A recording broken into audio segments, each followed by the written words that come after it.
And what a great clip of all our present and future champions here at the Predator Pro Billiard Series.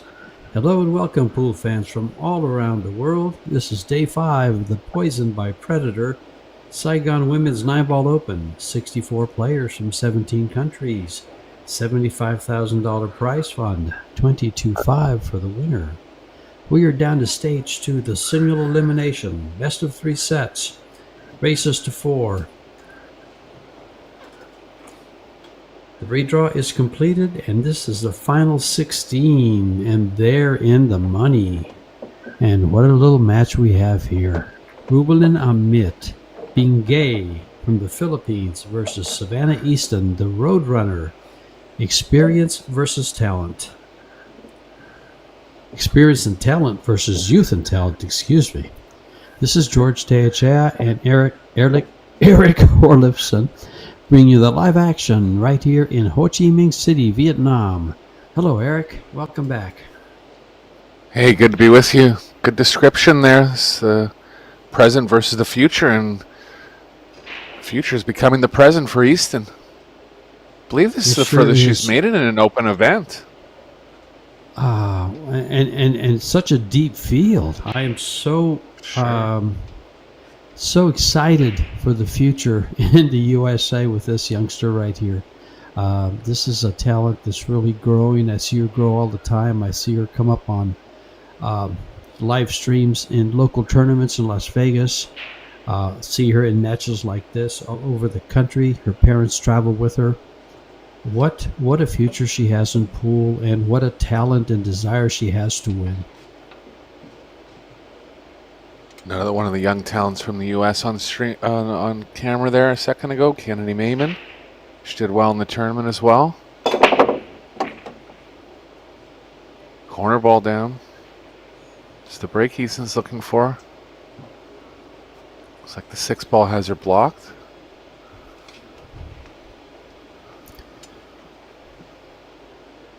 This is 9-ball, races to 4. 2 out of 3 races to 4. Go ahead, Eric. Sorry, yeah, just that 7 ball going directly in the pocket. Exactly what she wants.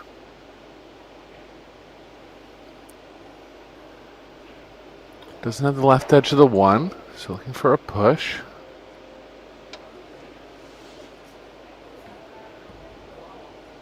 Well, it's going to take every bit of Savannah's skill to beat Rubelin, former multiple-time world champion.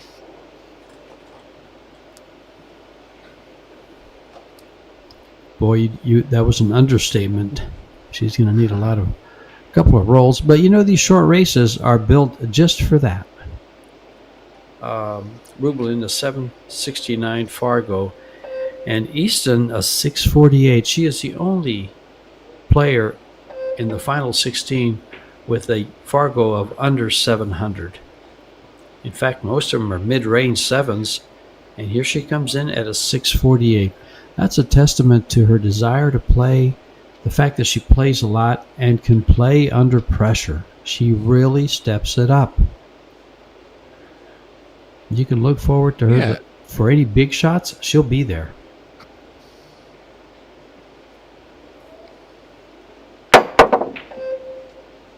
Nice shot.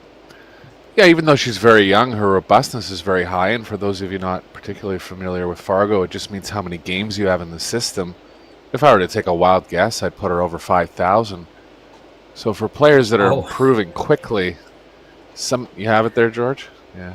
I'm going to get it for you. Yeah, just a second. Sure, I have thanks. Fargo. I just didn't get the robustness. You bet I'll get it. Yeah. But for players that have a lot of games in the system and that are improving quickly, sometimes the numbers don't catch up to their actual level. It'll happen within a few months if she keeps playing at this level, but assume that she's playing at a minimum 700 level to get to this stage in the tournament. She's 15 years old, and her robustness is 7530. 7,530 games. Well, just to put it into perspective. Go ahead, George. Yeah. I was going to say, I'm 73 years old. My robustness is 4,400.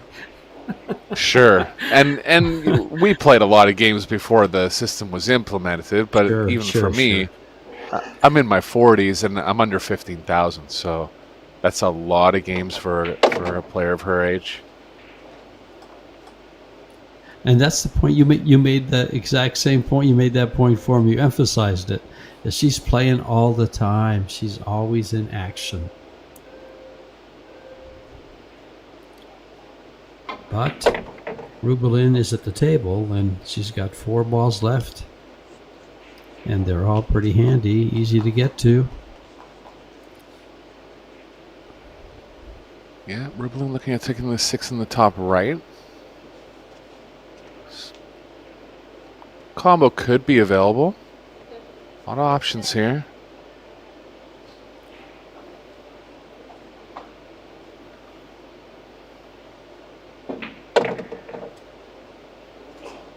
Decided last minute to come around it. Must be straight enough that she's not drawing into the 9. Looks so. Yeah, definitely straight enough.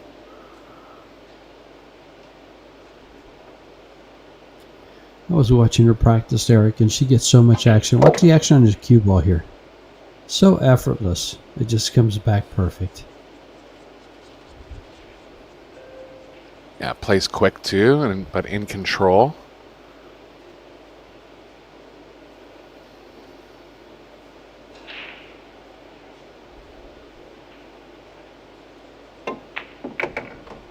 How many Filipino women have made the final 16, George? I believe 2, if not 3. Well, more than usual. You have Carmel Buhat, Rubelin Amit. I believe that's it. A couple others got close, though, and Centeno didn't make it there. So, Nope.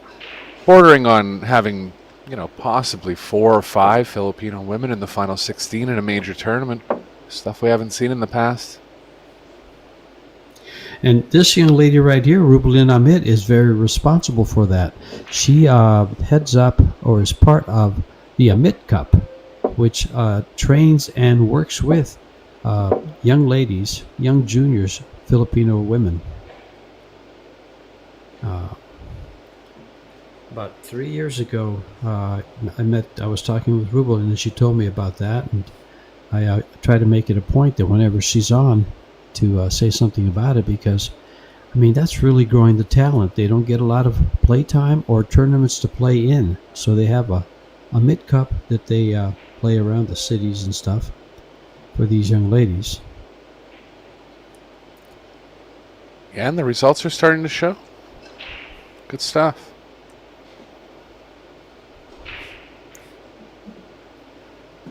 This is winter break Savannah. format. Go ahead. Yeah. Sorry, Savannah will be getting ready for the World Junior Championships at the end of November. She finished second to Sophia Mass the last 2 years. Just a quick point on Savannah. They have this website, Roadrunner Industries, shows all her accomplishments and all her titles in her junior program, in her playing, just all the titles she's won. She's got quite a resume. What a list of accomplishments and titles. All the juniors, you name it. Yeah, she's currently a part of a contest in Sports Illustrated to get funding for a junior athlete. First prize is $25,000. She's down to, I believe, the final 4 athletes. You can go probably just Google that contest and make a vote for her. I think it's on her Facebook page. Likely, yeah.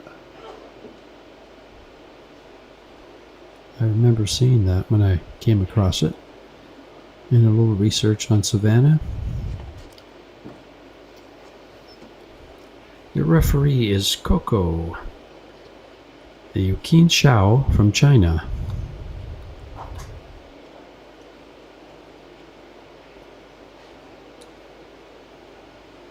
She gets to travel the world calling these games. Oh, look at this. Nice little roll by Rubelin. Acknowledges Misjudged the a little roll. bit. Savannah looking for a close jump. Not the toughest jump in the world, but the fact that she's looking to take it on shows that she's a strong jumper. Got to get the cue ball up and down quick here.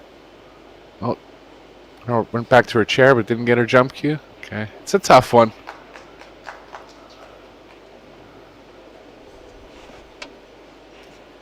I very much agree with this play.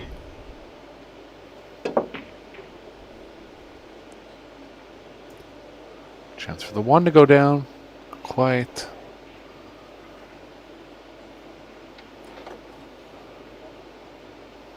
Amit's kind of running into the corner with the cue ball. She can draw to the short rail. Don't believe she can create anything to the long rail.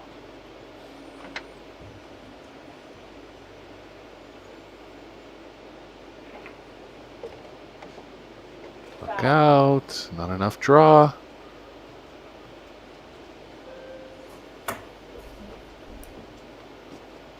Either caught it a little too thinly or just not quite enough speed.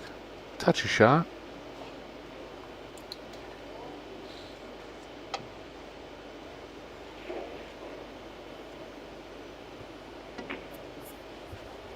Oh, that ball kicked, This George. is a good.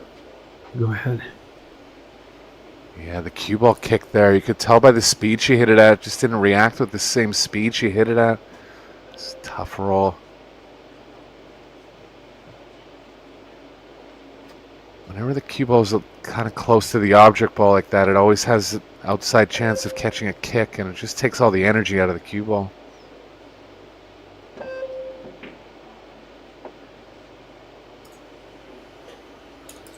Tough roll there. I think she recognized it. Didn't show much emotion towards it, but just got to recognize it really wasn't her fault.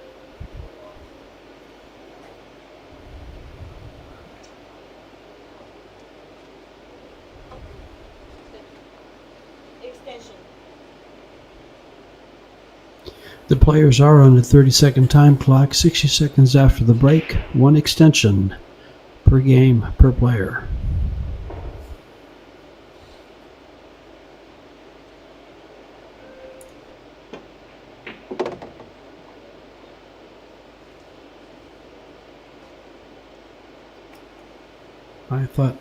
I thought Savannah might come up with a quick game there and get a little time at the table to settle in. Yeah, just came short on position.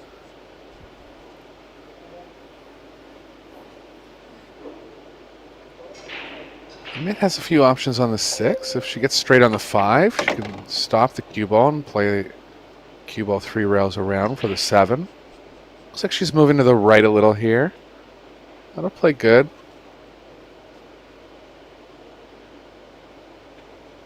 Straight in's the worst. She'll favor an angle trying to go to the left.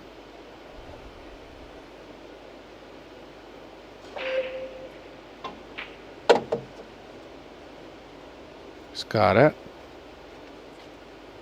Good following angle up to the short rail now.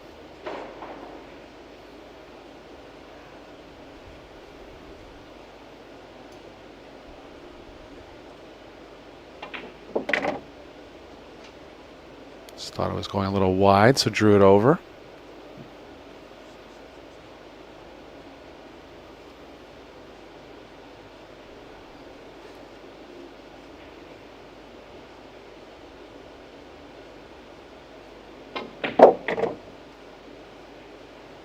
Rublin doesn't play in every Pro Billiard Series event, but she does have a fair bit of experience on this tour.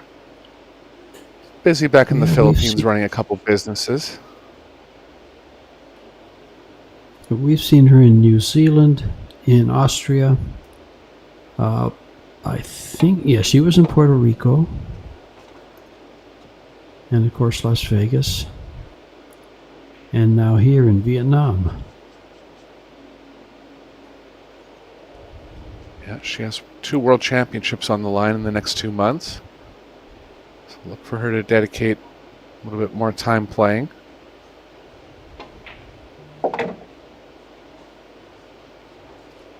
You know, she also did just back in February, she won the Las Vegas Open on the PBS series, which is a really big tournament down there.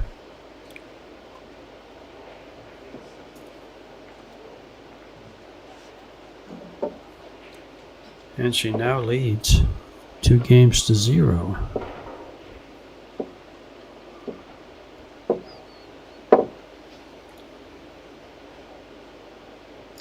Traded off a little bit. Both players with an opportunity, and Amit comes away with the game.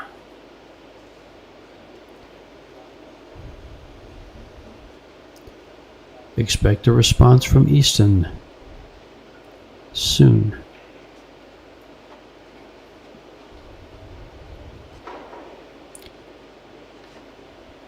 But how many 15-year-olds would ever even consider playing in a tournament of this nature or in a world championship, which I think we'll see her within the next year?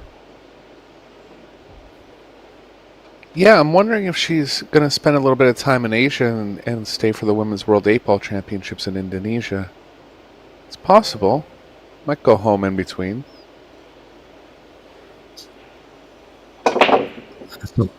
That's a long flight within the course of a week. Yeah, that's right, George. I guess there's only about 9 days in between tournaments. 10, maybe. You know, when I looked at the schedule for these tournaments, I was kind of praying and hoping they'd ask us to be live. I thought I'd take my wife over and we'd have 11 days here in Ho Chi Minh City, then a week on our own, and then over to Bali in Indonesia. 7 days there as the men's 8-ball championships, the new mixed men's doubles championships, and then of course the women's world 10-ball coming up in Bali the 7th through the 13th of October.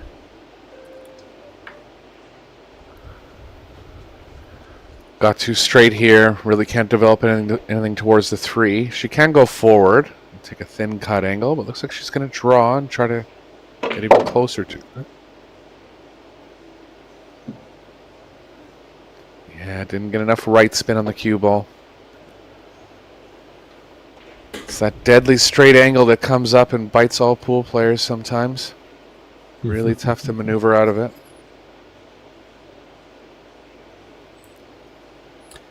You know, my information source just gave me a name for one of the products of the Amit Cup, and that's Rocky Constantino. She's a 14-year-old. She or he? I think that would be a girl. It's a girl. Go ahead. No, just one of the players. Yeah. She's one of the players that comes out of the Amit Cup. Ren De Vera, who is, part of the organization with Rubelin, just kind of sent me a message. Love that kind of information, fans. I did one of her matches in the tournament, George, and she's extremely impressive. I mean, is that the one you told me about? You told me about that. It is, yeah. Yeah, okay. Yeah, we talked about it. You mentioned her. Sure. Yeah, she goes around the table with a pace like Centeno, just firing in real high level shots. Look for really good things out of Constantino. I hope she's a part of the World Junior Championships in a month. About 6 weeks. There's also a very young Chinese young lady. Is it Hong Xinyu? Yes, yeah. She's also in that group. And she's in the final 16. She'll be playing Weiwei. She's in match number 112. That's great. So 2 juniors in the final 16.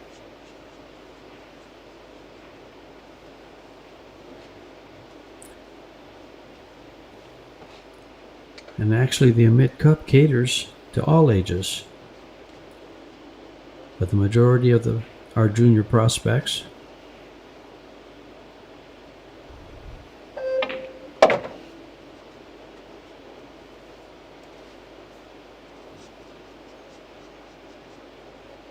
just a little too much angle here. A bit of a shake of the head.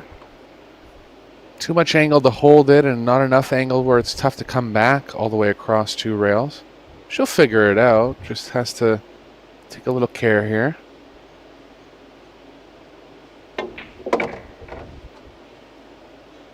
Nice shot.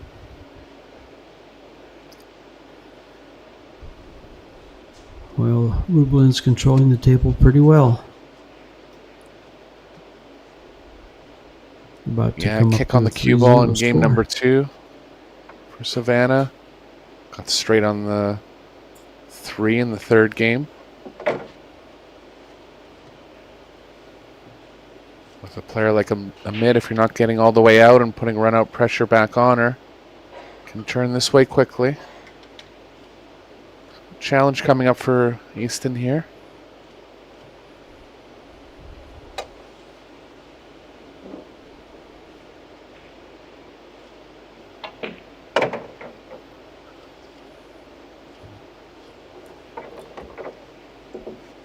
And Rublin looking at the table thinking, no mercy.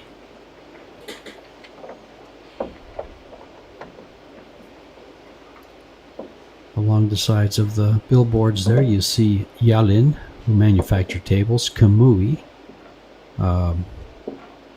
HBSF, Pro Billiards TV, Little Monster, all sponsors, Predator Group, Predator, all sponsors of these events, and all the reasons why we stream 2 tables live to you for free in all these events. Yep, big reason why the prize money's getting up there too. Sure. Close to 500,000 in offer total prize this week.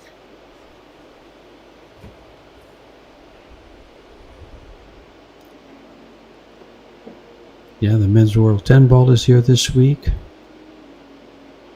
They had the mixed doubles. There was 100,000 for that, 250,000 for the World 10 Ball.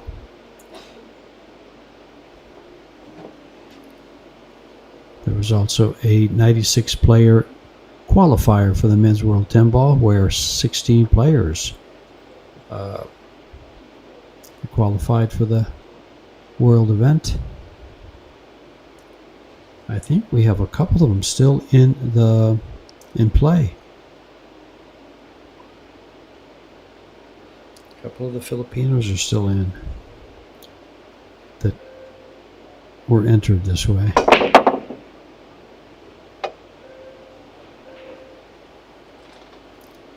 Rack not separating ideally there.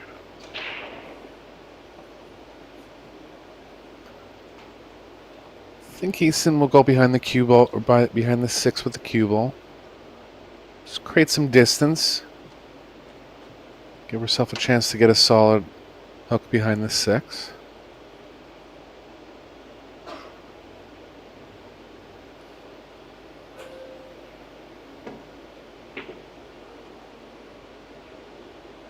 Nice shot. Double cut. Ooh, it might have leaked. I still think Yeah, the it's 6 into has her. Yeah, it's into a jump, but you're right. She almost got behind the 3.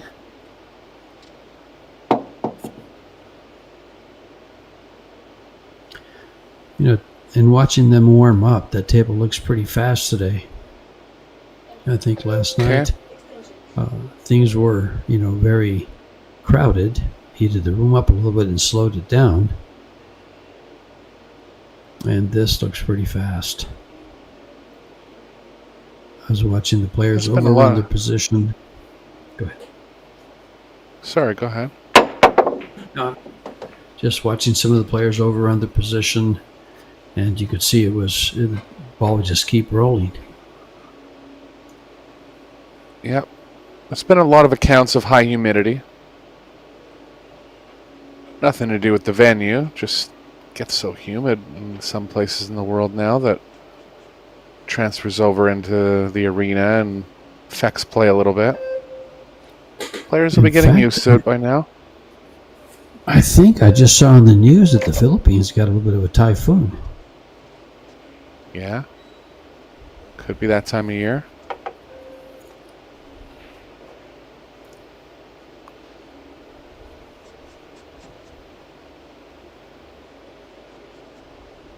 Looks like Amit has the 3 on the side. I was just going to say, Eric, he never thought you'd hear a weather report in a pool stream. Well, it matters. I mean, it affects the conditions, Sure. and these players are playing at such a high level. Yeah, they're playing at such a high level that small calculations really matter. And you may not think about it, but it changes from the beginning of the day to the end of the day. The tables will play a little 100%. different.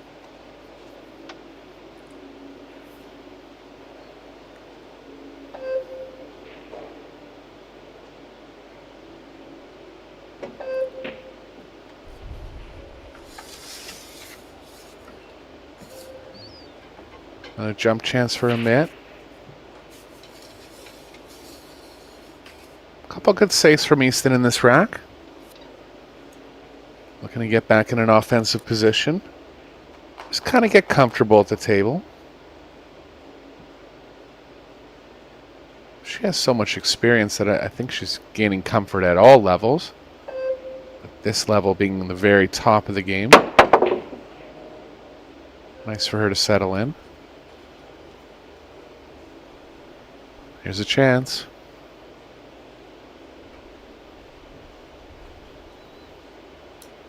Cue ball's kind of playing into the 7. She does run into the 7. She has a chance to get onto the 4 in the right middle. Could draw into the 9.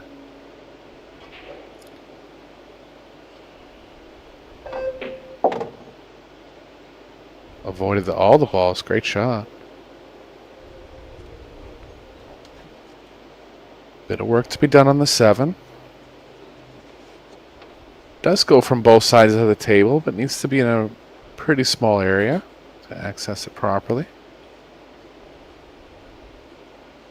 I think trying to get the cue ball back to near where it was, pocketing the 4 is a good play. Yeah, pretty much where it's at now, just a little to the right, to be on the safe side.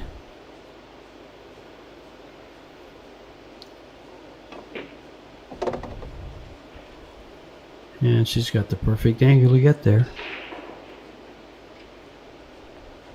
Yeah, crossing the angle, so just has to be mindful of the speed.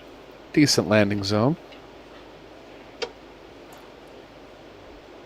Gives herself a nice visual by pointing where she wants to be. Not playing to an area, she's playing to a small dime.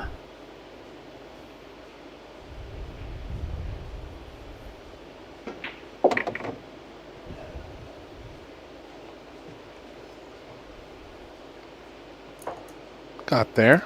Little angle going to the right.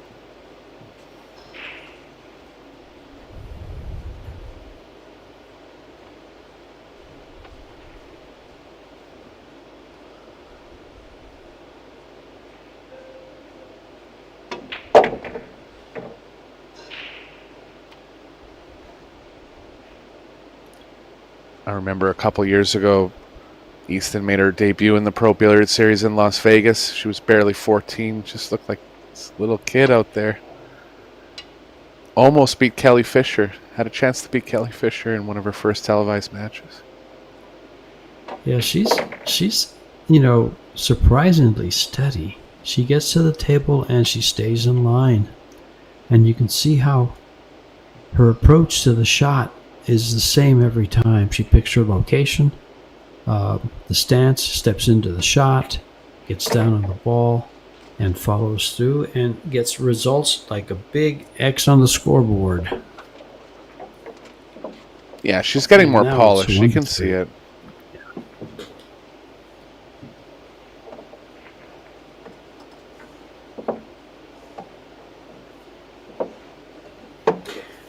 And in these short races, how fast she can get back in the match. She's very capable, more than capable of break and run. And of course, if that happens, Now she's putting some pressure on Amit. And threatening.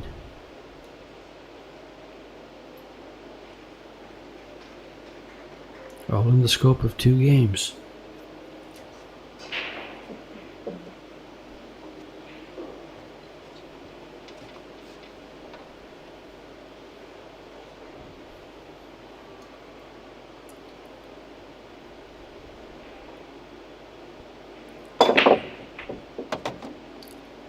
Look how accurate she's there with the 1 ball.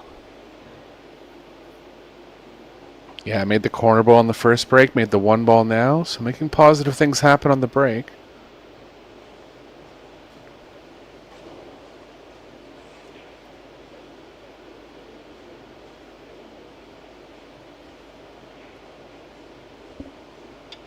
Developing more power, can see it.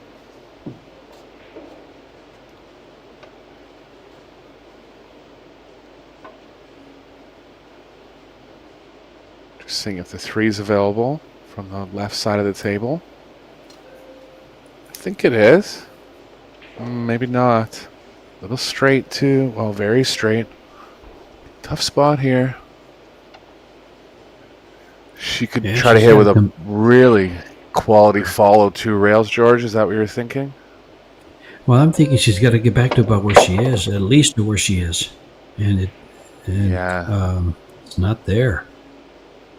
It just overfollowed, lost all its topspin. That can happen on new cloth. Didn't really lose all its topspin. It had so much that it started turning over itself. It's kind of a weird thing that the cue ball does on new cloth a little more often. Yeah, it makes for a lot of trick shots. Makes them a little easier. Mm-hmm.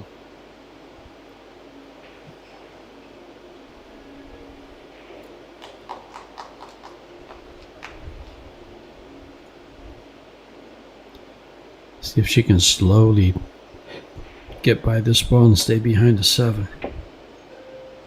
Yeah, she didn't even try to stay behind the 7. She used the other 2 balls on the side. That was a pretty cagey shot.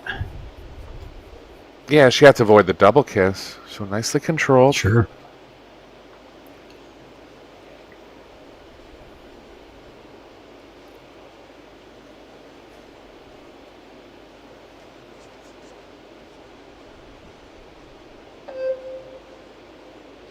Kick safes are tough here. Amit might be trying to play the cue ball behind the 5.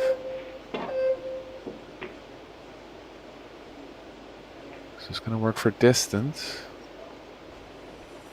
I believe she's left the 3, but a tough one.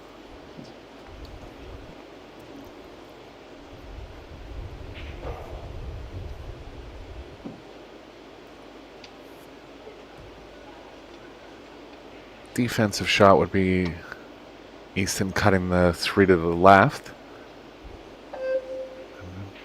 Has to jump at it.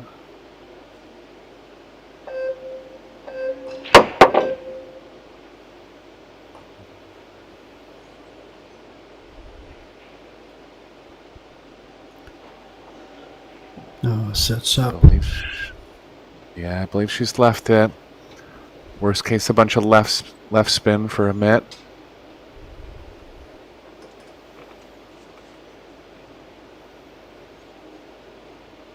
Probably be playing the left spin regardless, trying to swing the cue ball over to the right long rail. I think there's room to miss the 7. Tried something creative there, tried to draw off the 7. Thought she was running into it regardless.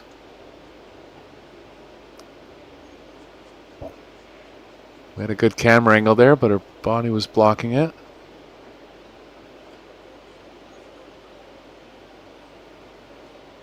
Tough to tell if this goes, George.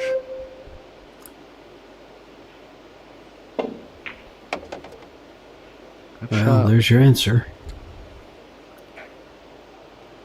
Came up short.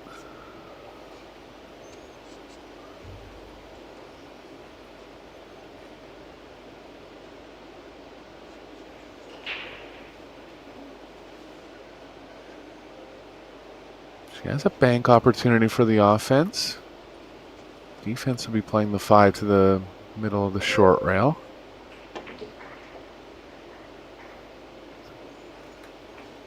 Better advised shot there, higher percentage.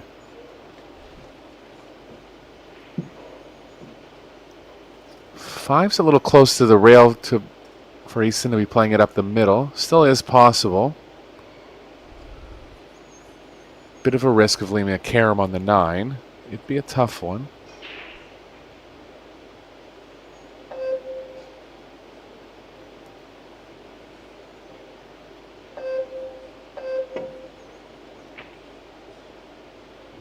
Tried it, but hit it a little thinly. Hit a little softly, too. That would have been in. Yeah. That's actually a Chance for good Amit to bank. take. Go ahead, Eric. Sorry. It could have showed up, yeah. Sure. Chance for Amit to take down the first set now.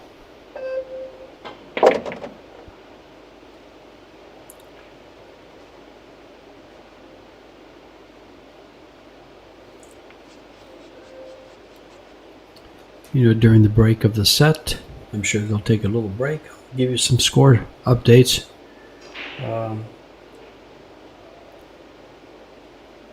Some of the other matches going on right now.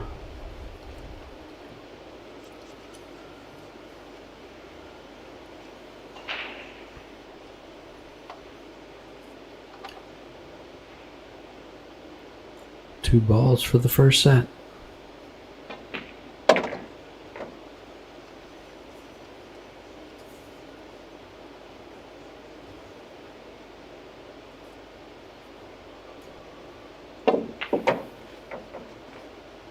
And there it is.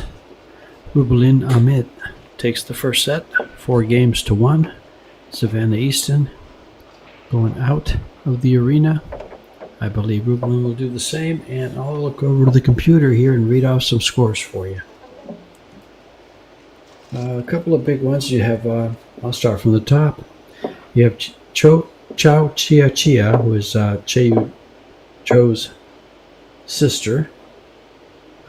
2-3 versus Kadmili Buhat from the Philippines. Pia Filler trails 1 set to Muyan Zhang. Jasmine Ocean leading 1 set and 2 games over Wang Wanling. Cho Chaeyu 1 set over Amber Chen. And Chihiro Kawahara and Han Yu are locked in battle, 2 games apiece. And Fu Chaofang leads 1 set over Soa. And then Wei Wei and Hong Xinyu is 3-2 in the first set. Wei Wei's 1 game up. Yeah, a lot of good matchups there. You and Kawahara is a interesting one for me. You always near the top of the board. Kawahara coming off the win at the China Open, beginning of the month.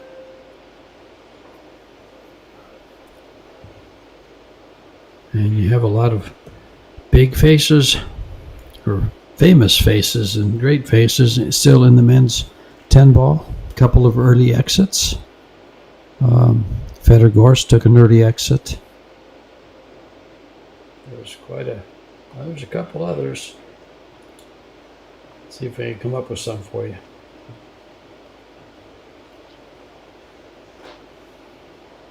See, we're about to get down to the loser qualification right after this match.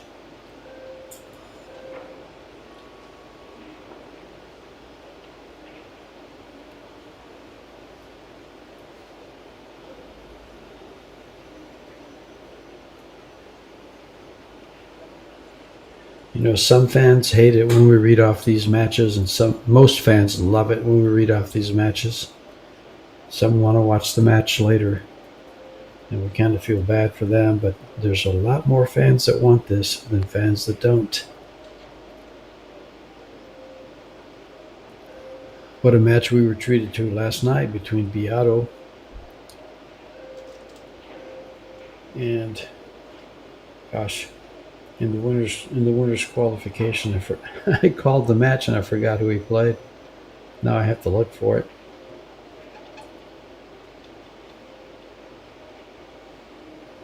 My computer's moving pretty slow here. You think I was on dial-up? Do you remember those days, Eric? You probably don't. Barely. That was like in the 90s. Yeah. Barely, but I know what you're talking about. Yeah. That was like, I think my first computer was in 1997. Yeah, against Koping Chung and Carlo Beato. What a match we had. Wow. Classic. You have to go back and watch that, everybody.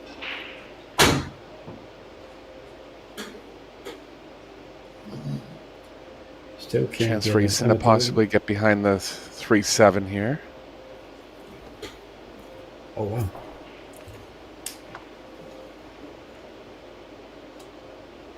She can play the 1 offensively in the side, be leaving long distance on the 2.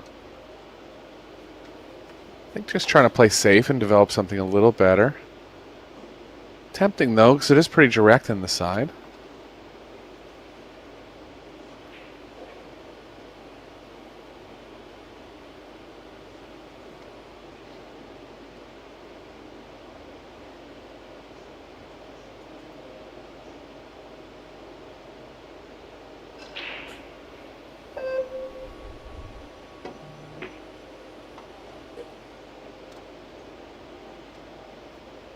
Yeah, just a little, slightly undercut.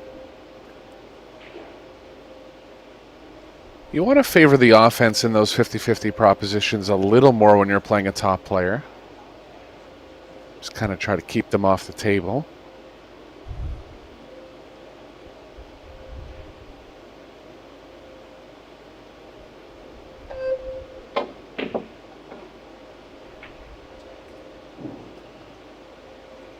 Safe there from Amit. Opening up the 3-7 in the process.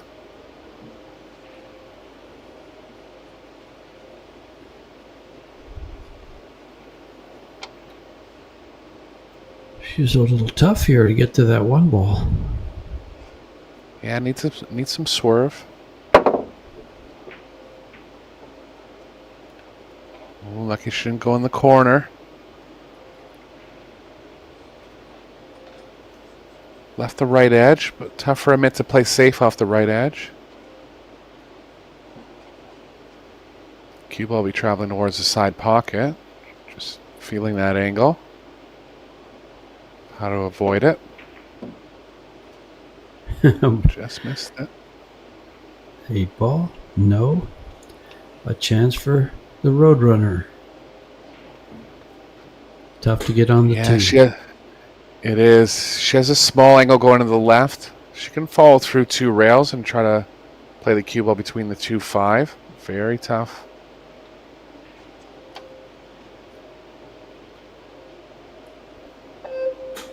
Too straight. Yeah, Yeah, looks like so she's playing straight. with the- She didn't even try to cheat the pocket. Go ahead. Looks like she's playing with a keelwood shaft.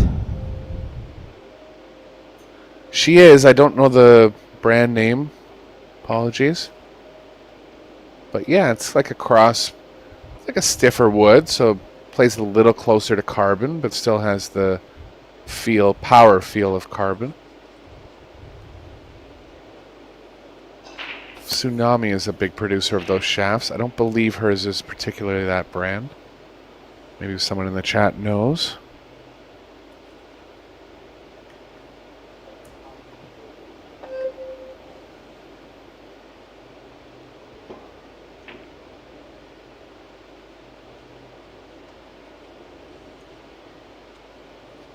Amit playing with a Predator.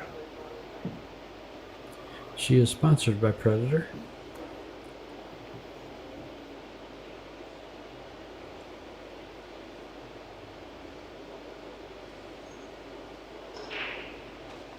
At Mint Mobile, we're always...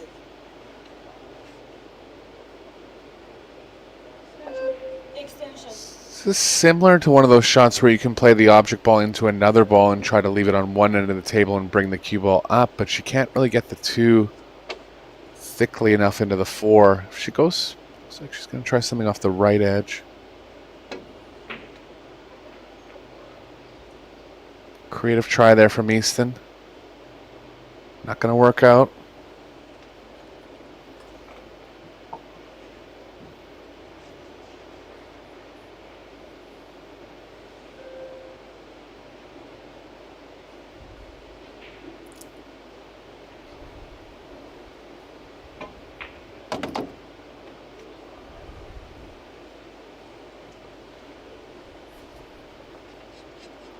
Straight back draw now for Amit. It's getting close to the 4 will afford her some good options. Could play the 5 all the way up in the long pocket. If she has to come back for the combo, that should play okay.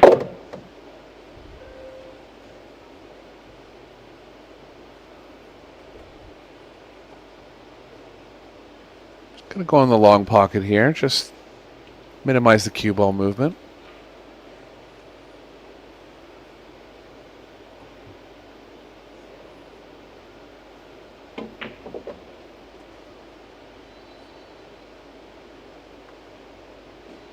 Got nice and close to it, looking good to get through the rack.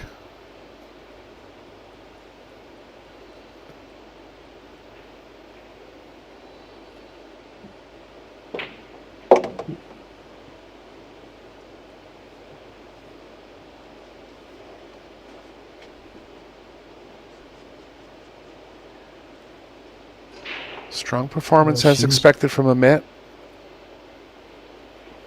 all the time. Savannah is sponsored by Lucasi, so I believe they make a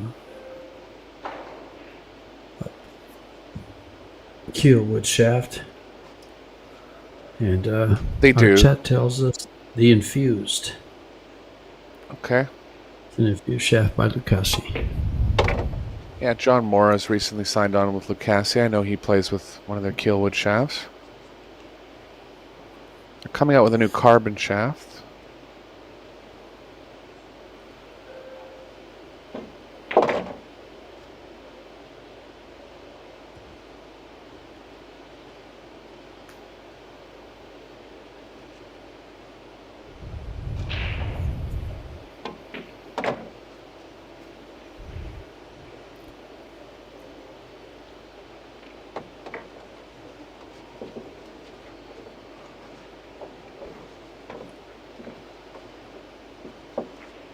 Not much Easton can do except sit back and wait for her chances. She's gotten slightly unlucky a couple times landing straight off of position or just leaves that Amit has left her.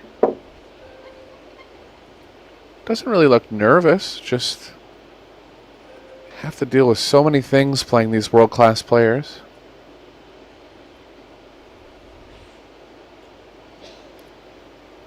Yeah, the biggest one is they never leave you much. Yeah, you really have to create something for yourself. Sure. Takes a real high level of play.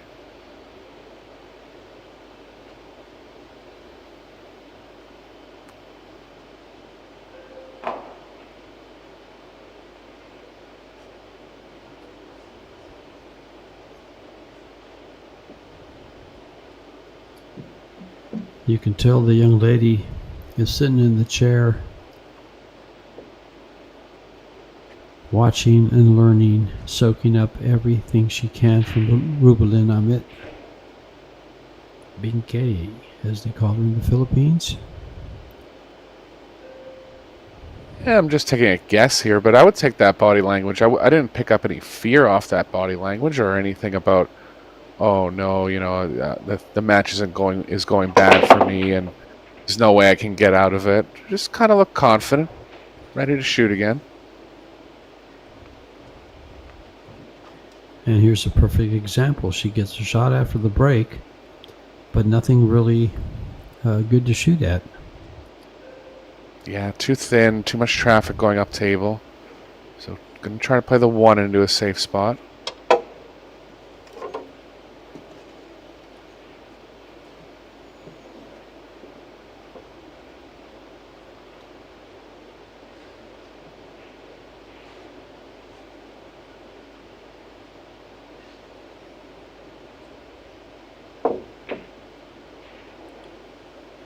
Good shot. Caught a window. Be tough for Amit to play anything offensive. Could have a try at the combo if she feels like she wants to create something. If she does try the combo, she'll try to run the cue ball into the 8th. A little too risky though, a lot of speed.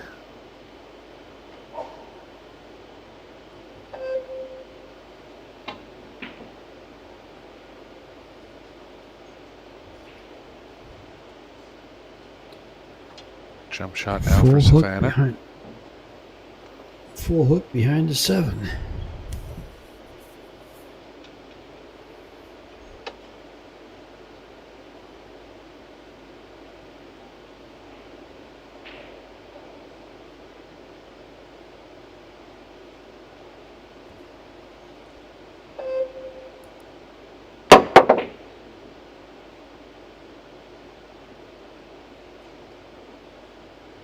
Pretty long jump cue she has. Just kept the extension on for that one.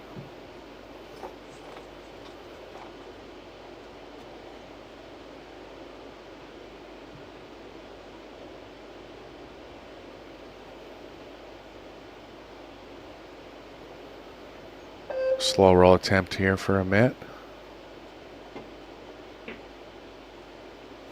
Good shot. A lot tougher than it looks to slow roll balls over that distance. Did well.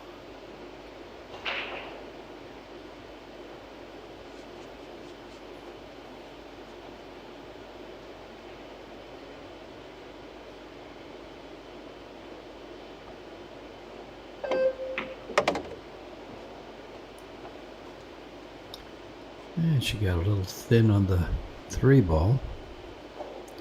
But she'll use the 5 to stop it for the 4. Yeah, it's so thin. She might have safe in mind. She can play the cue ball behind the 6, but she is looking at the pocketing angle.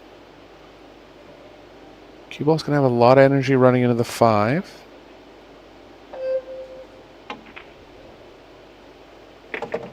Caught it perfectly, though, stopping the momentum of the cue ball immediately.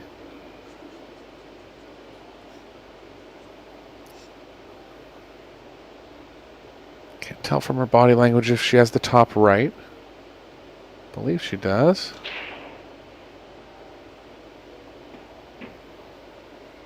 No.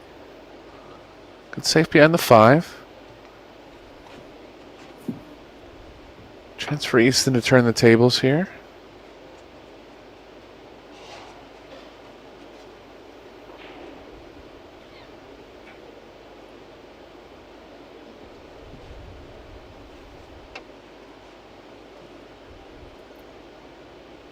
Good view of the Arco 2 balls and the perimeter lighting. This might go.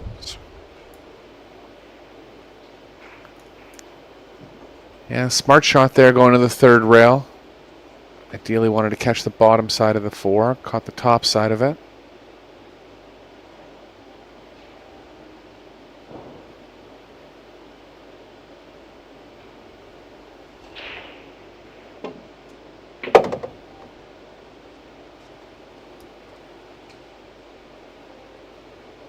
Got too straight.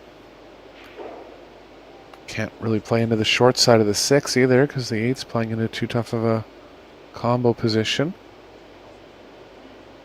Might have the slightest angle going to the right. If she does, she could develop something off of that. Power draw all the way back, George. That's what she's looking at. Look at this. Look at this stroke shot. Got exactly where she pointed. Yeah, nicely played.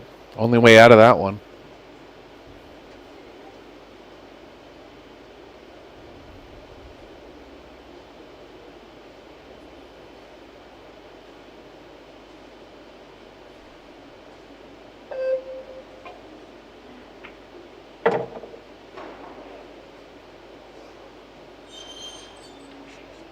Great finesse there from Amit, dragging the ball.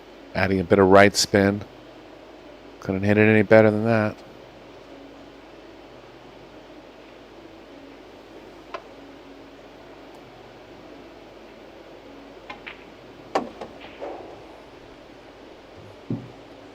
These two Well, balls Rubelin for looking game strong number here, 2. George. Yeah, She is doing this everything one's not right. over.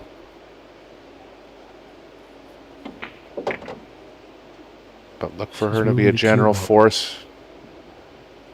Yeah.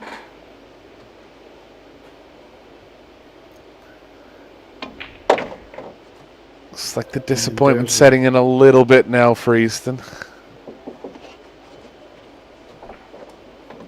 Understandable. Well, you always want to perform well. And she hasn't had a chance to perform really. Yeah, Amit's played very well. Just has to hang in there, though, as we were alluding to before. Short races, you can get yourself back in the set quickly.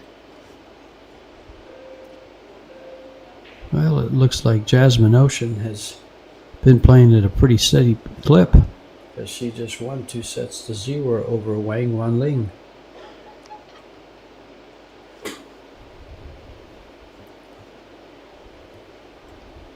Yeah, that's a quick result if they had started at the same time as this match. Might have started a little earlier.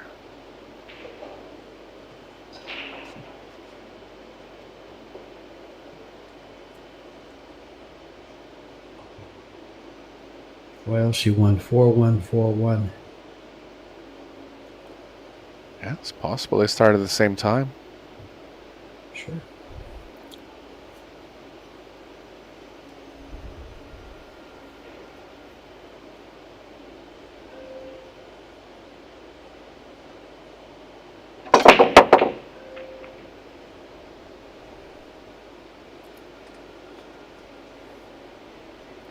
Now see again, Shot here the she one, comes to but- the table with.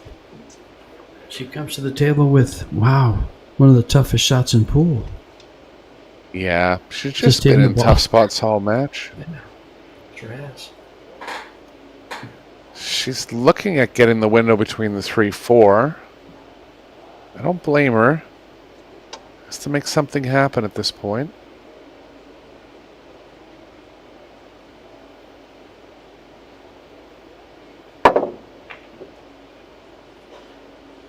That's safe. Lost the cue ball though. Unraveling now.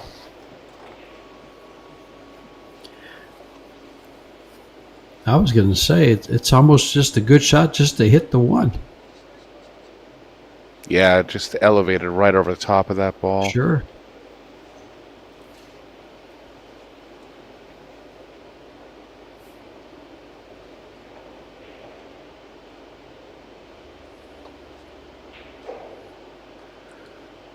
Amit's going to look to weave her way back to the 2, likely between the 5-8.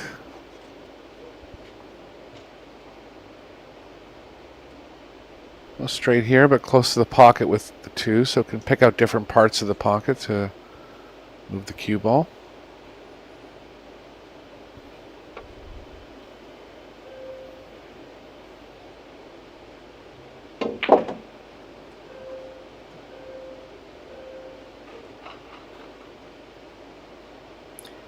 Pretty close.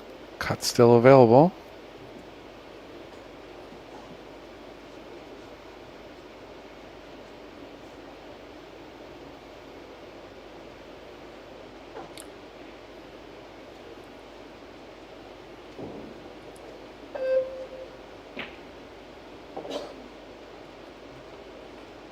Undercut. How's it going to turn out? Again. It's close. I don't think it's. nothing. I don't think it's there. Yeah. Well, Savannah has actually had a good tournament. She defeated Hung Le from Vietnam. And then Wang Wan Lin, Chinese Taipei. She lost to So So. And, you can't hang your head there. And then she defeated Sai Pei Chun, Chinese Taipei. And she won 2 straight sets, and then she battled the first 2. But she lost in 2 sets to Soa. Yes, Sai's a good player. First time I saw her play this week.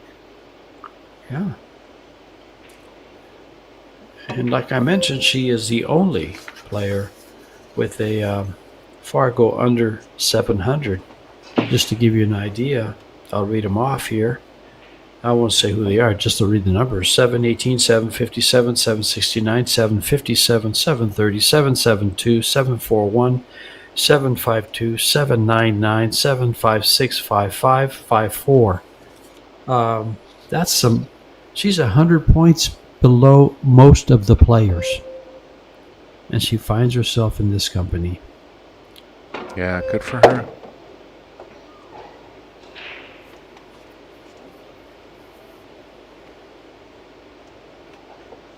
Another offensive chance for Amit. Somewhere near straight on the 6 will do. Can shoot the 7 in the top right.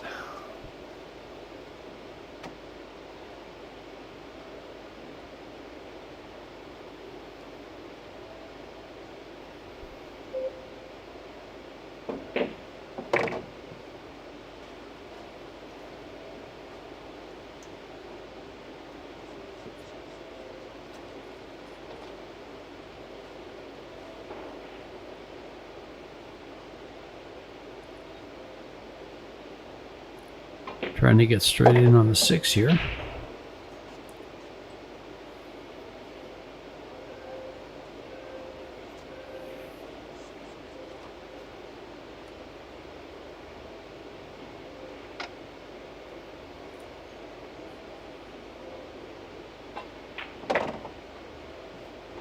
Perfect. This is just like connect the dots.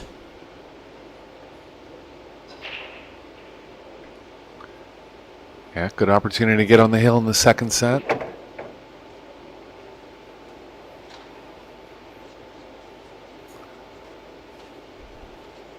Drawing back just to the right of the side pocket.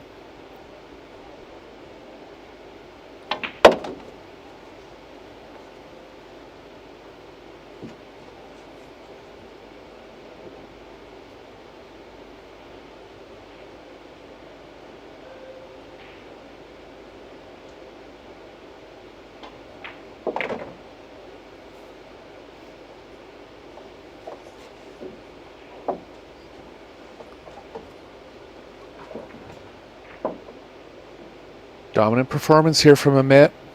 Played well. Easton's been in some tough spots. Hasn't been able to create those super high level escapes to get through the rack.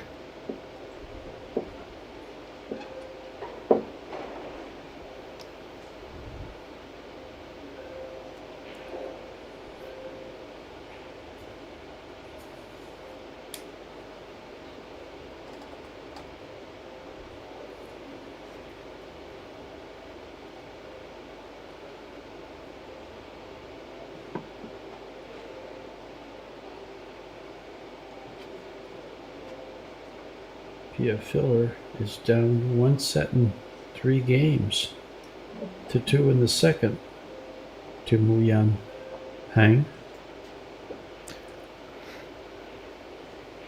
Cho Che-yu has just defeated Wang Wanling.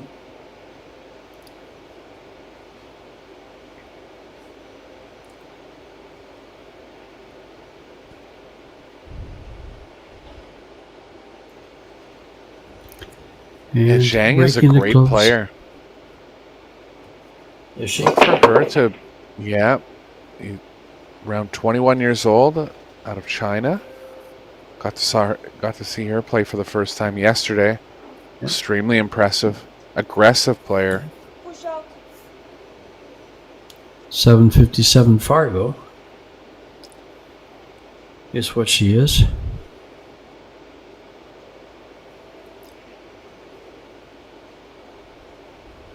I looked at her that up in lineup. Fargo. I couldn't find her actually, but I'm not surprised she's that Yeah. high. Yeah. She was listed with the top 100. She Okay. didn't come up by herself. Well, there you go. You got all the tricks, George? Well, I work with it quite a bit. I wish I could get that that one link they gave me where I used to use for the men, and it was for each player playing each other, and I remember. gave me their matches they played. It was great tool. Then they redid it, and it just never loaded right on my iPad, and just never got the link back. So Mike Page, if you're listening, help me out.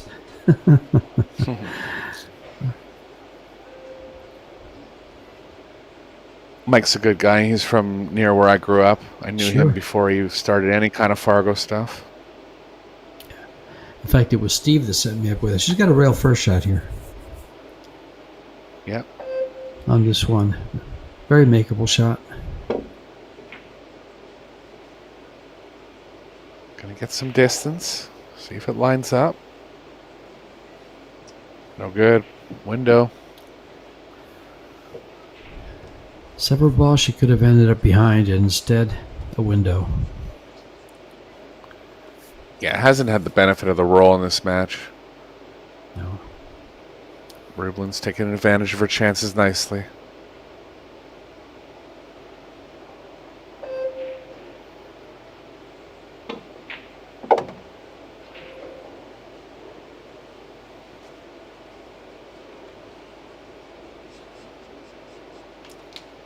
Would like to draw up the left long rail. Might have just a little too much angle, so looking at punching across to the right side of the table.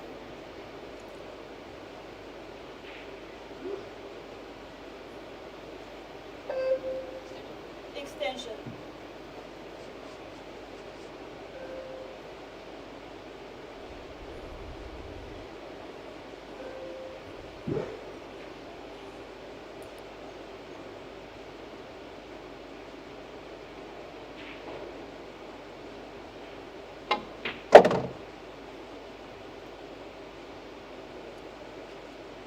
Smart shot there. Would have taken like a center ball punch and a lot of speed to kind of get it playing into the area that she needed to play it in the side. So just decided to draw it.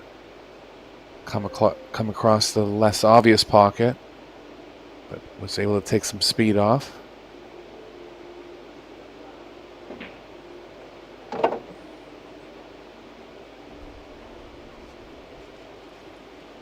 Yeah, Amit's looking real good. You know, she looked really good in February in Vegas in winning that Las Vegas Open. Yeah, just at a point in her career where she has a lot of experience. Things are going good business-wise.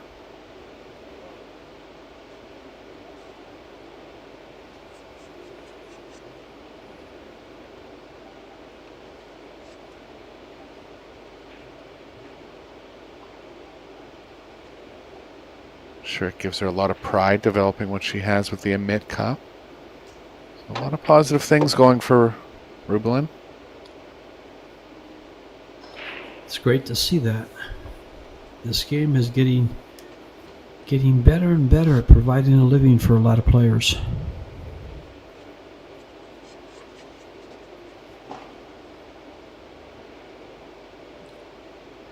In between here is 8 and 9 playing big, obviously.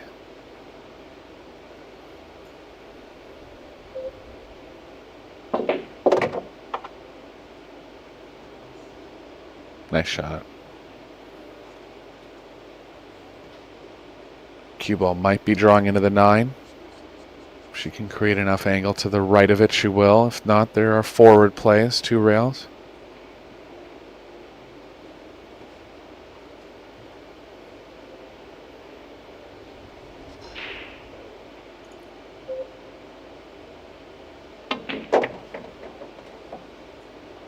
Straight back worked.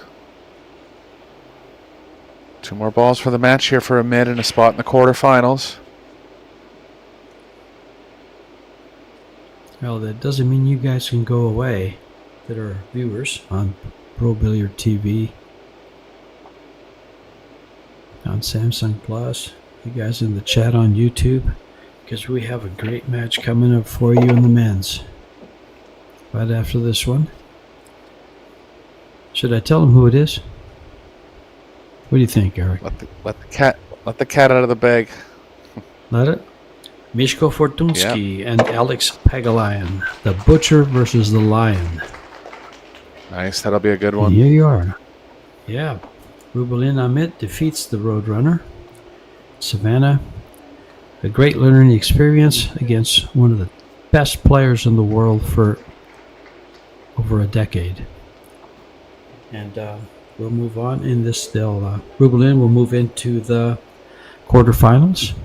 And Savannah will take her lessons and improve as she has in the past and continue to improve.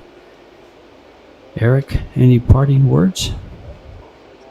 Yeah, Savannah just talking about the match with her friend Kennedy Mayman. Those are her parents there. Larry and I'm not sure of her mom's name. I apologize, but that's the support of her parents. And you know what? The way it's looking for her, she's going to be the one taking Amit's place in the future. And this is a great result for her, and look for her to build on this going forward. Yeah. Well, ladies and gentlemen, thank you for joining us here at the Predator Pro Billiard Series for this big tournament in Vietnam. This has been George Teachea and Eric Horlifson bringing you the live action. Stay tuned. Here's some stats for you. Take a look at. No break-in runs. Only 2 foul shots. Very few missed shots. Yeah, Good only 3 undersafety missed shots for kicking. Easton. Yeah, not like Yeah, no, Savannah played bad. No, she just didn't get much. She never had a start, really. Except that one time, I think, Yeah. and she won the game. So, thanks again, folks. Stay tuned. We'll be right back.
that was a long jump though. From here to there, I tried to jump.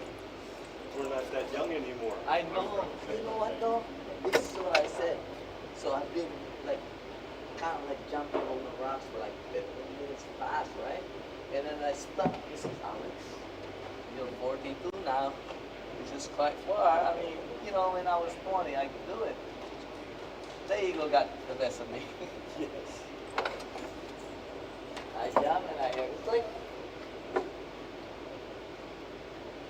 Anyway. I learned that 10 years ago when I turned 50. And you know, how we doing, folks? We are very proud of our Huh? we're proud of that. What? Trick shot? Let's see.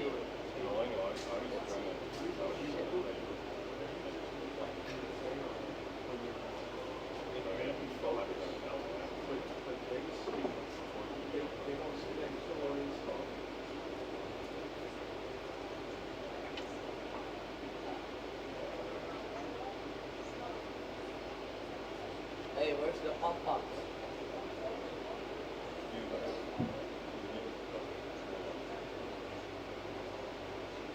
Let's not be You were sexist. playing with the clock, right?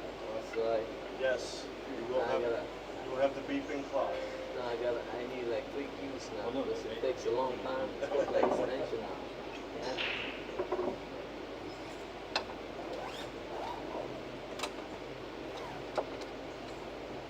And I will be telling you when you mess up. Okay, if you mess up.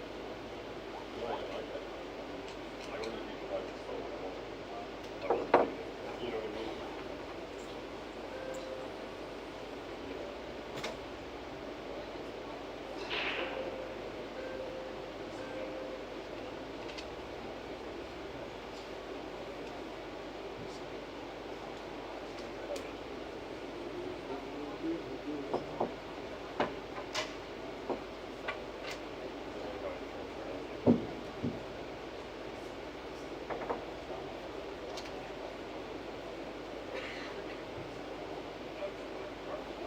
Huh? Yeah. It's my brat. Huh? Mine. Mine.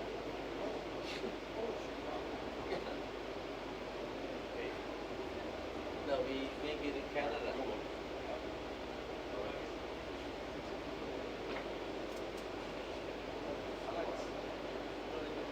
I do. Yeah, how you doing?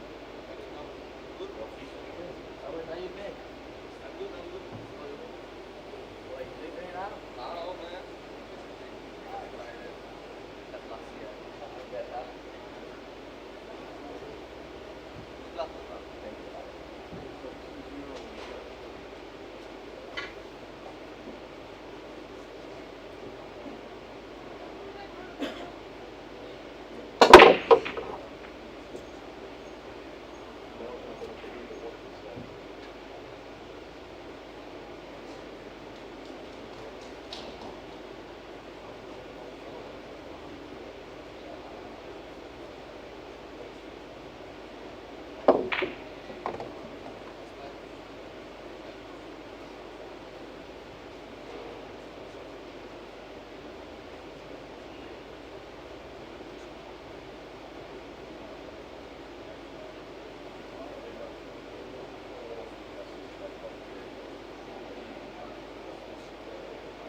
48. Ito, sayang. First game. Oo, wala yun. Etong sayang ito. Yung doblete. Hindi. Madidikit sa GC. Kaya nga. Alangan eh. Ang dapat ginawa ko, dinublete ko na rin. Dapat pinatras ko na lang, ginanto ko na lang dapat. Bakit to? Pakayod din na wala eh. Hindi, ito Pwede dapat. rin naman eh, kaso Hindi, mahirap talaga. Yung posisyon dapat ginanto ko na. para straight lang tira. Yan, ganyan. Tapos ganito. Kaya Ito, kahit duman yan, magagawa mo na paraan. ito, itong siya kasi sa old. Yung first set, O yan, dyan. mali ako.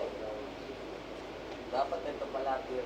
Hindi mo ayaw mo ilagay sa gitna yung kocho kasi jump din. Oh, pero ito dapat tira mali. Doon ako sa ano eh. Dito pala dapat.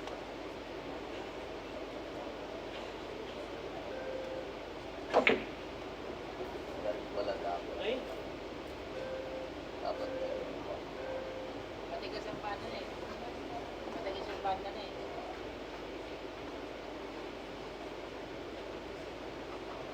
Hindi nga eh. Hindi, ito pala. Nilalagay ko dito. Kaya nga, Tapos dito lang yung pamato. sa sobrang tina eh. Mato. Makapal. Pero ito talaga dito. Eh, makapal, na Hindi, pinasa. ito. Yan. Dapat talaga.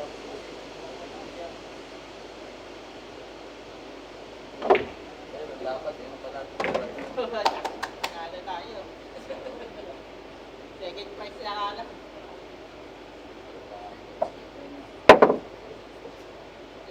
Pero man. Nakalaan hindi ko na Yung itago. race 12 lang. Ang sabi ni dating 14. Bakit tayo 8? Where's Billy Thorpe now? Tangina mo, hindi ko na itago sa gusto. Gago.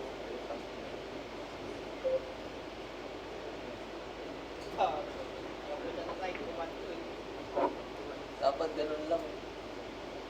Wala. Stop din. Ayun ang panalo ng kalaban eh. Lagi poncho. Tatlong beses ata yung poncho. Oo. Wait.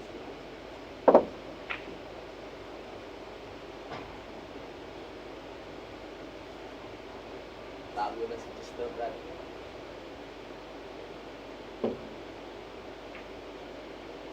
Kapal. Sabi ko kung kasi talo, nagkakuntes yan eh.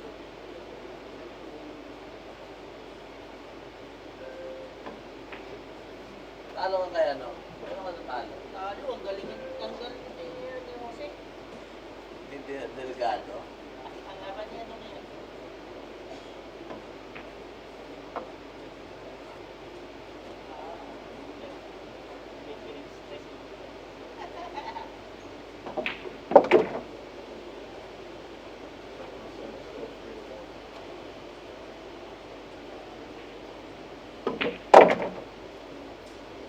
Puro blessing yan na nangyari kahit sa gabi.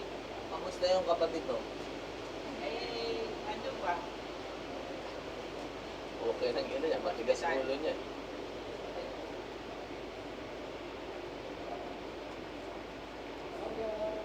Hindi may ano.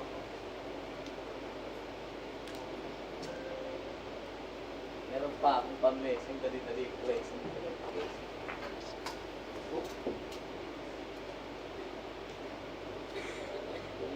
Blessing. Ang puta. Blessing. Ay, yung uno. Yung uno. Ang ino.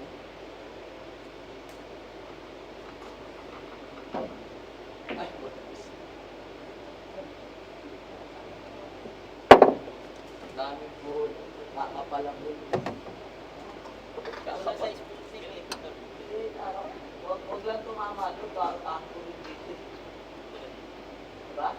Tumagi. Binalik sa amin ang puta nga doon.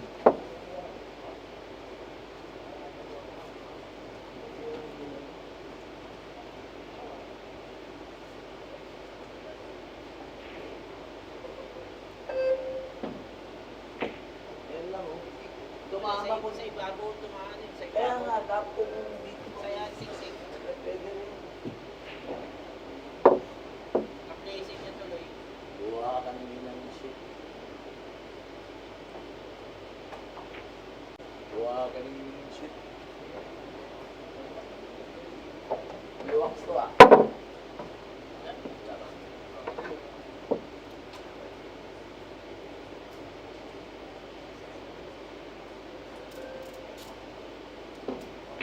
Ano yung kalabang ko?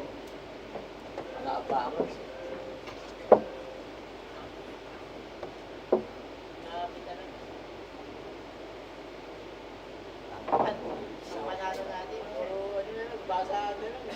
Hindi, maganda yung tira ko sa China ang puto nila sa mga doktor. Maganda yung tira ko kay Mario Rick. Wala din ako. Ang puto. Hindi, yung laro namin. Sabi ko, pabori yung ano eh.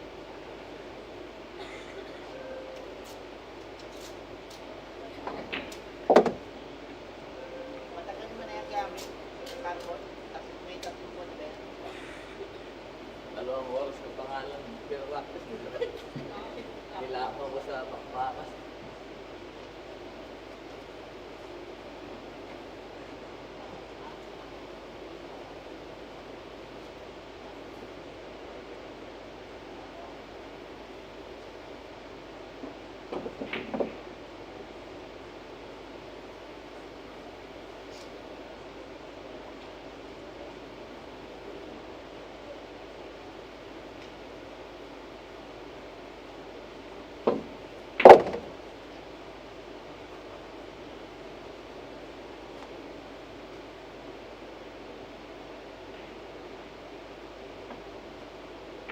Sabi ko ba naman, magkakabali ko. Bakit? Pasok pa ako. Ano nangyari? Oo nga.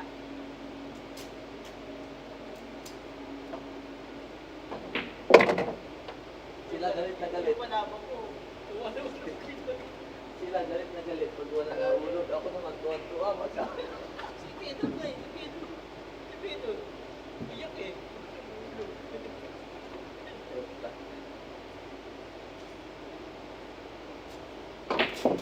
Todo na yung break ni Todo na yung break ni Pedro.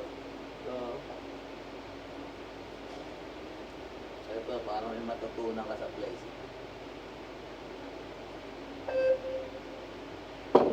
Ay, puta. Uy, puta.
Wah, putang ina, oh.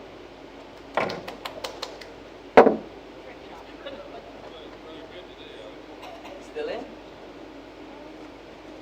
What? What was that? The music sound?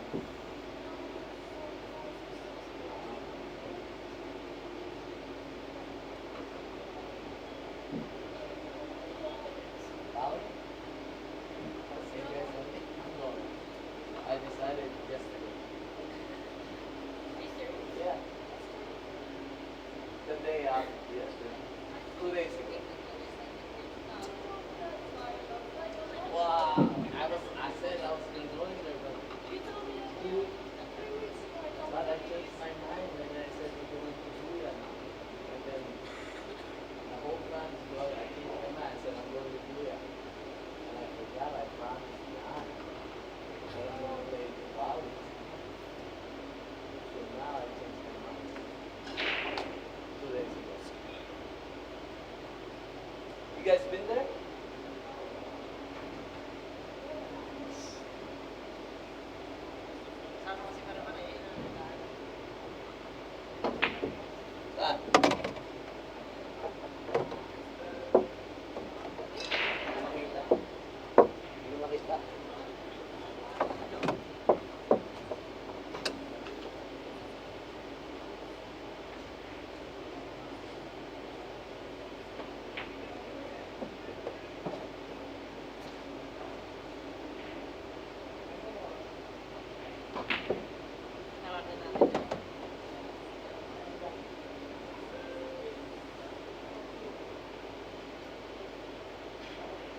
Iya, no? Ay ka. Madali.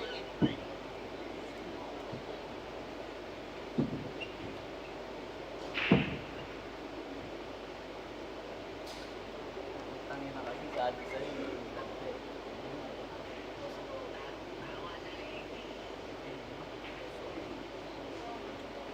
Tangin mo kasi sabi sa'yo, pag papalo mo lang ako, hindi lang. Kaya mo tangin na. Palagi na mo matigas. Ano mo lang, pinapitigas ko yung kalaban.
Action ba dito?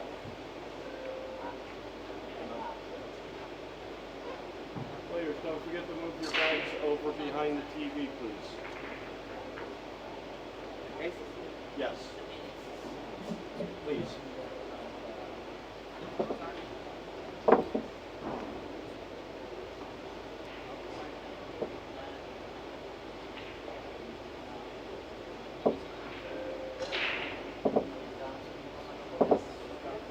Yes.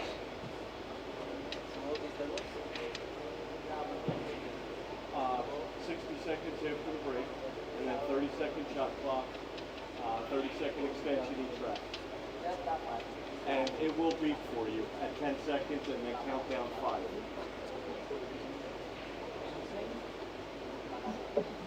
They had a problem with the TV, so they're switching it out. Oh, there it is.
We have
about 12 minutes, gentlemen.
Yes.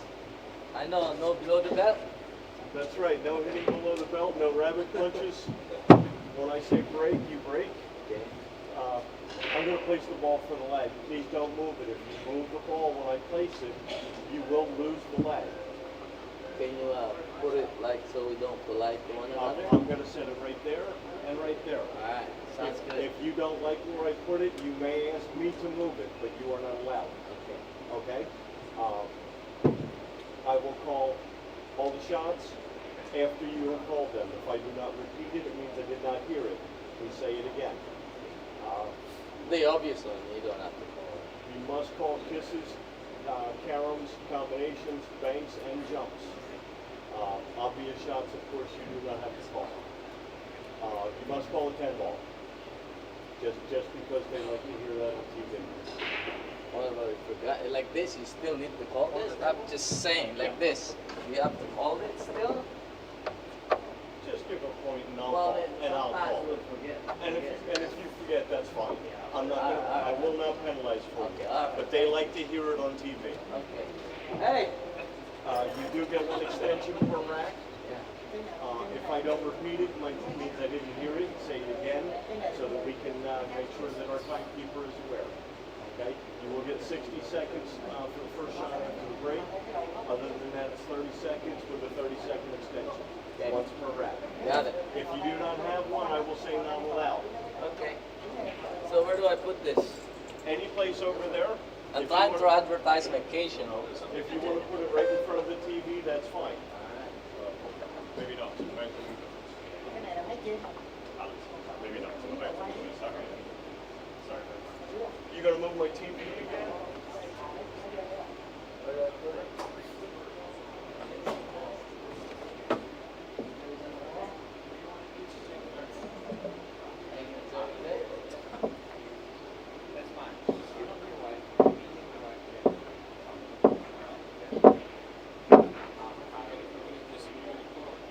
Yeah, I don't kiss and tell, by the way. Hey.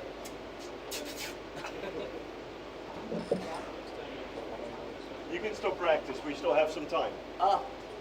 Right, but, Yes, we have 8 minutes till start time. Nope, not. You're stuck with it now. I always do it early so I can take a break.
Still have time for bathroom?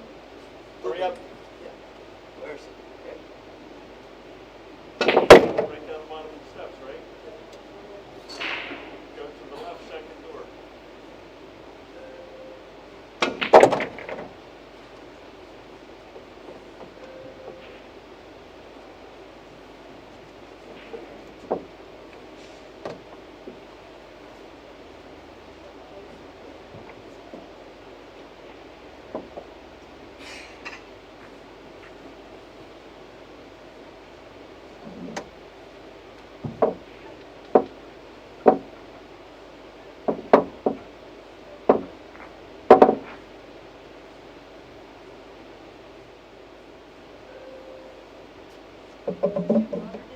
Yes.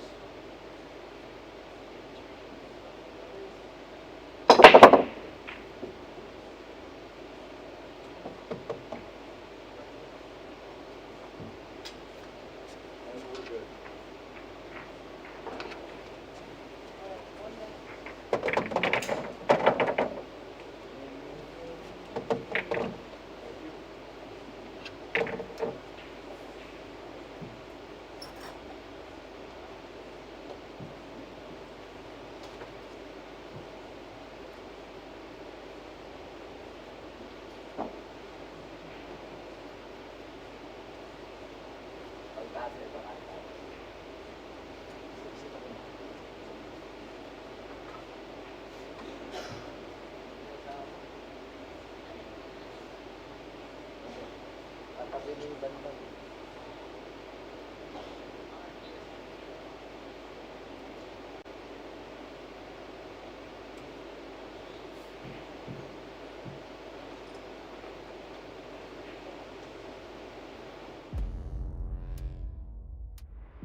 And hello and welcome, pool fans from all around the world, to the Predator Pro Billiard Series, Day 8 in Ho Chi Minh City, Vietnam. $425,000 prize money is available, 3 events.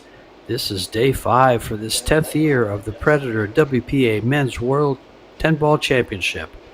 $250,000 prize fund, 96 players vying for one of the most prestigious titles in pool, along with a check for $70,000. This is a loser qualification. The winner goes on to the final 32, stage 2, and in the money, Mishko Fortunsky and Alex Pagalayan, the Butcher versus the Lion, playing 10 ball, races to 4, 2 out of 3 sets.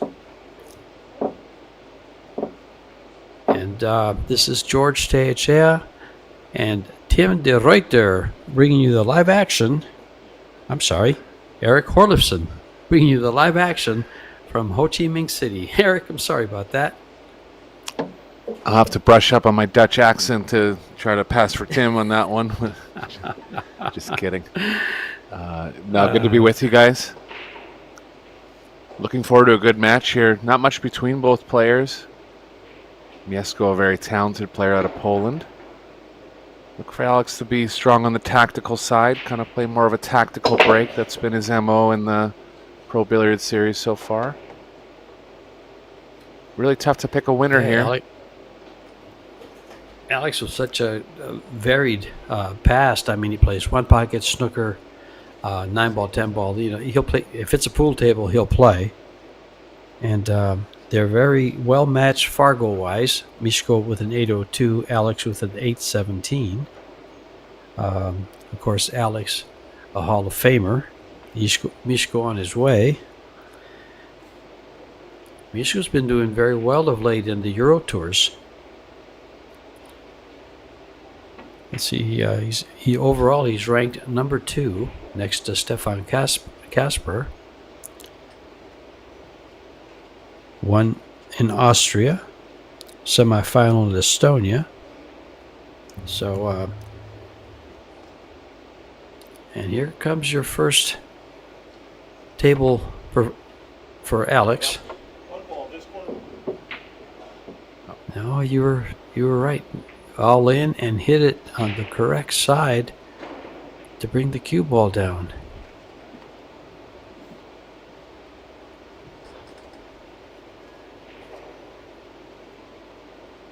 Thin one for Fortunsky, but have to land the cue ball in a small area between the 5-10. One more corner. Just called it. Trying to make something happen here in game number 1.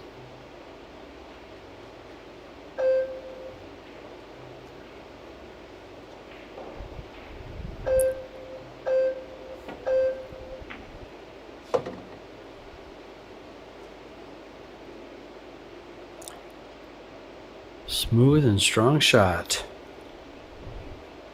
Yeah, small roll off the 10. He's over top of the 6 now. 2 ball. He's going to stay on offense. 4 is only available to the bottom left. Extension.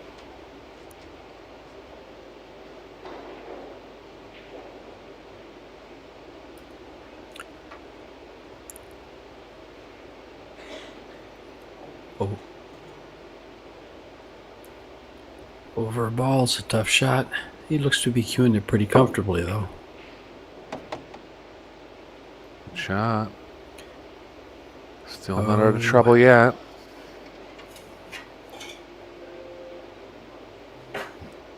Can take his third offensive swing here if he wants at the 4 in the top left. This one a little tougher than the last 2, but has passed 2 tough tests so far. Could be looking safe here. Or does it go in the top right? I guess it does. It looks. Yeah, he's still looks okay like it to might, yes. be able to run out. Lots of room.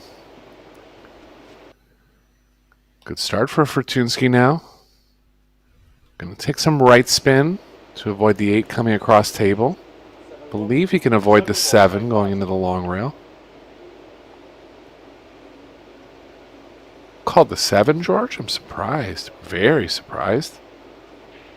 Guess he feels like he's running into it regardless. Yes, he is. And there it is. Yeah, whenever you have a carom where you can just play with follow, it's a lot higher percentage. If you're drawing into it, it makes it tougher. Smart play there from Fortunsky. Avoiding playing a lot of spin on the 5.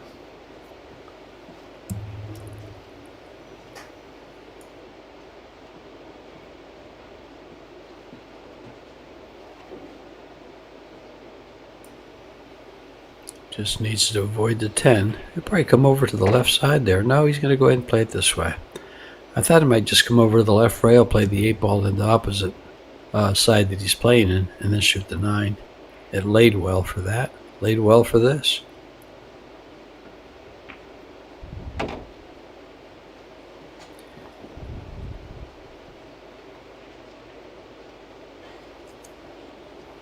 Alex has had varied results in the Pro Billiard Series. Made it to the final 16 a couple times, but I don't believe ever to the quarterfinals. Hasn't played as many events as some of the other pros. Been playing a little bit more hay ball in the past year to 2 years.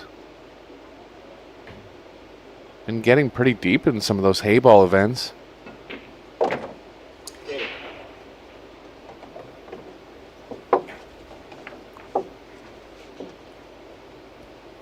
Fortunsky was a runner-up one time, I believe, in a Pro Billiard Series.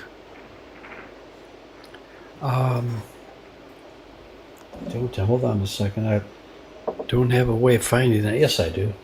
I'll find that.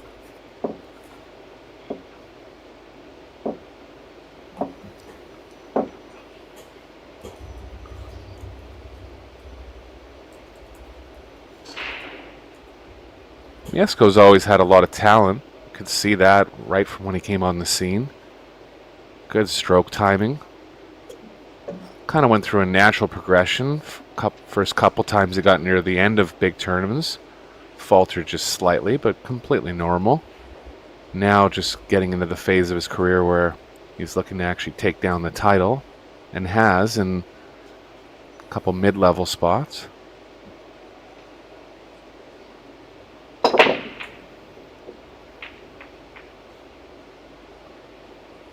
Nothing on the break here. 1-8 combos lined up pretty well.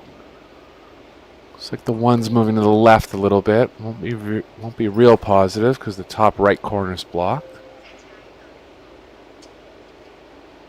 Alex is already looking safe, looks like, just because he's not happy with where the one's going. Safe would be behind the 4.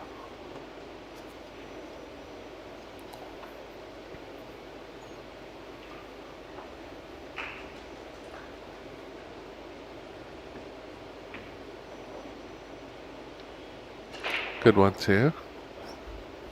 Yeah, Mieszko was final 16th in the World 10 Ball Championships in last year.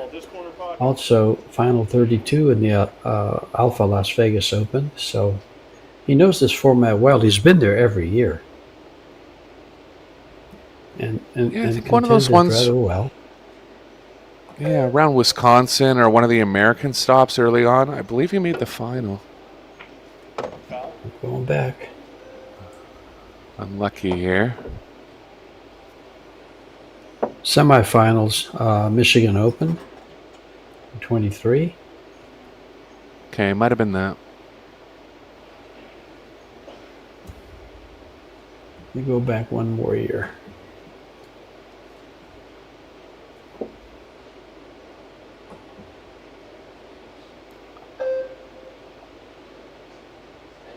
Semifinal in Arizona in 22.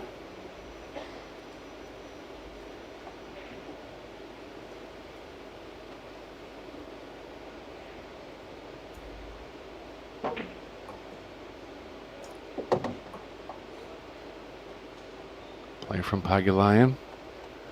Be looking to get the cue ball in between the 8-9. Back across table for the 3. Long reach here.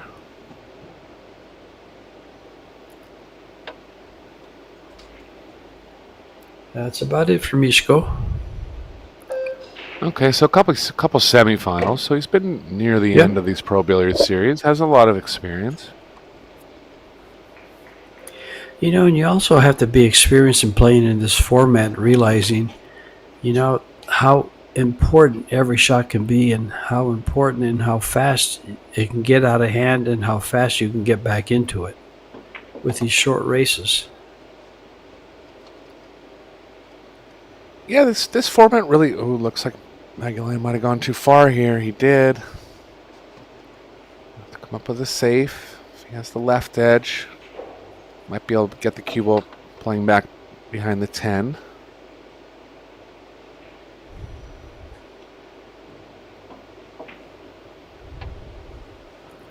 But really, in these Pro Billiard series, it's going to take your full game and full knowledge. Not as many break and run plays. Can't just get away with making 3 balls in the break and running out all the time. Needs to be able to kick well. Needs to be able to play safe well. Really, full skills of the game are being rewarded in this tour. And I think it's good for pool. Yeah, it takes your full focus. Can't let up.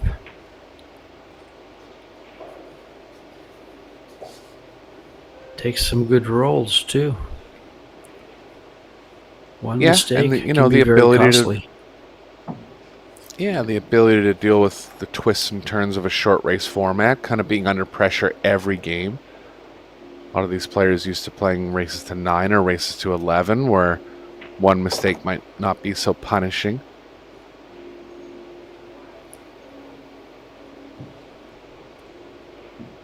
Let's see how he handles the 6 ball. What does he want to do with it? He can Yeah, I don't into like if it. he I don't like wants. the combo. You might have No, to. not at all.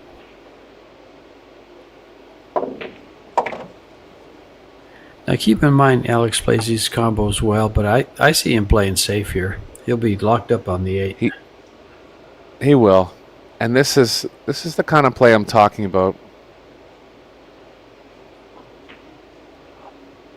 It's going to show up a lot in the Pro Billiard series.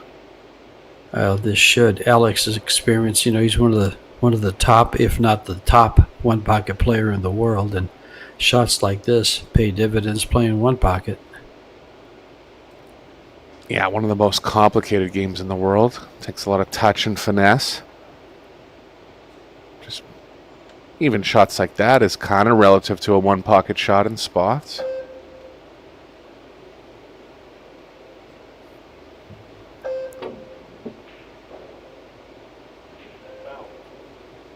Almost made that, George.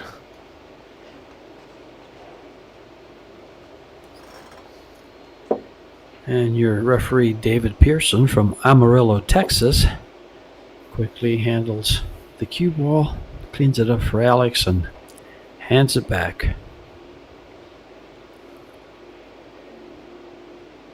It's going to be 8 in the bottom right. Just try and get close to it. Anytime you're playing a ball into a pocket that's so far away, you ideally want to be close to it.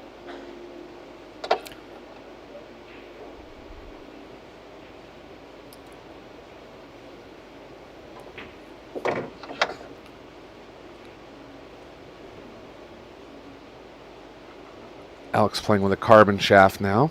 First time ever in his career playing with a carbon shaft.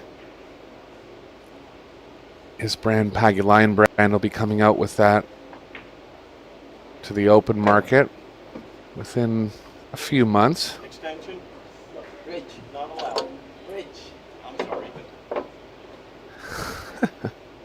Alex correcting the ref on proper terminology for the bridge or the rest. Could really be either, but he prefers the bridge, sounds like.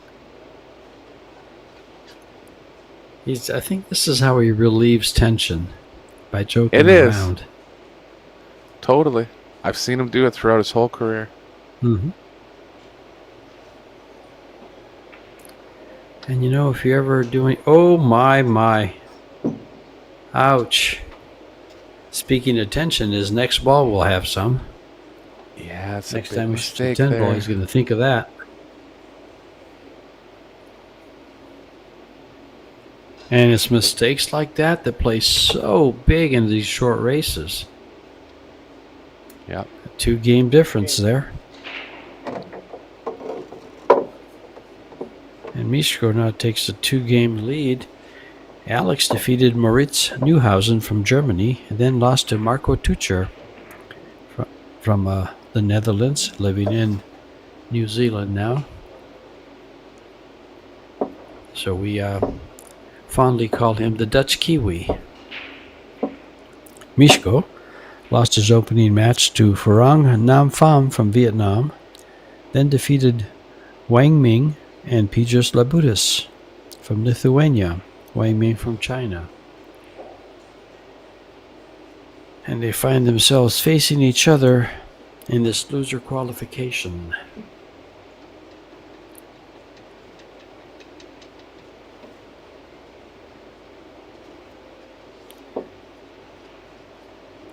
Pagulayan has 76 titles on his page in Wikipedia.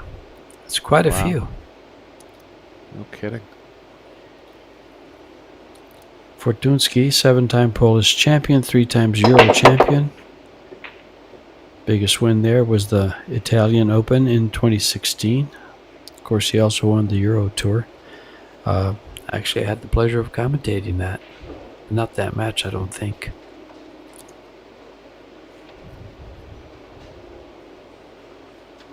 Those Euro Tours are a lot of fun. Yeah, a lot of players too. 256 players. Sure. Anytime you can win a 256 player tournament, you know you're playing well. I am surprised he did not stick him on the 7 and bring that around 3 rails. Yeah, that looked like the obvious shot.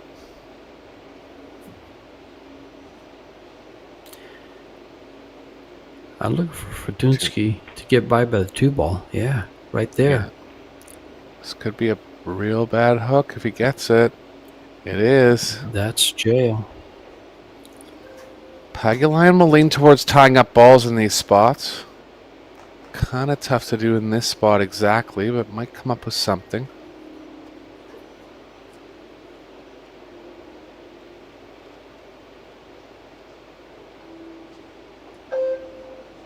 Extension. They are on the 30-second time clock, 60 seconds after the break, and 1 extension per game.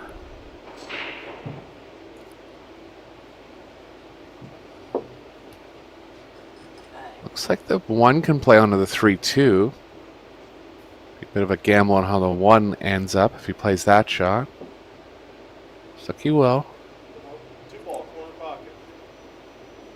Maybe play with a little speed here instead of soft. The 1-ball stays there. I can't see it going anywhere. Yeah, just don't think hopefully you the can 1 miss the lines up 2. with the 3. No, that's Didn't why I said quite. the speed would have been helpful. Wow. Has the carom if he wants. Again, tough to control the position of the 1 if he does play that shot. But a chance to stay at the table.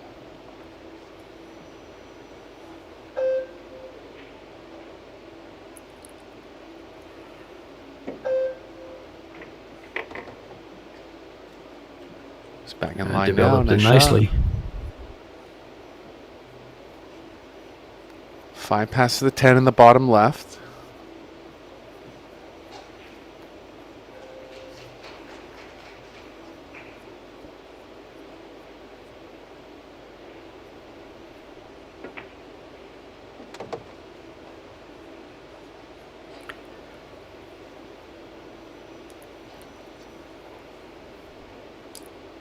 Mishko looking to extend his lead here, and 1 game short of the set. 5-ball must go by the 10 here.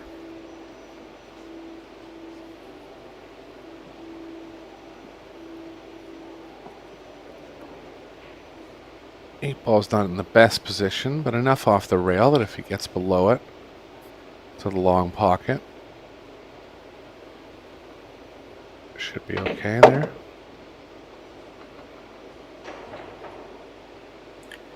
Gonna need some angle on the 7 to come back across for the 8.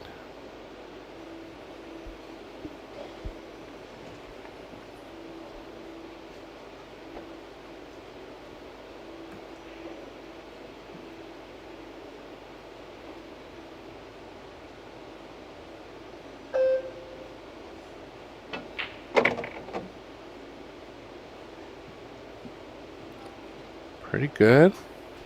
Slightest bit thin maybe, but you'd rather be thin than thick here.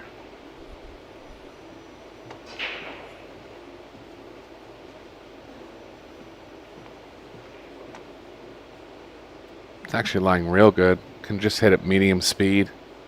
Come across.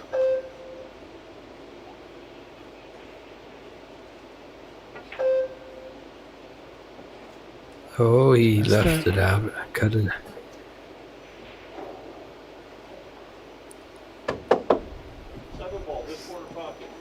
Oh, Alex is looking to make something happen. He has a high percentage safe playing the 7 in the middle of the short rail, but he's going to go in here. Has a chance to leave it safe. He banks it short.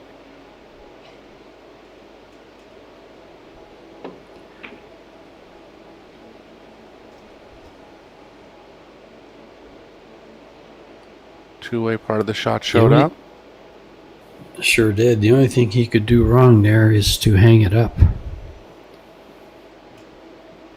If he misses it, he goes back to where it's at. And of course, if he makes it, he's on the 8. Fortunsky has the thin left edge of the 7. He's going to try to line the 7 up with the 9 or the 10. Playing the cue ball back near the 8. Tough shot. Got to hit it very thinly.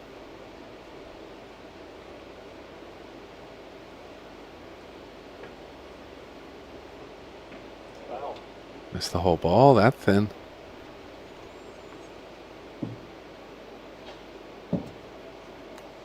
So some slight faltering from Fortunsky in rack number 3, and this is what Alex needed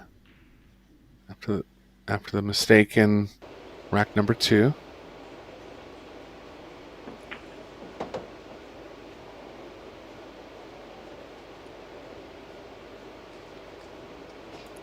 Got nice and close here. Just make sure he has an angle going to the left off the 9.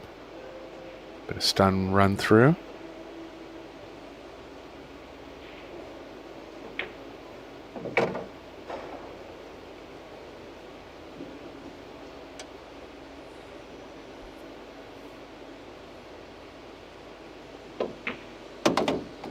Interested to see Alex's break approach in this match. I haven't seen him play in this tournament yet.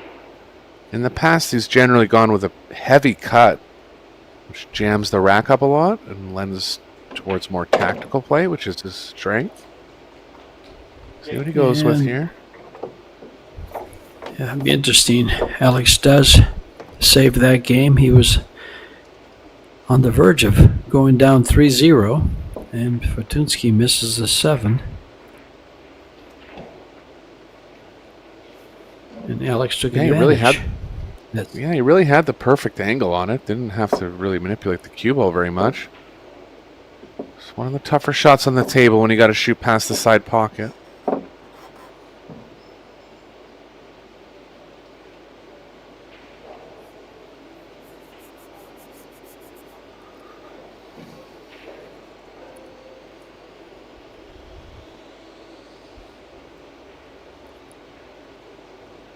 Dave's taking a good look at that. These guys try to give the best rack possible because the hand rack is, harder to deal with than the template. So they try to make sure everything's frozen for these guys.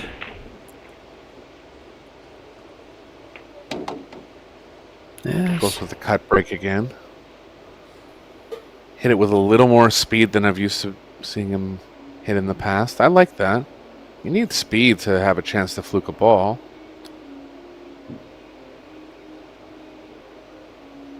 He's really playing the 1 in the side there, but you can see that he hit it with so much speed that it went across the most obvious side and ended up getting caromed over to the opposite pocket, but You can see with this break style, he's got 6 balls below the first 2 diamonds, really. Sure. And it's a little off-putting for the opponent, too, because they're not, they're playing 10 ball. The racks are going to be more jammed up, but not as much as this. And if Alex is playing these racks more than his opponents, it's an edge. Well, there aren't too many players that I can think of. Very, very few that can outmove Alex. For sure. He's just playing And to his that's what this strengths. becomes. Yeah, exactly. Well, this is where you slow these gunners down. That's right.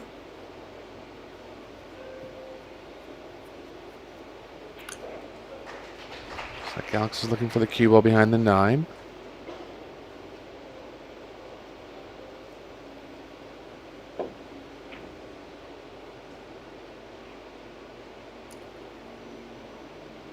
Nicely played. Full coverage here. Took away the short rail.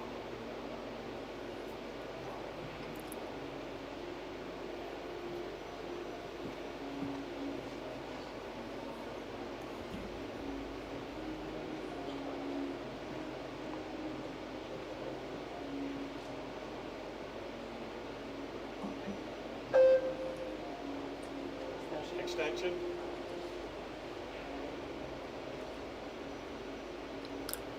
Eric, in researching Alex Pagulayan, I didn't realize his middle name was the same as mine.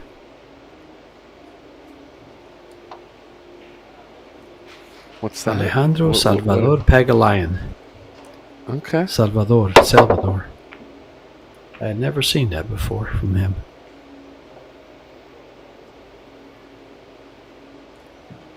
I don't see that I don't too know often. a ton about. Yeah, I don't know a ton about Philippine culture, but I've heard that some have Spanish background, some Spanish background as well as Filipino, and some are full Filipino. Oh. I think Alex. Yeah, is Spain. Spanish and Filipino. Sure, wasn't the Philippines one of the Spanish colonies at one time? That might be Was under that might be Spanish it. rule? Yeah. Okay. Sure. You can tell by his real first name is Alejandro. That's a Spanish name. Mm-hmm. Corner pocket, 2 ball. A lot of these guys, Carlo.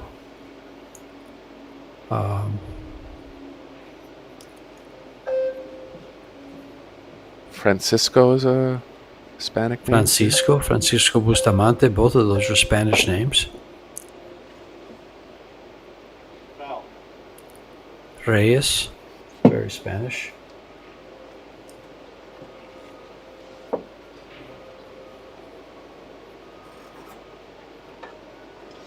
Try to get into the bottom side of the 2 here. Narrowly missed it on the bottom side.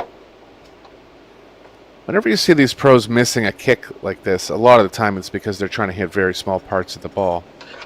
If you ask him to just step up and hit that ball, he's going to hit it a very large percentage of the time.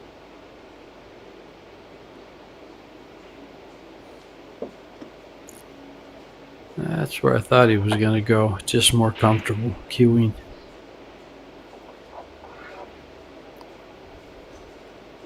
Pagulayan looking to draw level.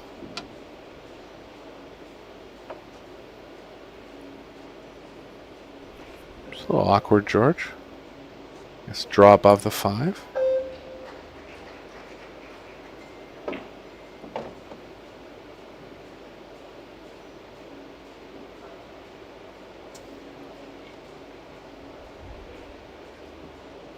A little surprised here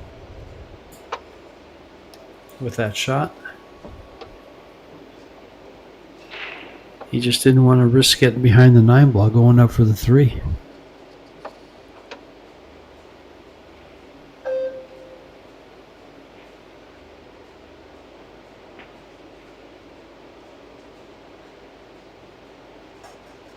Didn't check it quite enough. Didn't leave it in the side.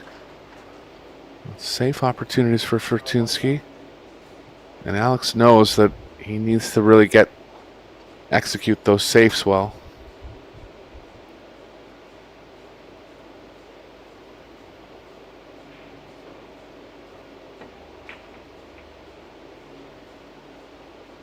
Nice play.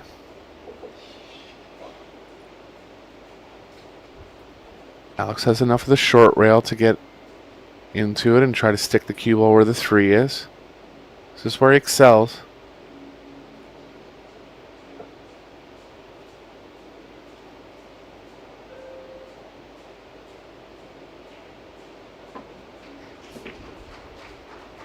Shot.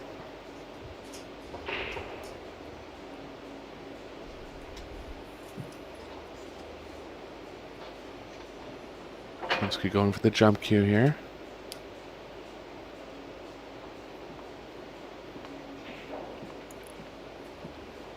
And he's got the balls opened up enough to run out.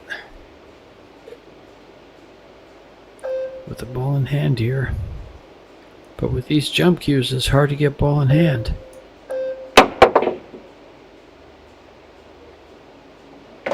What a shot. Called it. Another tough pocketing shot for Fortunski.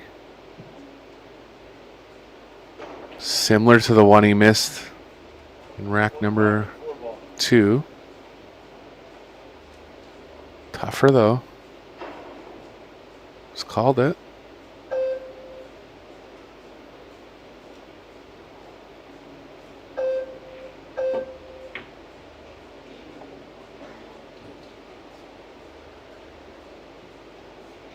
Can see how tight the pockets are playing. I mean, for sure, he was hitting the long rail on the way in, and pretty high up it.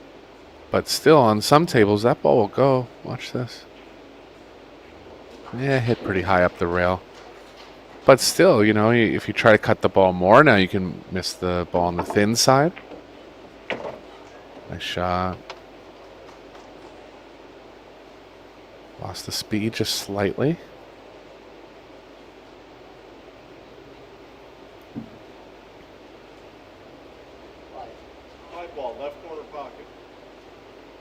Called the 5.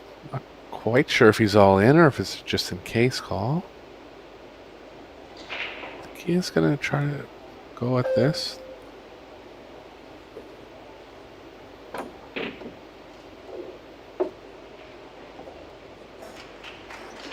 Huh. That's the kind of creative stuff he does, George. Off of balls, playing two-way possibilities. Sure does, and does it very well. He's left the only problem here is he left the 5 ball right at the pocket, so. Yeah, good chance for Fortunski to get on the hill here.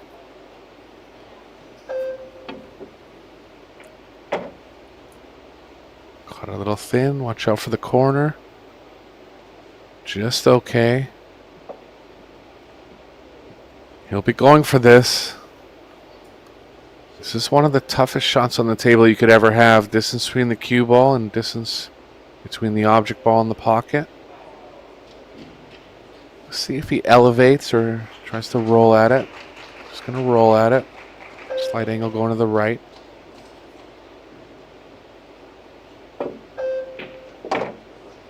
Beautifully played.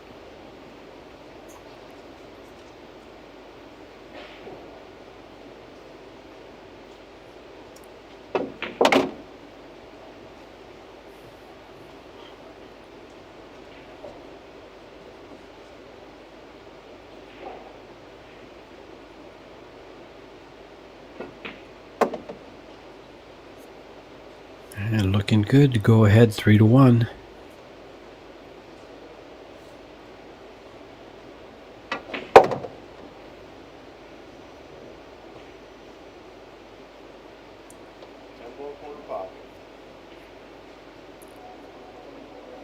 Alex is looking pretty stern, pretty focused, but he can't do anything in his chair. Yeah, but a concern on his face. He's been in thousands of battles throughout his career. He'll know how to adjust here.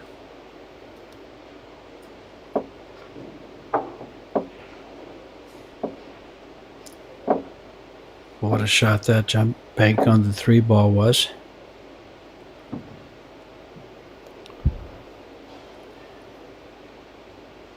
Yeah, so if there's any critique to Alex's style, he's a little susceptible to shots like that. Like, are they going to happen every time? Of course not. But if you leave your opponent in 5 spots like that, how often can he actually get out of it? You know, there's those factors.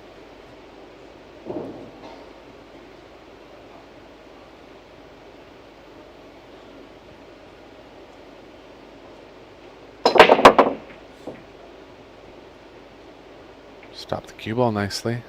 Nothing down. 5 ball? Oh, almost. Look at the 4 ball. Look at the 4 ball. Yeah, what the 4 ball does. Yeah, block the 1. Things were looking good for a second, and oops.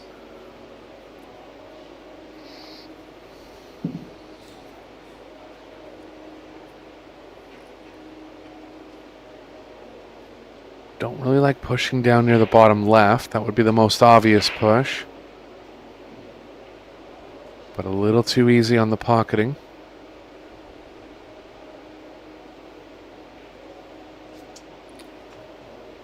Push. And he pushed to a jump shot. Fortunsky handles those pretty well. Yeah. I try to tie something up. Leave an off angle on the 1. He did. This is a smart shot.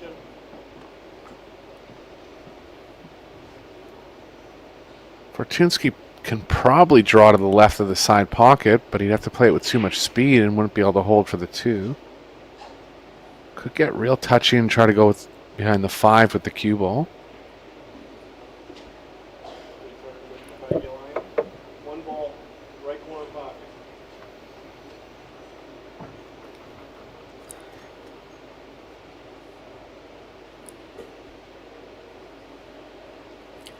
Gives it back.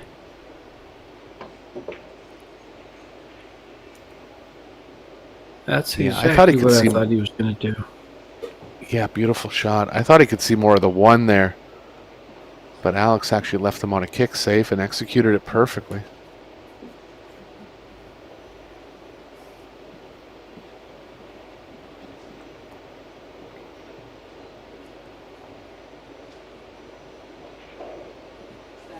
Extension. This jump plays a...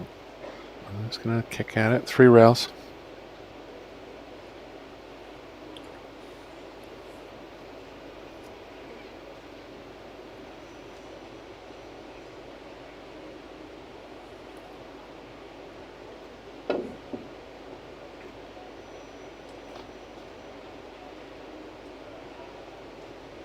Shot, but he's left a small opening for Alex. Might have to run the cue ball into the 2. Could play it with a bunch of right and avoid it.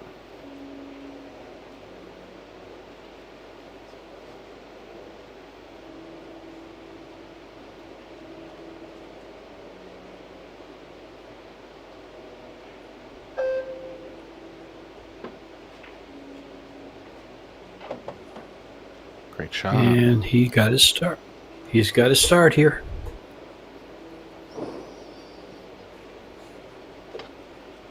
Everything's pretty open. Yeah, just have to get a real close look if the 5's available on the side. If it's not, he can go on with it into the top left.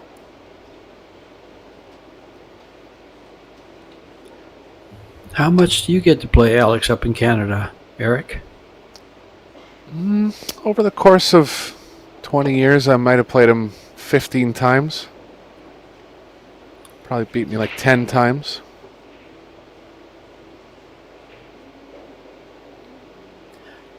I wasn't looking Every for once your in a while. win-loss record. I was just just wondering. Listen, didn't want to put you on the spot. I'm proud of myself to have beat him 5 times. I mean, this guy's one of the Sure. best players in the Sure. world. Yeah. Mm-hmm. Every once in a while, we'll have like a 5,000 first prize tournament between 5 and 10,000. Alex could be in the area. He'll come and play. He wins about at least half the time, if not more. When it's only Canadian players playing, he's definitely the favorite.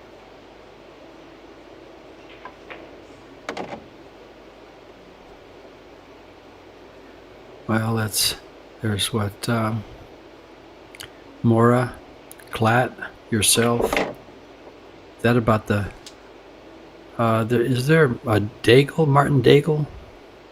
Yeah, he's up there. Stephen Holem is up yeah. there. Yeah. Yep.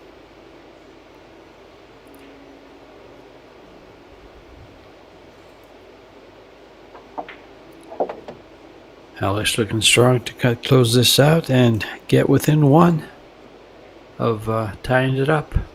He'll have the break. And look for this match to take a while because of the moving on the 10 ball instead of the runouts on the 10 ball. 10 ball corner pocket.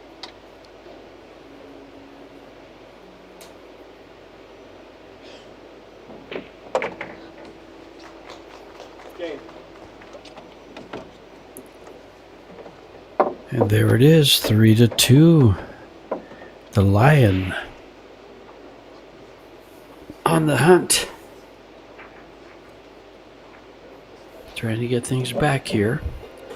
And this equipment is played on the Predator Arc table, 3-piece slate table, covered with the Arcadia cloth, Predator Arcadia cloth, the Predator Arco 2 balls, and they're racked with the Aero Rack from Predator, and all these products you can find on PredatorCues.com. Visit the website, they have cues. It's just everything you can think of regarding pool. Top-notch equipment. Industry leader. Sponsors: Box Billiards, Kamui, Yalin, Pro Billiard TV,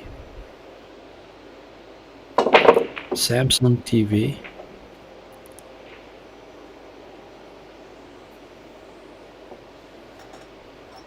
and Predator.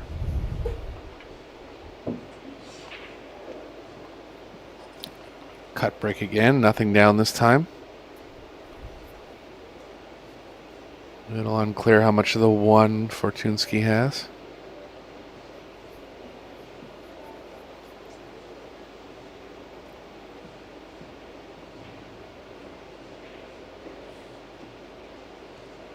So the 9's got him pretty blocked.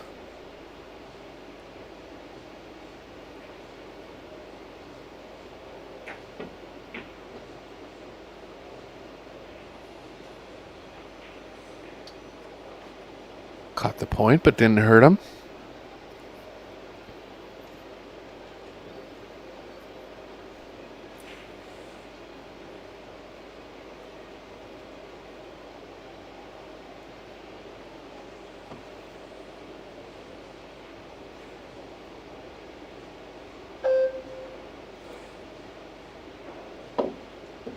Foul. Oh, Oh, didn't get enough spin you on the don't see cue that ball. very You don't see that very often. Alex missing a straightforward kick like that. Just didn't get enough spin. Yeah, I wanted to hit it with some speed to make sure he hit a rail. The spin just didn't catch as much as he expected.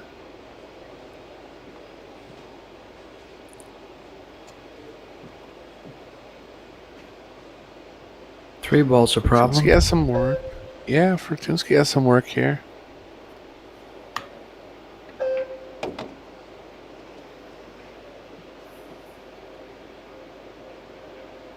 Decent angle. Gonna be tough to get back towards the 4. Looks like he's gonna play the combo. It's not a win. 10 ball will spot and he'll stay at the table.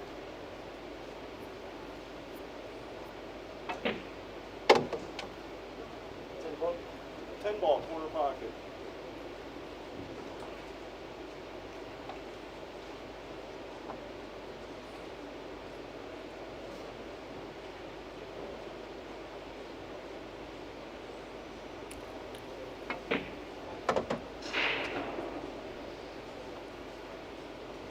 No good. He was trying to play the 3 over for the side.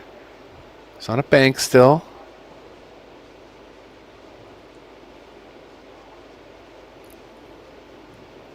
10 balls complicated the situation for the 6th. A high percentage bank. He just has to follow past the 5 so he gets on the 4. I think he takes it on. Well, there's balls to get Think so, behind, too. though, so maybe not. Yeah, position's a little awkward. Yeah, he's going to play the safe route. Nice job. Yeah, good shot. Might have a You know look the at the thing right about long Alex- rail. Run one foul. Yeah. Go ahead. Thing about Alex, just these little situations like this, he does the most simple things to get out of 10 ball trouble. corner pocket. He keeps it simple. Extension. Extension. Yeah, like a lot of players would be in big trouble here, and of course he is in a bit. But look for him to get out of these situations a lot more than other players.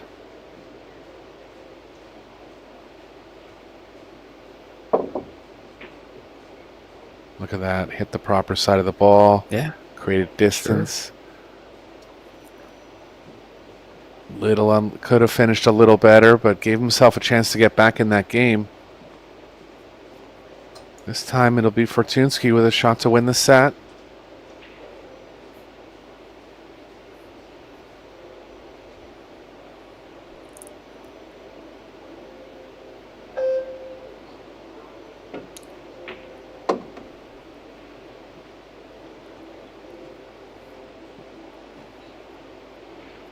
Six balls available in the middle left.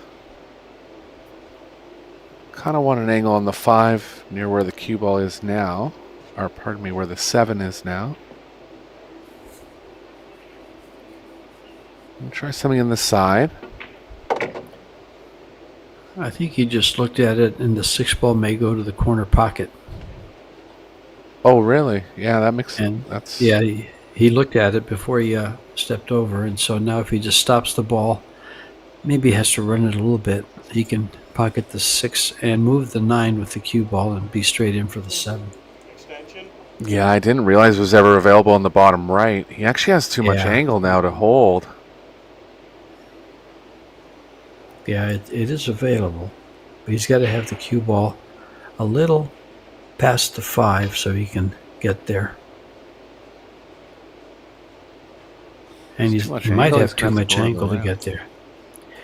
Looks like he's drawing into it. Yep, Hmm. sure did. Not going to turn out good, I don't think. It's not. Excuse me. So more play to come here in the first set.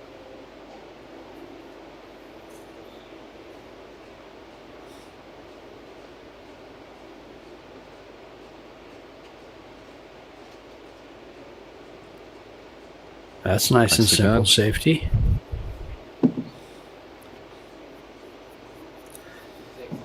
Six ball. That corner Is that pocket. what you call a Yeah. kiss shot? Keep it simple. Yeah. Right. Stupid. I didn't say that.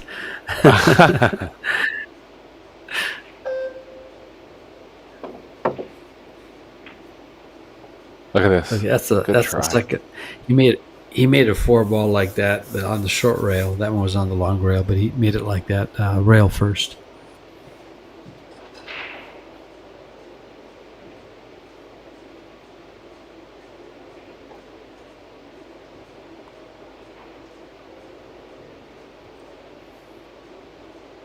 No bank opportunity. Could try to line the 6 ball up with the 9-10. Here's what he's going to use the 8 ball, yeah, right along there.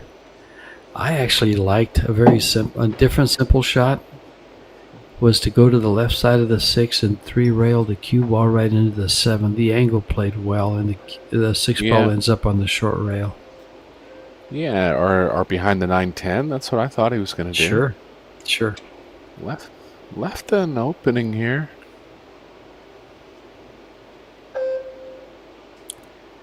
Well, if there's an opening, the line will slide in. Oh, he did not. But he didn't flat out sell out, so that's good. But the miss came out okay. Yeah, Fortunsky can play the cue ball behind the 10 if he wants. There are some little more aggressive saves, creating a little more distance. Going right up on the 10. Sure. 6. Got him on He's the doing a long good rails job to the here. point where he has to spin. Yeah, where he has to spin it. Fortunsky did a good job there. Took away quite a bit by getting up against the 10. Yeah, he's played some good saves. Put Alex in some bad spots.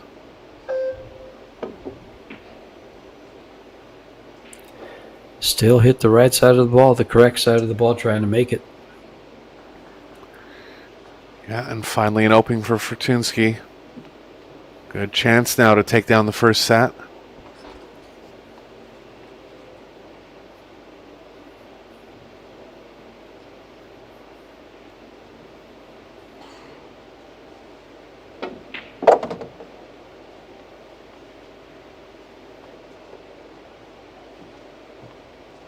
Eagle looks pretty good.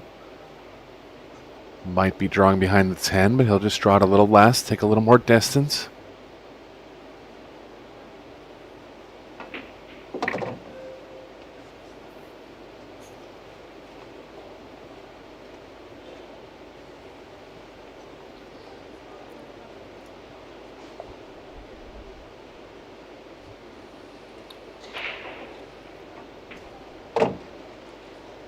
Entertaining first set, George. Not much between them. Alex missed a 10 ball in game 2. Yeah. Small turning point. Of a big turning point. They'd have been tied. Yeah. Yeah, just tried to fight his way back since that point. Didn't quite get there.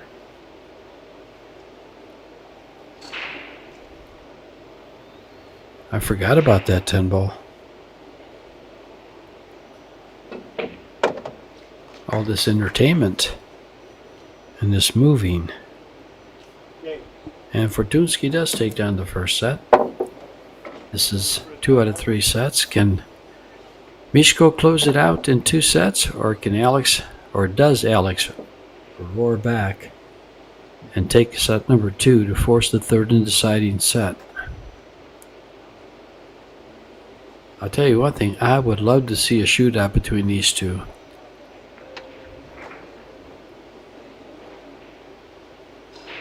Yeah, has all the makings.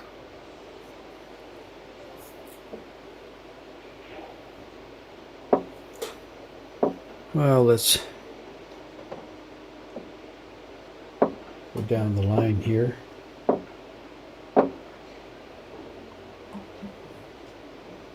Albin Ocean is tied 3 apiece with Marc Maggi.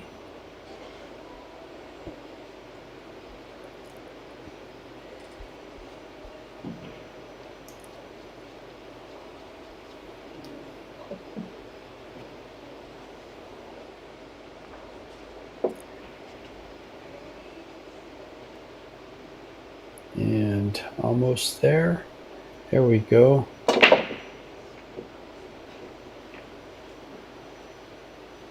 I'm sorry, that was the wrong scoreline. Albin Ocean leads Maggi 1 set and 1 game in the second. Bader Alawaldi trails Jonas Suto 1 set and 2 games. Suto having a good tournament. Torsten Homan 1 set and 1 game. Down by a game in the second set to AJ Manas. Robbie Capito leads Raymond Faron 1 set and down a game in the second set.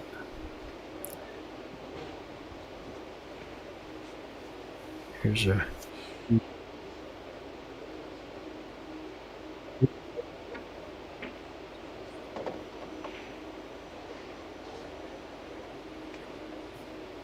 Alex hit the break square that time. wow. Randomly left Fortunsky an opening, and look at the reverse play here. I wonder if that'll spook him and he'll just go right back to the cut break. But, you know, he purposely hit it like that because he decided that he wants to be a little bit more offensive in this set.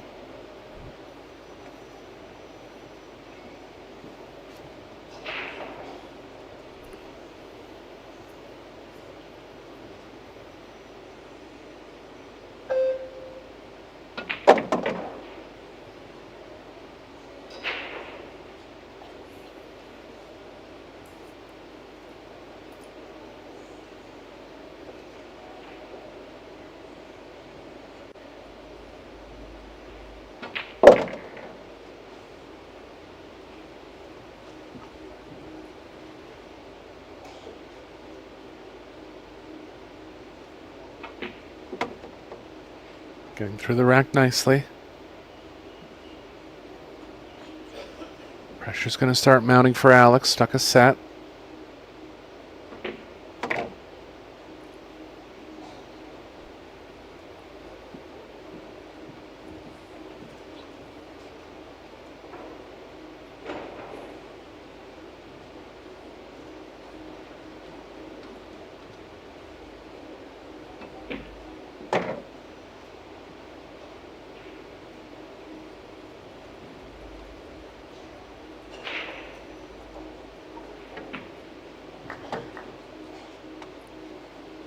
Game. Well, one quick game. Set number 2. We were talking about the number of Filipinos still left in this loser qualification round. There's 5. And one of them, your reigning champion, is in action right now, leading Dennis Grabe. 1 set, and they're tied at 2 in the second set. Interesting. Good matchup there. Who beat Carlo? It was a shootout. I did the match. It was a great shootout. And Ko Ping Chung. Okay.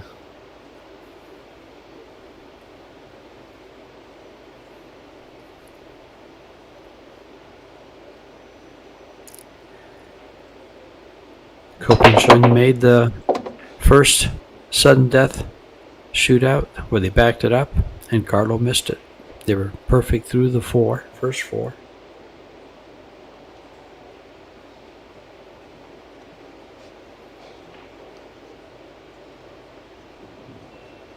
One heck Ball of a on the break match. Yeah, I bet. Ball on the break for Fortunski. Nothing on the 1. Could play the cue ball behind the 5. I think that's the safest play. Just minimize the cue ball movement. Have a chance to get Alex in a bad spot.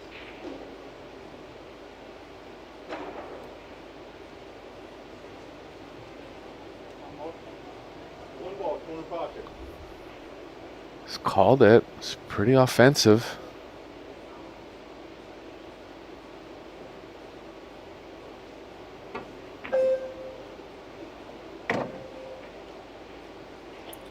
Shot.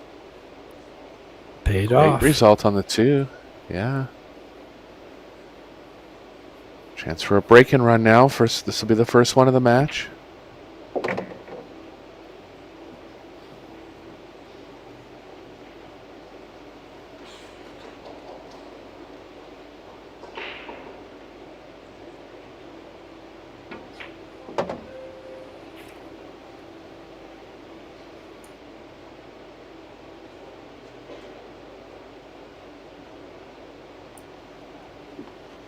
Nine ball available in both corners.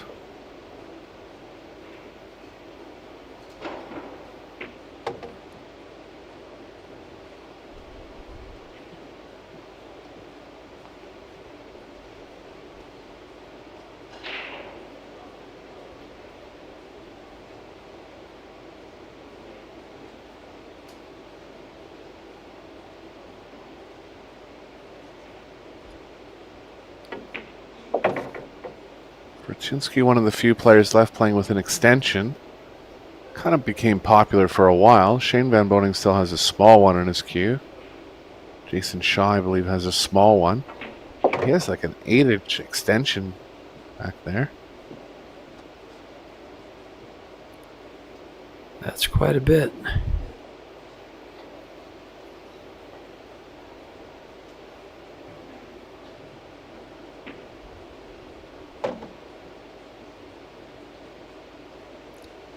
Gives more natural power to the cue, but you have to have a really straight stroke, swinging a longer stick at it.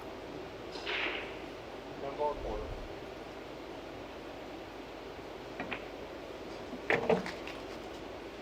And Fortunsky does break and run that rack.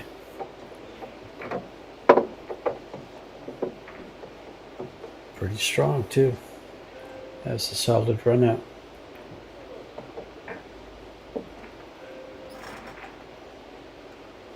Yeah, we've got quite a list of very, very strong players, elite players in the one-loss side. Joshua Filler will be playing later in this same qualification.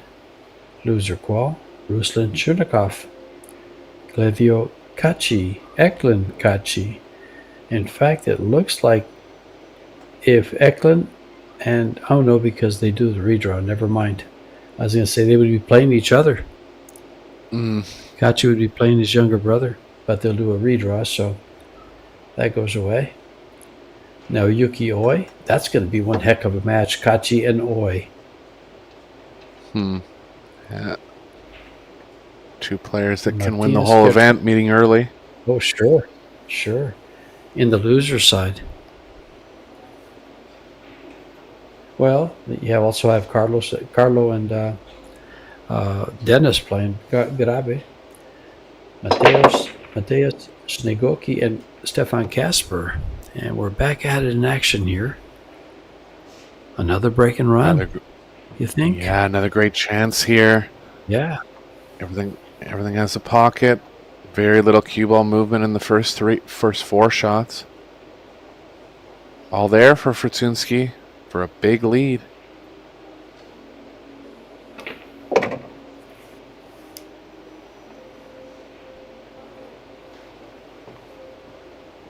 Funny how that one decision for Alex to go with the square break in the first break of this set just dictated everything that happened after that.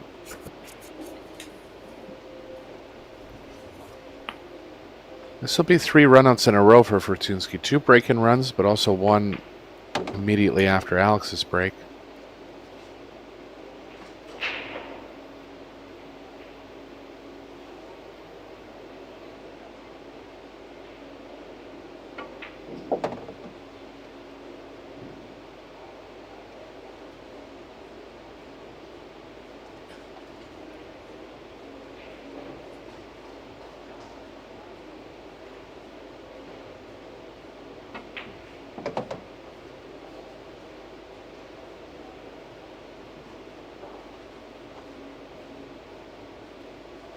Maintain angle here on the 8, move across for the 9.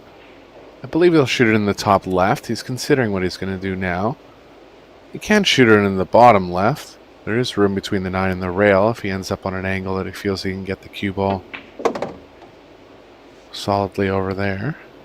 It's a little straight, George. Could be trouble here. Could be big trouble, really. I think he's going to hit the 10 if he goes forward, and even if he does miss it, he's not really playing to where he wants to be on the 9. Too straight to really develop anything over to the left side of the table. Not sure. Extension. Maybe a straight back power draw, but I feel like the cue ball's drawing to the left too much. It is.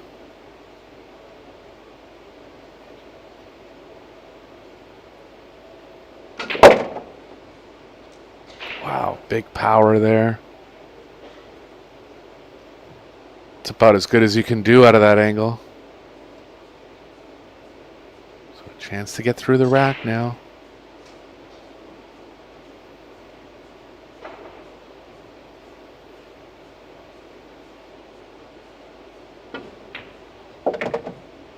Got it. Good recovery from Fortunski.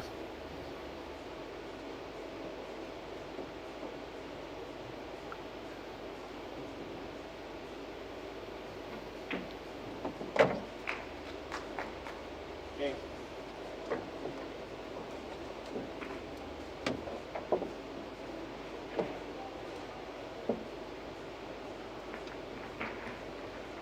Alex starting to feel the pain a little bit in his chair. I don't blame him not shooting for 3 racks. I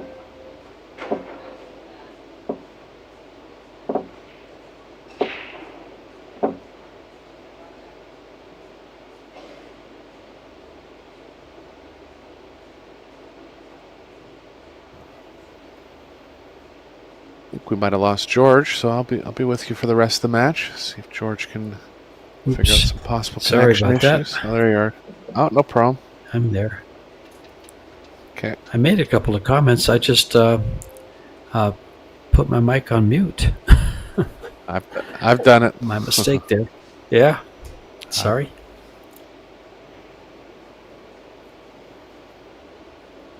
I like the way you brought me back in, though.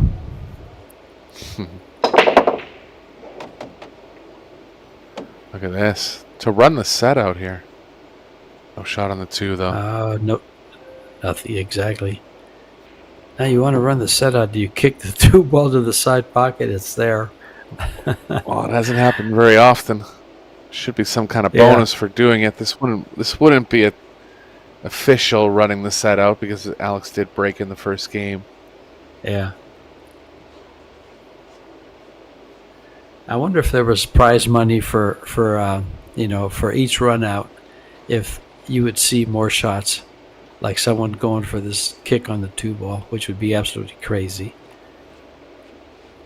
Possibly. The races are too short, though. You couldn't just give up Mhm. an edge like that. Would be a good addition to the tour, though. Most break-in runs or most racks run in a row. They've been doing that in World 9-Ball Tour events. Look at this. Oh, but he didn't even call it, so it's not going to matter. Just put him back in. He says, "Go right ahead."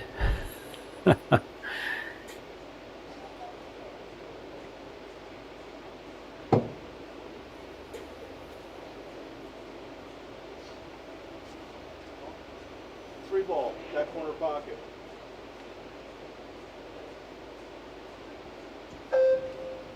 Extension. Well, this means that Alex may come back to the table with a good shot to start it off.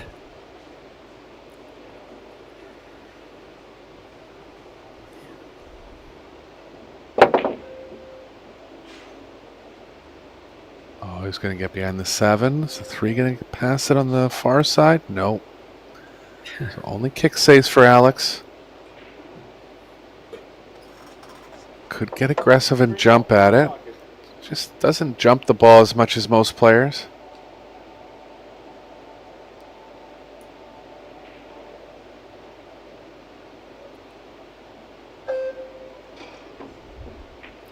Yeah, that is a jump shot that most of these young guys will just eat up to the side pocket. And really, in the modern game, I think you have to. I agree. For Alex, he kicks so well that he can get away with not doing it. But again, it's just giving your opponent a chance to get back at the table. Situations like this where he hit the proper side of the ball and ended up leaving a window, it's going to show up over time. Yeah, that was a jump shot, straightforward, and he chose to kick it.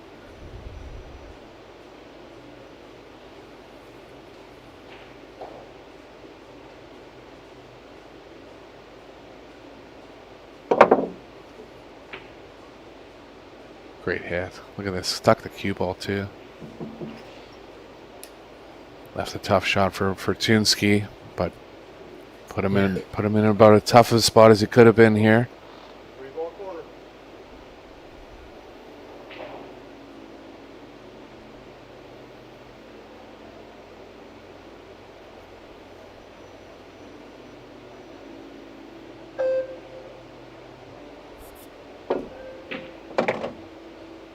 Got it.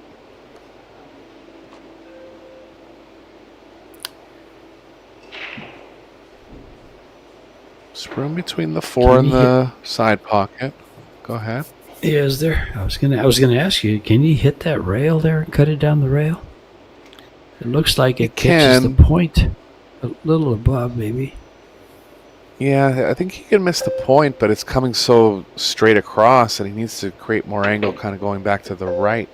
So he went for an aggressive cross bank. Alex is going to have a chance here. 5 plays real tight past the 6.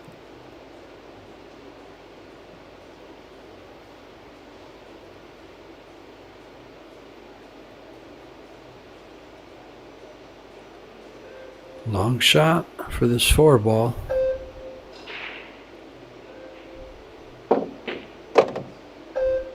Great shot.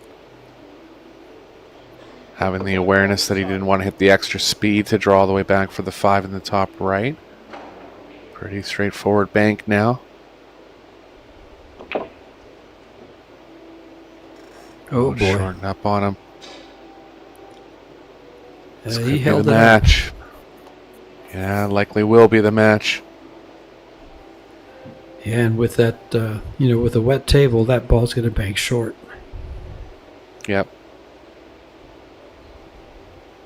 And it did.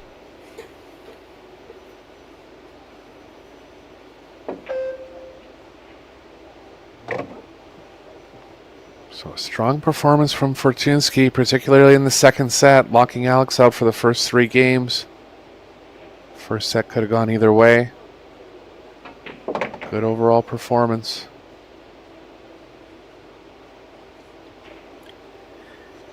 When we see these stats, I don't think Fortunski missed more than, I'm going to say 3 balls in the set.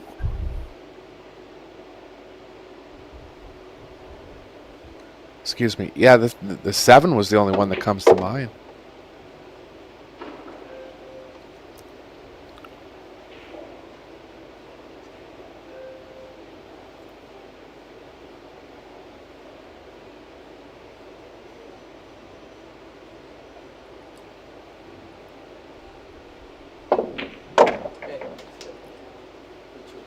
And Alex concedes. He says, I've seen enough. I don't want to see the last 10 drop. And Fortunski, strong performance, as you said, Eric, in the second set with 2 breaking runs. Looking forward to these stats coming up.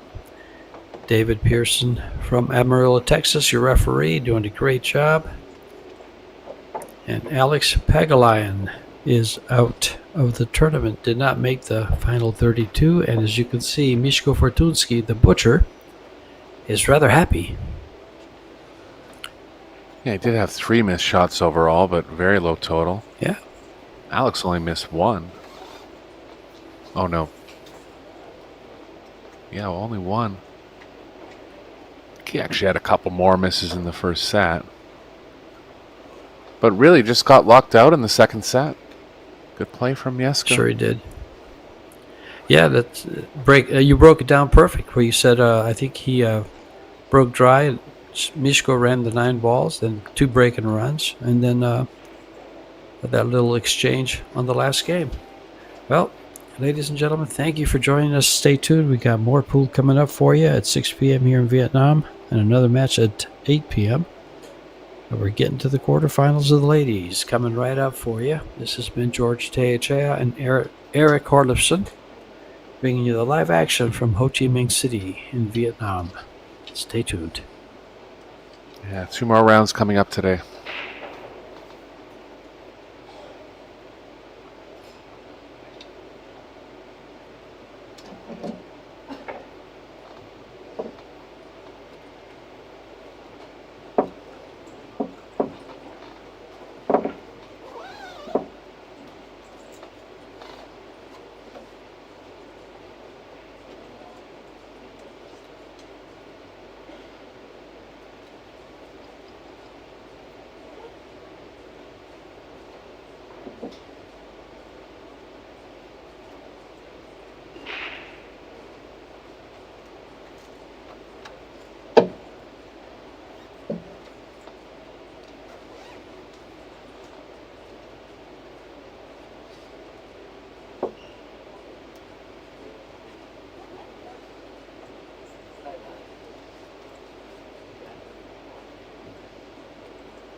human, right? I mean, it's good to see that you should have, because you always feel like the only passes to yours are there after that. And then you see the other one that's there. Like,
the point, yes. Yeah, the point. Yep. You do all the work. Yes, ma'am. You do all the work. You do the extension. That's it. That's all the things.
times already.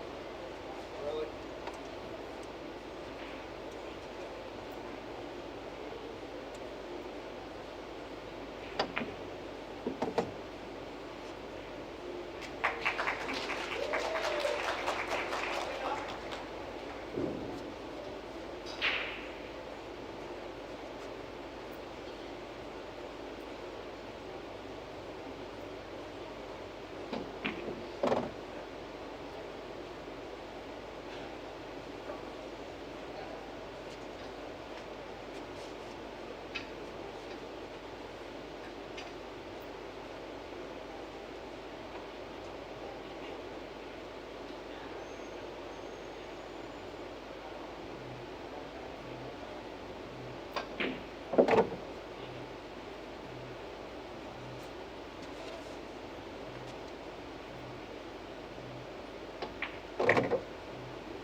here's Rubelin Amit and Jasmine Ocean getting ready to bring you some great pool with Perry Anderson, the referee, taking care of business here for the EPBF refs.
You don't have to rack it up. Okay, sweet.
And hello and welcome, pool fans from all over the world. This is day 5 of the Poison by Predator Saigon Women's 9-Ball Open. 64 players, 17 countries, $75,000 prize fund, $22,500 to the winner. We are down to the single elimination, best of 3 sets, winner breaks. What a match we have. If you guys enjoyed that clip we just had, to start the match, you saw present and past champions, and these two are very present champions. Rubalin Amit from the Philippines, multiple world champion. Jasmine Ocean from Austria, multiple world champion. The winner will move into the semifinals looking for that trophy and $22,500. This is George THA. I bring you the live action from Vietnam, Ho Chi Minh City, and Tim de Reuter will be right with us. Hello, Tim.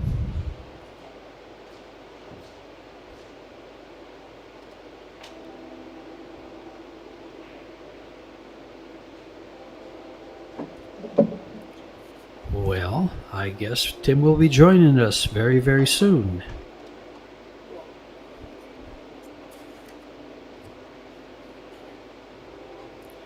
Rubalin has won the lag and will break. Jasmine will follow suit once she gets her turn at the table.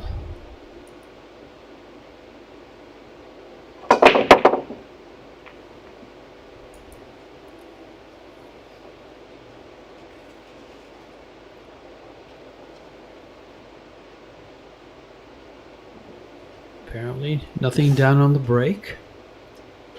Looks rather open. There's a shot on the 1. The 2 ball, 3 and 4 are all lined up at the side pocket.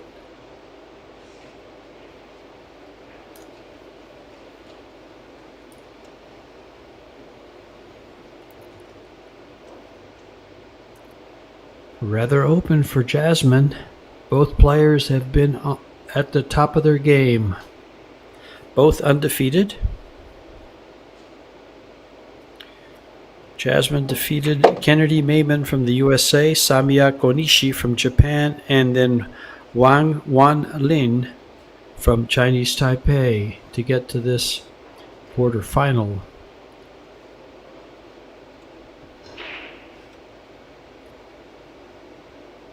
Looks like she can see the 2-ball. Can she draw around and move the 3 or get position on it?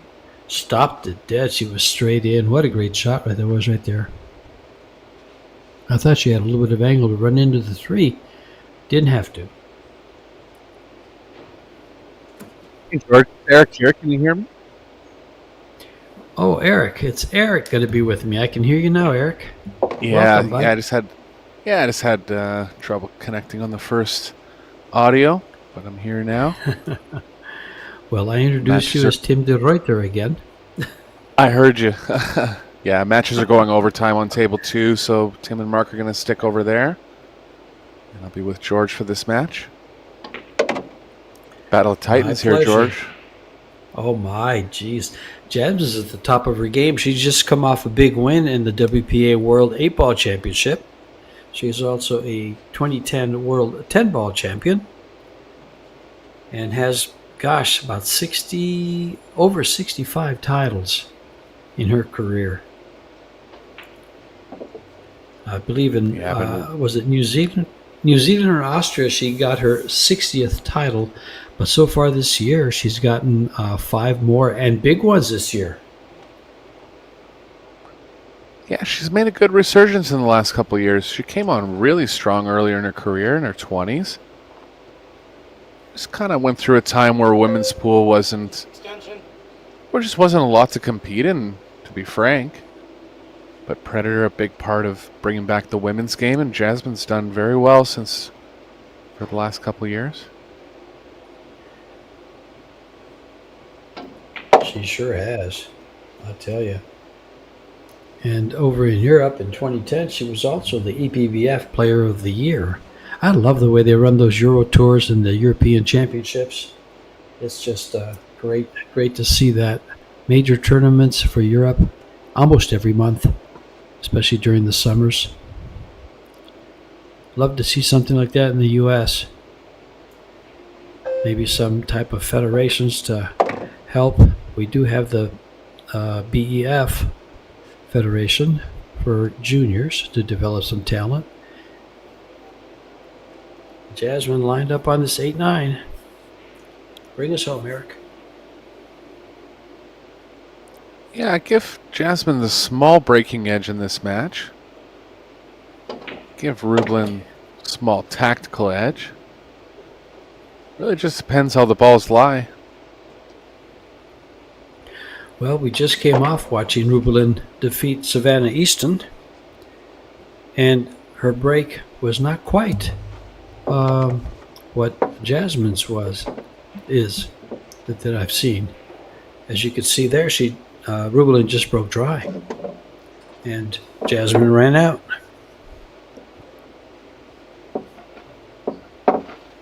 Yeah, I haven't seen her play yet in this tournament. Be interesting to see if she's actually going with the cut break or if she's trying to hit it square. She's very knowledgeable on the break. I believe the best break is to cut at the side rail.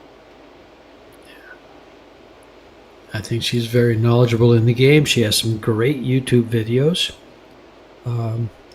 that gives lessons and points and hints and improvements. Does a great job with the explanation and the execution. Amit, of course, multiple champion also. But here's Jasmine, game number 2.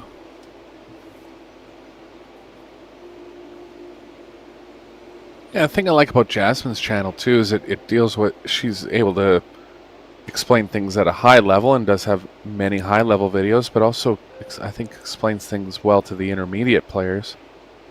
So really something for everyone over there. You can check her out on her YouTube channel. Hit it square. 9 almost goes. Yeah, this could be a short game, only there's nothing really other than the 6.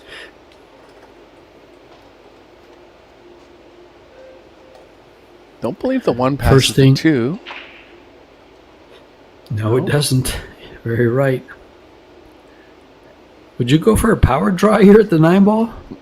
I was just thinking it's not wrong, especially if the one's going to stay at that end of the table. Kind of tough to see. I think it'll play into the two pretty thickly, where could create distance. It's just a little tough to get that much draw to the cue ball.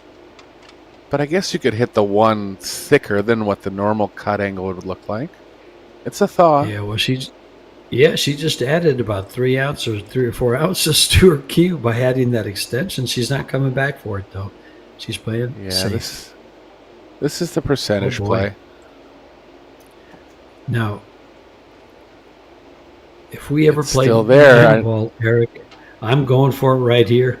I'm coming off the one I ball hear and ya. coming right at it. Because you can And get this one will safe be behind one of those guaranteed. balls. Sure, it'll be guaranteed distance.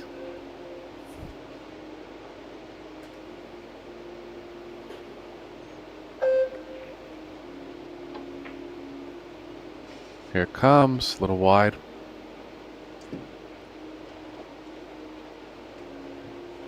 Chance for Amit now.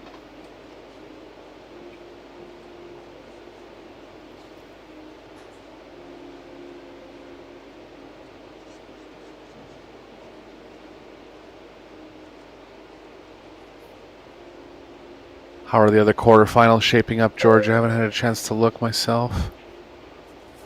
Well, we've got a new Filipino player that just defeated our reigning world 10-ball champion, Carmil Buhat from the Philippines, and she'll be facing Muyan Zhang. Of course, Rublin is here with Jasmine. Cho Che-yu and Han Yu are playing, and Soa Soa and Wei Wei are playing. Wei Chu Chin. High All ladies. high profile with- matches. All 7 of the 8 women are the highest rated players in this tournament. Interesting. The departure of Tkach is missing one, but they're all over 750. In fact, to give you an example, as Rublin runs these out, what is it, 2 more shots? He's got to make this 4-5, and then the 6-9 is very easy. But the 757, 769, I'm telling you, they're all just right up there on top. Zhang is an impressive player. It's the first time I've seen her. Down to the quarterfinals. Plays Yeah. very aggressive, but in control.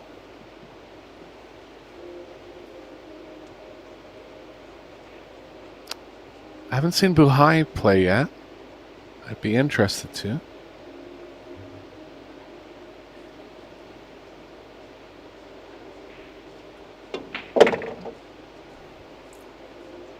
Couldn't get a Fargo on her.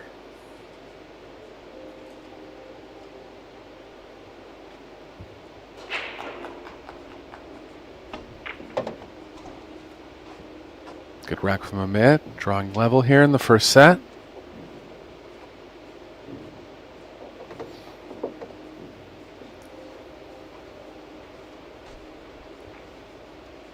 And your referee for this match is Perry Anderson from Hubbard, Ohio.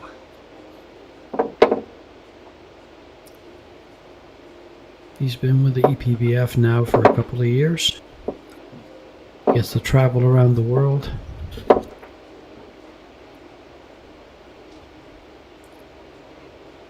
Good all-around guy.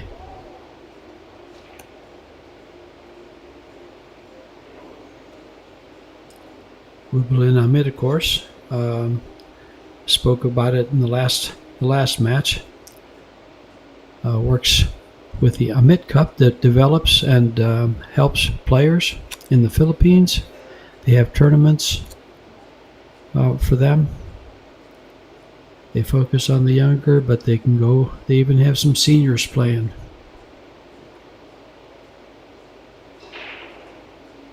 Yeah, results starting to show up from that program too. 5 Filipino women competitors over in this tournament.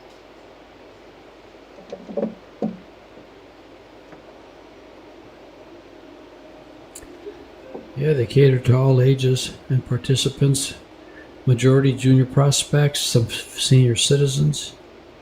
And as you mentioned, we talked about the young little 14-year-old Rocky Constantino from the Philippines. So Rubelin has a lot to do with the development. Yeah, look for big things to come from that player.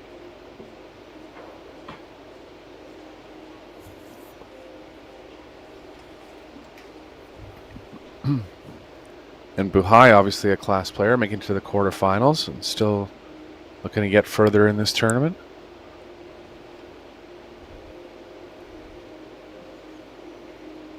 Jasmine can consider going behind the 2.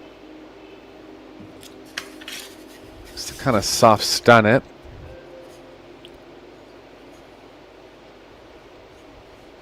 Could use the 7 as a blocker if she wants to just play straight high. You know, Eric, there's that break we spoke of too. Dry, and here's Jasmine at the table with a shot on the 1. Mm-hmm. Yeah, in these 9-ball sets, you know, runouts are always a little more common in 9-ball. So if you can get the break going, 2-way on this shot, she's there.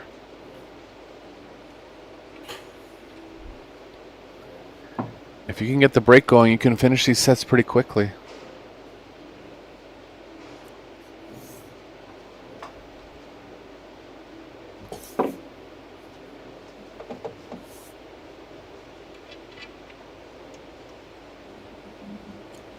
Jasmine definitely has one of the strongest offensive game as far as the women's goes.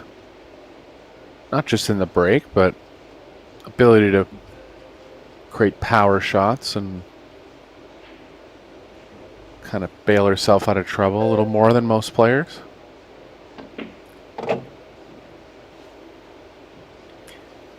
Sure does. They are on a 30-second time clock, 60 seconds after the break, and then 1 extension per rack per player.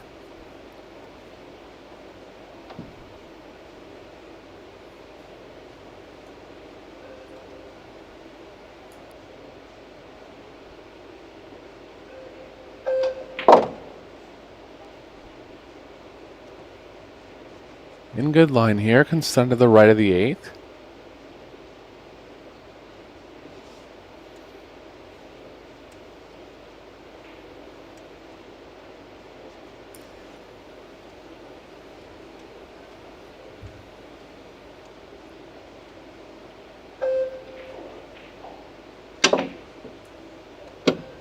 Oh.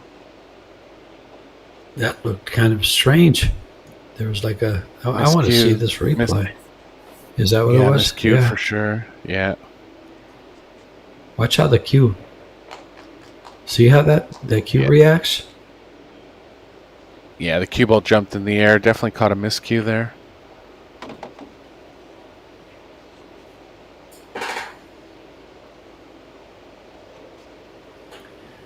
Big break for Rubelin to get back to the table with an open rack. Jasmine did a great job banking the 1, getting on the 2, and that hurt.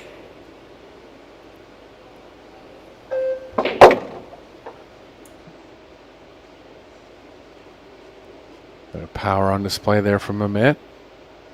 Ended up a little straight on the 6. Choice of the 8 to the side of the corner, likely the corner. Put a little more aggressive stroke on it.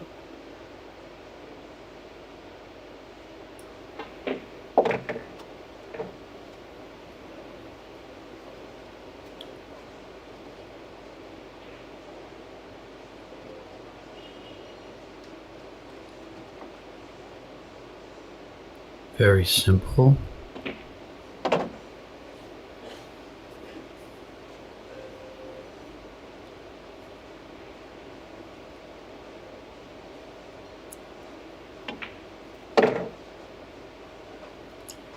And she does capitalize on that mistake.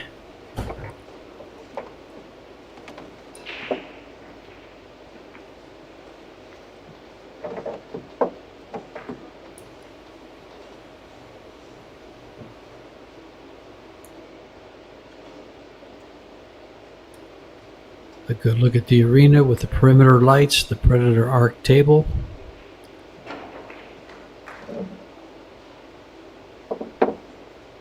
That could be a very, very costly miscue. Yeah, just got a little quick on her stroke there. Can kind of lead to miscues a little more often than if you're smooth through the acceleration. She does that sometimes. It's kind of odd because on some shots she's not afraid to take a real long backstroke. There's players that are just short all the time and kind of are more susceptible to those kind of flinching type accelerations. But with her, it just kind of seems to come out of nowhere sometimes.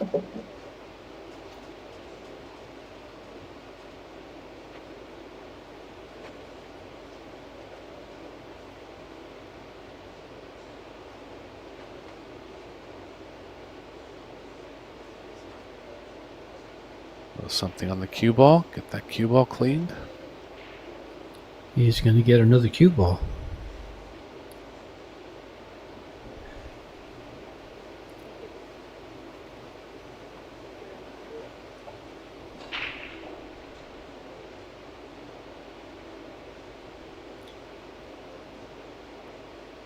And enjoying a one-game lead. Let's see what she does with this break, Eric. Yeah, she usually favors the cut. There it is, and the corner ball's down. 3 balls down. Maybe the 3, 4? 3 balls down. What a break. Well, I take back my statement about her being an underdog on the break. Yeah, I can see that. That just turned it around completely. That's the best break we saw from her. I mean, we just commentated her last match, and see, she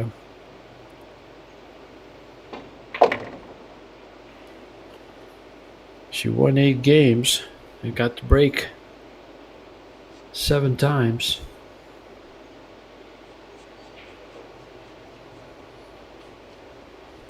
Might have to run into the 6 here.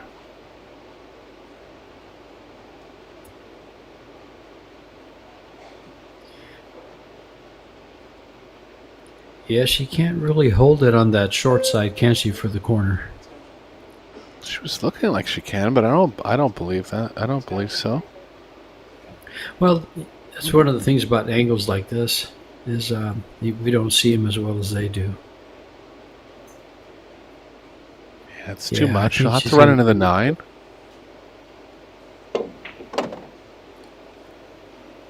Smart shot there. Look at that shot, George. Look at this shot. Hello. Checked across twice. That was almost that shot where you play a bunch of inside and then it releases off the second rail. It did a little bit, actually. Oh, I didn't even think of that. Great shot. I don't think anybody would have Go ahead. Rubelin. Yeah. Know what I'm talking about, though, George? It checks off the first rail and then it releases off the second rail. Yeah. See if we can get a replay on that one. I think it did have a bit of release spin because it wouldn't have got over there like that otherwise. Class experience shot there from Amit. Yeah, I'm sure you'll see that on the highlight reels.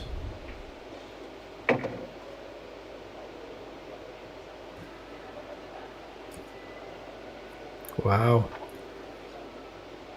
And the penalty for that miscue is 2 games and possibly counting. So instead of Jasmine having the lead, Amit gets 2 games off that miscue. Actually, takes 2 games, excuse me.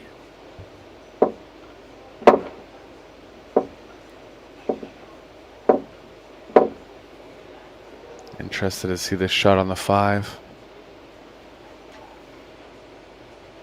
I missed it. It didn't really show. You'll be able to go. No, you'll be able to go back if you're watching the match recorded on YouTube.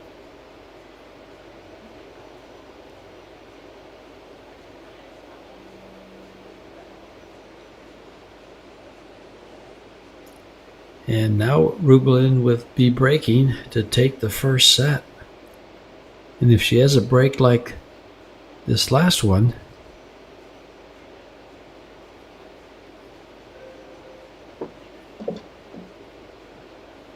where she made 3 balls,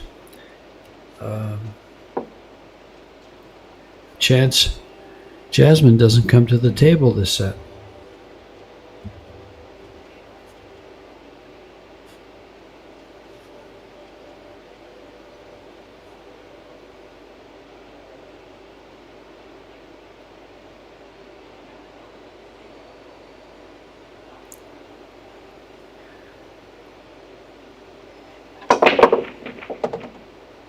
Oh, going after that 1 ball.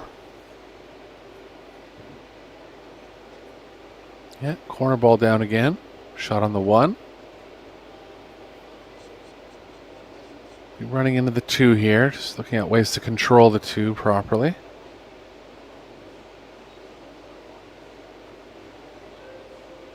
Ideally, if she could run the cue ball into the 7, that would play well. Maybe off the thin edge of the 2 and then onto the 7, the cue ball. That's what I think happens there. It looks like it's going to catch the top part, so it should go into the... She might put a little bit of draw and then push the 2 ball. Like that, she was trying to push it. Or does she It's a good set up shot for too. the combo? Yeah, it's a little off angle. Must have just felt that the cue ball wasn't running into the proper parts of the 2 or the 7 to play the breakout. Because the 2 ball will be moving up table a little here, but so will the cue ball.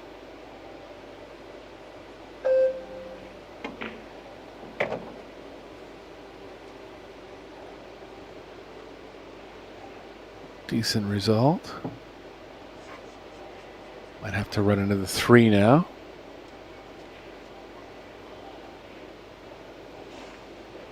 Looks like she feels like it's going to hit the bottom side of the 3, which is could work, but not ideal. Let's see.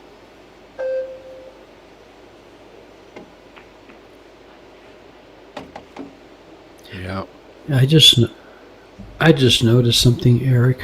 Look how flat her tip is I saw that on too. that camera angle. It just looks real flat. You know, a lot of players like them so much more rounded than that. Yeah, I was looking at the thickness of it actually, but that was a good close-up of her tip. Wow, she went all in to win the set here. Undercut it. I was looking at the thickness Well, more, but you're right. Usually players favor a more rounded tip.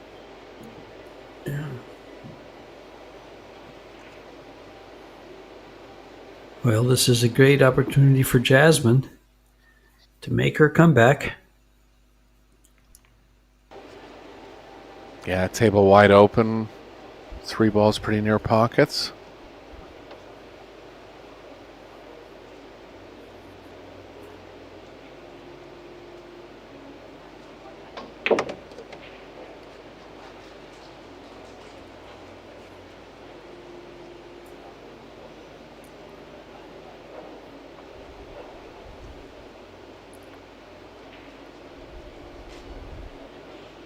Looks like she's coming back for the 8 in the corner.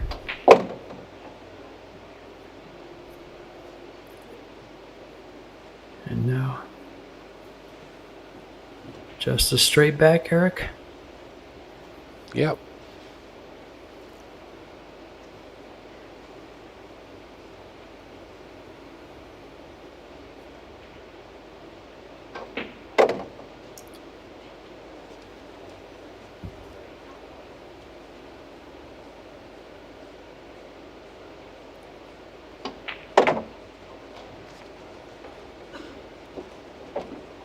And she won the first game in this set with a table run off of a dry break. Lost 3 games and now wins another.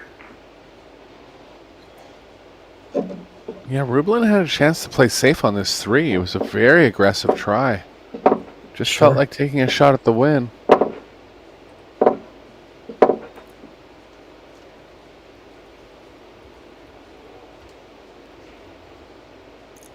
I wonder if the shot clock had something to do with it. I don't think so. I thought she had Yeah. plenty of time. Could have been. For all you viewers out here, take a look at the scoreboard on the lower left-hand side of your screen, and the shot clock is right to the left of it.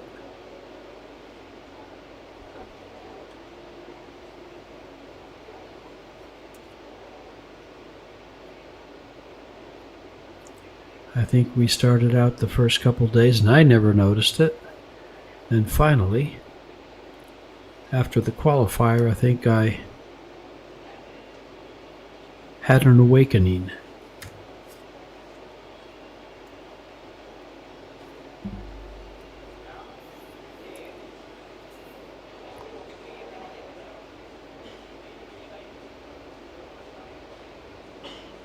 Rack is real big in 9-ball because if the balls are racked properly and hit properly, the corner ball can go in in this case, Jasmine prefers breaking from the right side of the table. The 4-ball can go directly in the corner.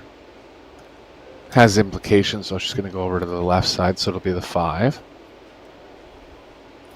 Yes, and watch Has out implications how for the much 1 playing towards the side, too. Sorry, George, go ahead. Okay, that's okay. I was just going to say, just took note of how much attention Perry was paying to those 2 corner balls, making sure they were all touching. 5-ball down, good rack, good break. Oh boy.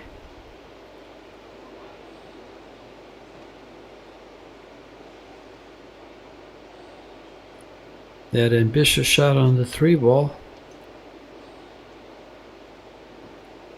could cause her some problems. Yeah, cue ball's running into the 3 going forward. A little too much angle to really come back above the 6 on the draw play. Looks like she's going to be forced to take distance here.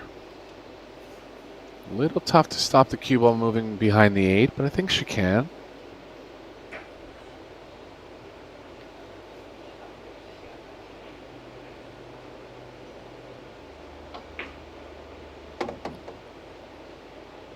This one will be over top of the 3. She is. A big shot coming now for Jasmine. She's got to try it, I think.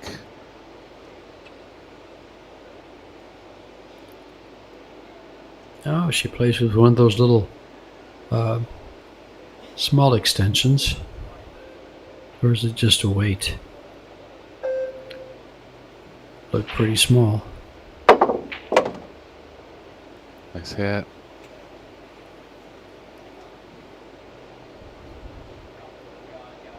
Aggressive positional plays 3 rails forward. You need some right spin on that shot. This is a good shot. Always a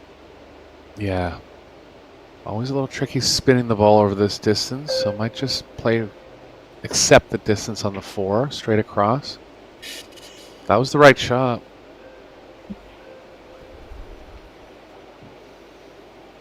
See, again there, George just got a little quick on her stroke compared to how she normally delivers the cue. Watch this.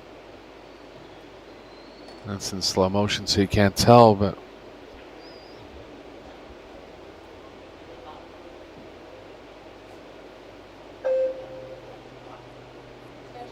Extension.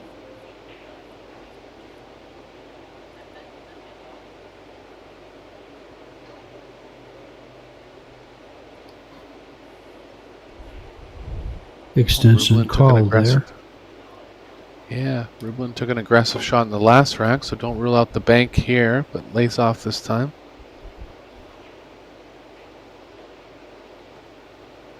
Well, I Jump strongly carom? suggest. Well, in that ball, you don't have to call it. Well, that ball has to be in the air a long way. Yeah. She's thinking about it.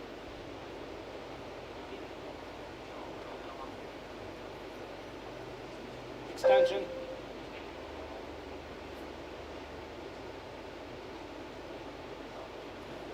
I think it's tough to get safe, and the small threat if she kicks at it is that if she doesn't hit it, it's an easy win for Rublin. She should Yeah, hit she's it, but kicking. going diagonally like this when the object ball's so far from the rail, it's not guaranteed.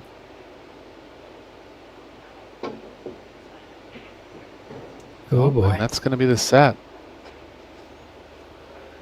I mean, I understand the 6 was pretty far from the cue ball, so you have to be a strong jumper to consider it. But I think that has to play into overall consideration there, just trying to make a contact on the 3. The first set looks like it's going to go to Amit.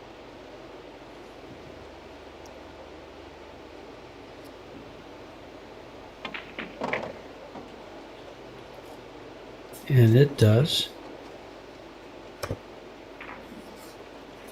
2 out of 3 sets. If it goes to a third and deciding set, there'll be a shootout. If it goes hill-hill.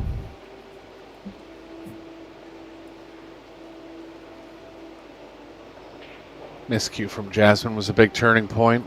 Rublin compounding that fortunate error with a break and run afterwards.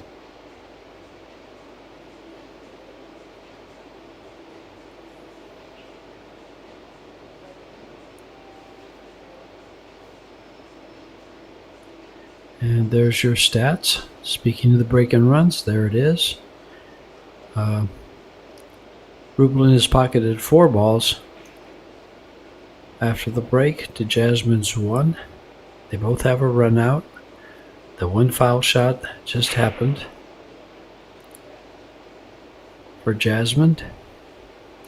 Balls pocketed is pretty even. Of course, keep in mind missed shots are 2-1. Kick shots okay.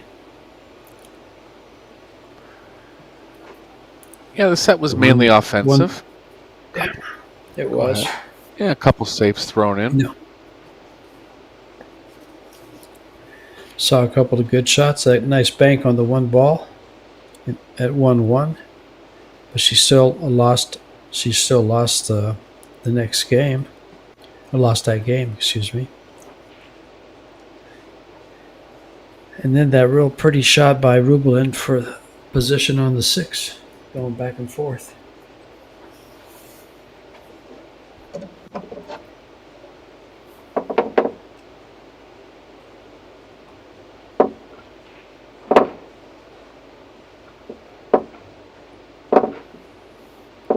Well, they're on break. Good view of the venue. There's the arena in its entirety. Tables around the arenas. We have 2 of them, both offering free streams for all you viewers on Pro Billiard TV, on Samsung TV, on YouTube, and in other markets around the world.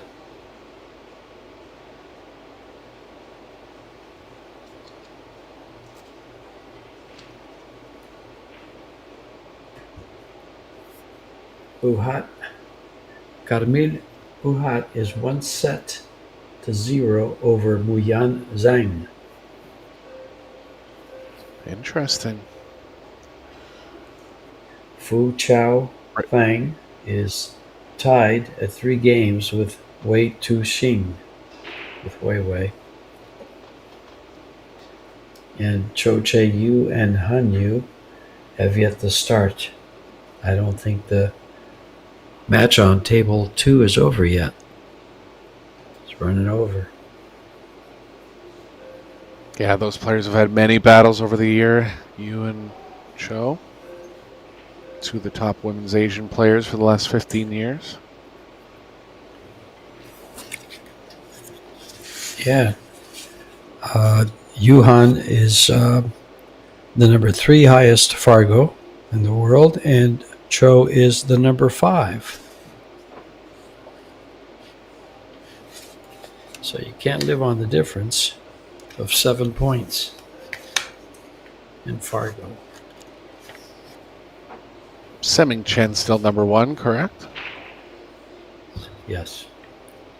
Yeah, she'll probably be with us for the women's world 10 ball in Indonesia, and the women's world 9 ball in Florida. Wasn't able to make it out this week.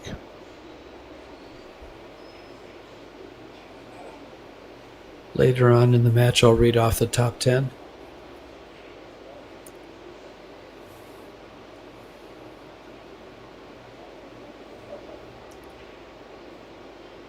Jasmine with the opening break, second set. Big power, corner ball, and 1 ball down. Too thin on the 2.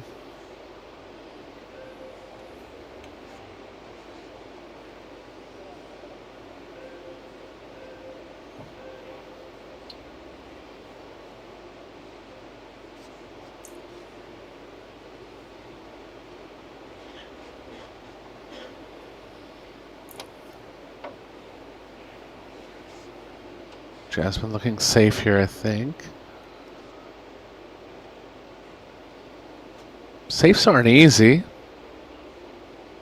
Could play an aggressive crossbank. The cue ball would kind of open up towards the bottom right and possibly have distance. I kind of like that, but it looks like she's going to play safe between 5-7 with the cue ball. Yeah, similar And go for the shot. ball. Two-way bank.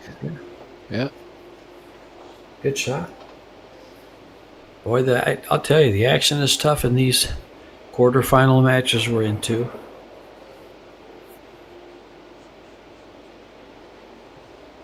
No doubt.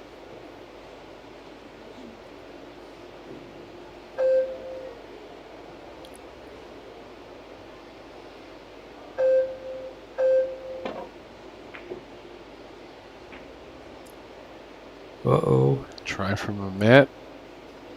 Favorite the overcut side of the angle. Got safe.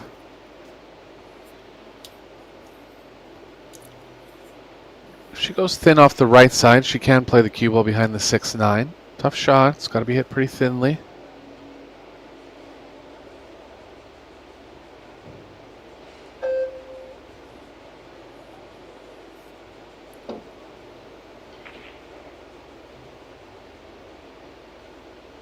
It's going to leak. Just barely. Big stroke shot coming here from Amit. She's capable of executing these shots. I think it'll be a draw. Oh, forward. Worried about the cue ball running into the 8 here.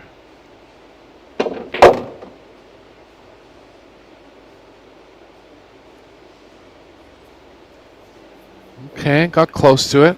Going to be a high percentage safe on the next shot. Did well to get that much energy out of the follow. Draw was tough. Yeah, I was noticing that. I noticed that. I was going to say, that's, she did very well to get where she got. Extension.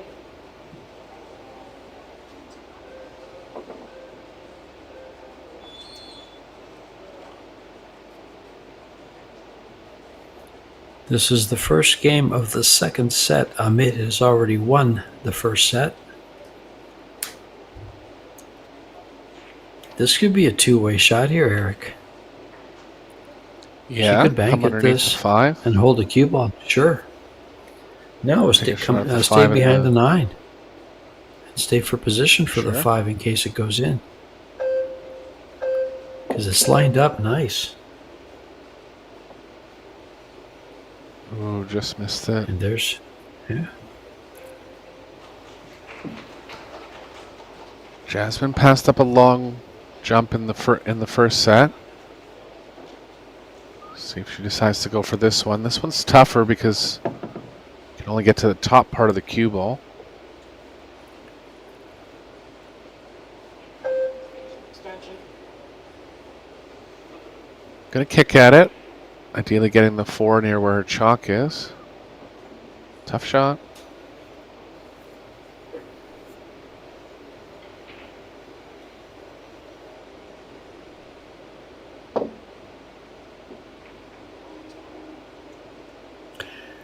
She might get safe here. No, I don't think so. I have a feeling there's a window between those two balls.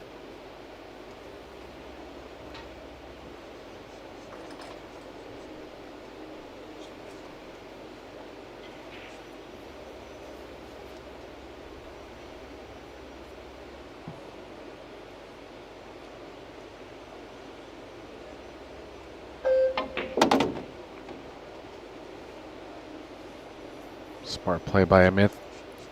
Opening up the 6 to the bottom right.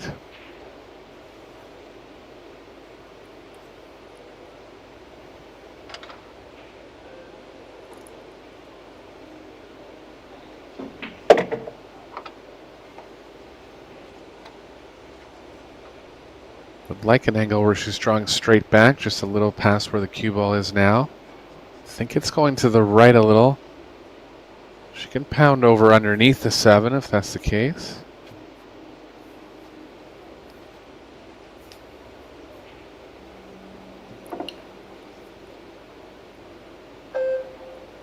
Looks okay on the straight back. Yeah, good shot.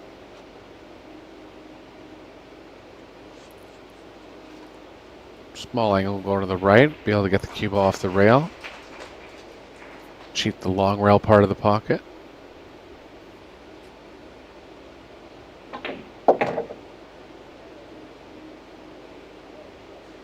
Amit looking good as usual.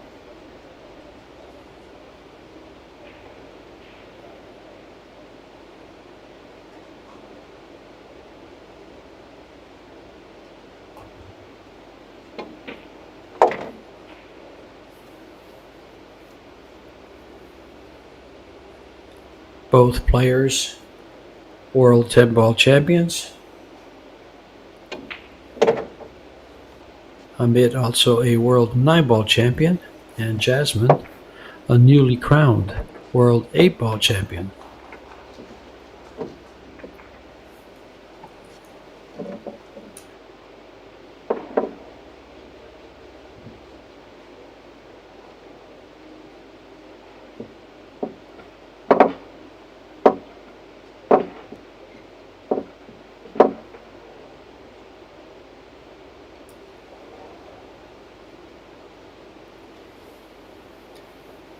You know, Eric, as I look at this information here, this tournament is full of world 10-ball champions and runner-ups. Let's see, we got Kelly Fisher, Jasmine Ocean, Rubelin Amit. All champions, Cho Che-Yu, Jessica Centeno was in here. Christina Tkach was your reigning champion. And she won that championship in Puerto Rico. Soa Soa is a semifinalist. Wei Wei, a semifinalist. A runner-up. Han Yu, same way.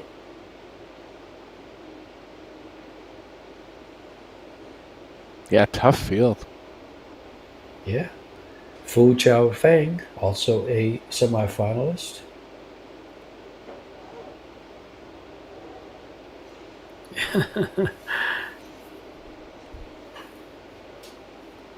Going to be down to 4 after this round.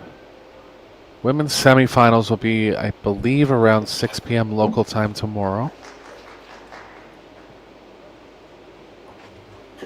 Let me see if I can help you out there, Eric. It will be 8 p.m. tomorrow night. Okay. And the final will be Friday night at 8 p.m.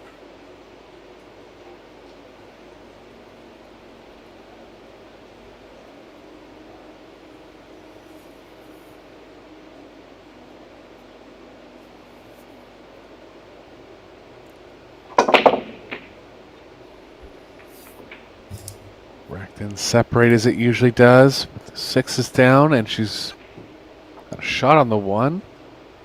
Don't believe it passes the 7. She can take an aggressive bank if she likes.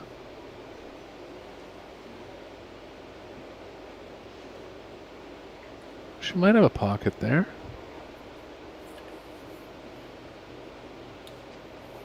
Looks like she Taking does. a second look now. Yeah, she does. Cue ball's running into the 3 or the 9. get favored trying to I get did this into with the. them. Go ahead. No, you go ahead. No, I was going to say I wouldn't mind running into the 9 ball here. With the cue ball, sends it to the side pocket. Just make sure I make the ball. She's got to bank it. I guess maybe it did not go by, or she just didn't want to try it. I think she that was too tight? worried about getting stuck. Yeah, stuck on the not good enough position on the 2. Smart shot there. She tried to avoid the 3 altogether. Ended up clipping it and is stuck on the 9 now.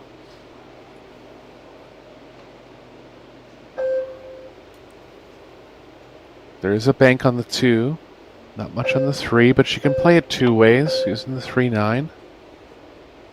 It's Watch the coming speed back. here. Yeah. Looks like she's left Jasmine part of it.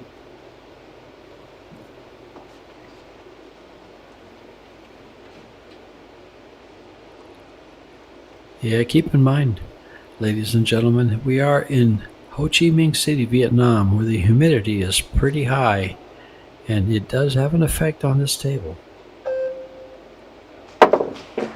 Especially on bank shots and the speed. Yeah, typically when the cloth's a little wetter, when you're straight on a ball, you really have to put a good stroke on it or hit it with more speed. And at that point, the cueing becomes very important. If you err right or left on any high-speed cueing, it's going to deflect the ball too much. So do you feel like the conditions might favor Rubelin since the humidity in the Philippines is probably along the same lines? And I'm trying to think 100%. about Klagenfurt. Well, think about Klagenfurt. They have that big lake there. The Wörthersee or whatever I think it is. So look at this. Lockup. Yep. Just going to have the left long rail, but not much future in kick safe off this one.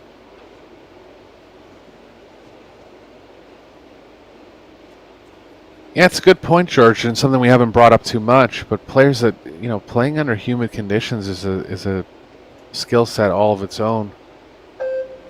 And the Philippines has those type of conditions a lot. Almost made it. Yeah, well, here's a big break for Jasmine.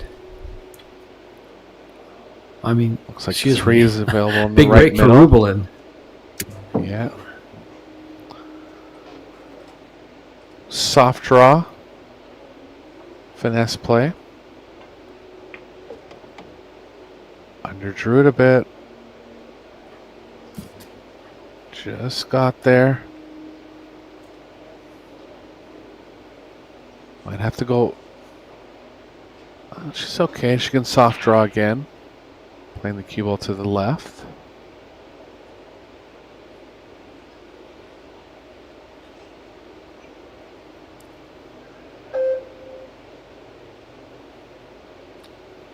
Side pocket.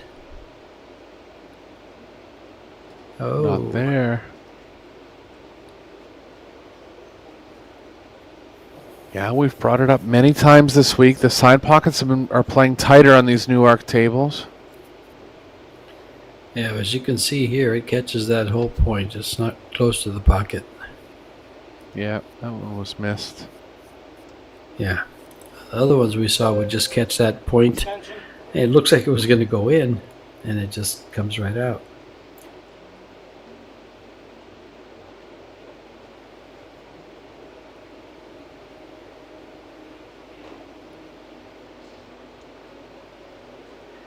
Can she hit this thin enough to avoid? No, she can't. To avoid the 7. She'll have to draw away from it. I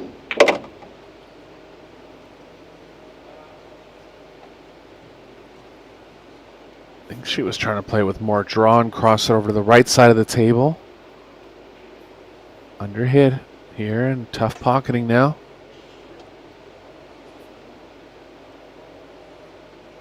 If the 5 passes the 7, she can kind of just float it in and keep the cue ball on the left side.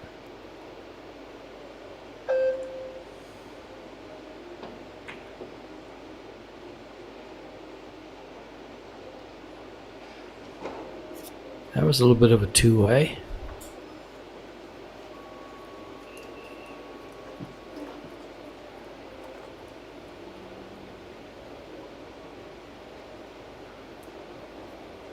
Not much here. Amit can consider playing off the left side of the 4 and getting the cue ball back down below the 5-9 area.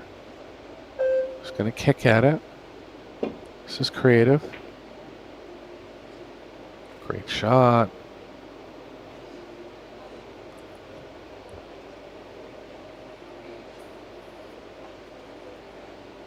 I'm always scared to play that shot, George. I don't know why. Whenever I can see the full ball, and you know, as a general statement, this would be true. But whenever I can see the full ball, I always want to hit the ball first. But it's a valuable shot. You know, way back when in the 70s, where we 9-ball used to be played as a 2-foul. Right. You'd get ball in hand on the second foul, so you could push out. A lot of times you'd push out to that shot and play that and try to get it to the center of the opposite rail and stick the cue ball.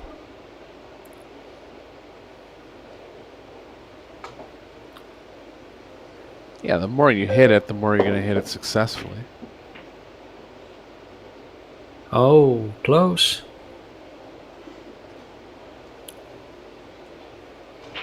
Starting chance for Amit. Pardon me, Ocean.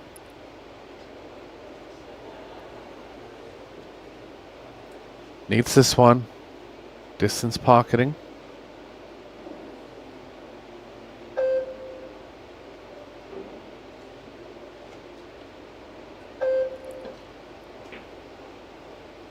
It's there. Nicely Shot. done.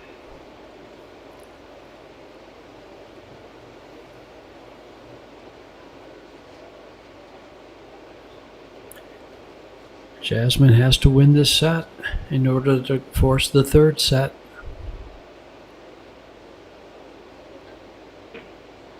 Does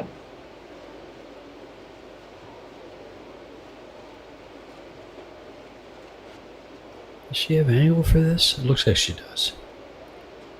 Yes, cheat the pocket a little if she needs to. Yeah.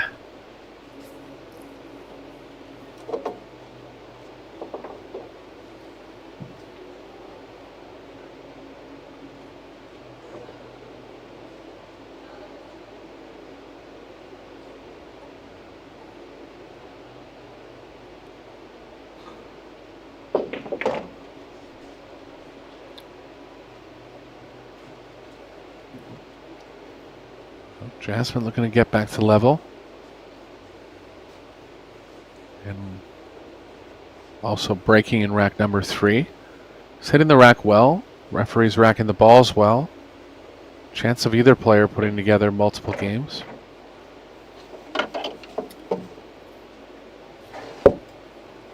And she takes that game, and they are level, as you mentioned. Well, Fu is now a set over Wei. And Buhat is 1 set and 1 game, but Muyan has 3 games in the second set. It's 3-1 in the second set, so they'll probably be tied up. Possibly be tied up, I should say.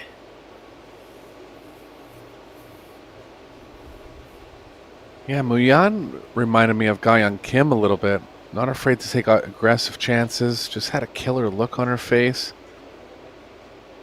I'll look for her if she will continue competing, but particularly on the Pro Billiard Series. I look for her to be a breakout star and near the end of this year and going forward.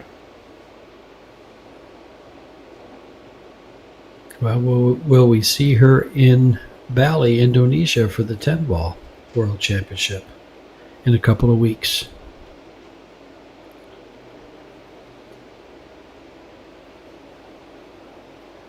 That's the 7th through the 13th of October.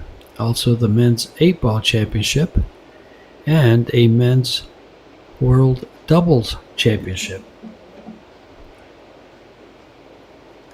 Yeah, the World Doubles is going to be fun. It's a country-specific tournament. Have to play with a teammate from your own country.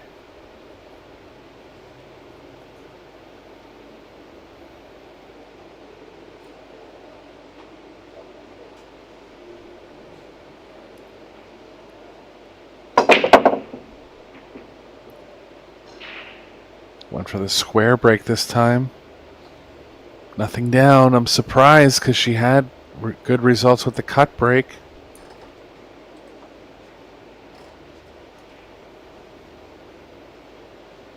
Three-ball combo's a little misaligned. It is possible to get the 7 going into the 5.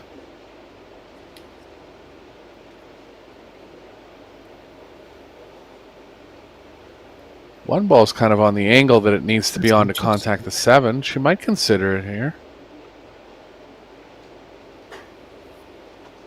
Yeah, this is one of those shots you want more time with. I don't mind going for it. I mean, I understand if she doesn't, it's a 3-ball combo, but it's the 1's kind of lined up to where you need to contact the 7. No guarantee to be on the 1, of course. Extension.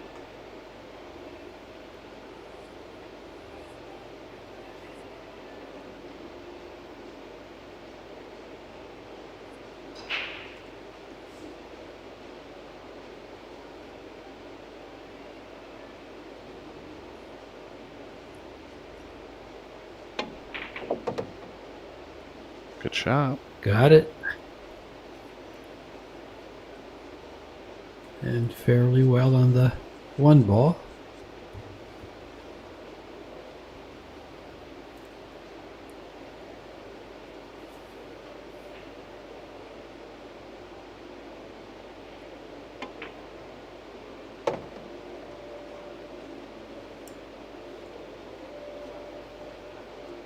It's going to be okay. Cue ball's running in the short rail.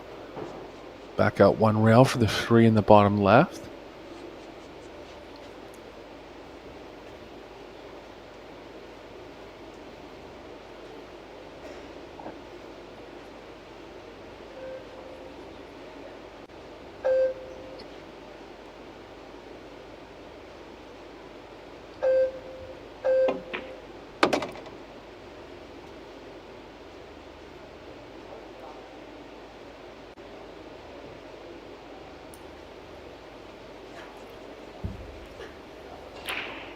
Have a Looking good slight here. angle going to the right. Yeah, it's just getting down on the angle, seeing if she can move the cue ball to the right at all. It was so straight that she had to follow through all the way to the long rail. Smart play. What an angle she had. She would have hit a lot of speed coming over and knows how tight these side pockets are playing, so just kept the speed down.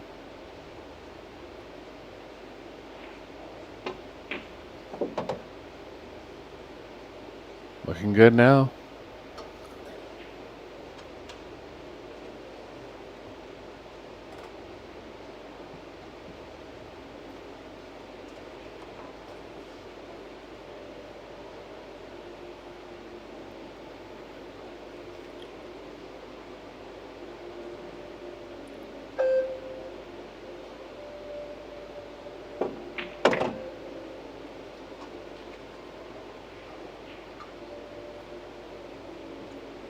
Straight enough that she'll be able to move the cue ball back over to the right side of the table.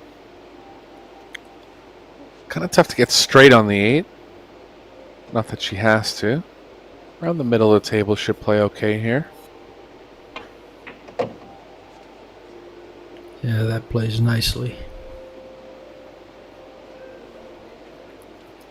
Some left spin, catch that rail good.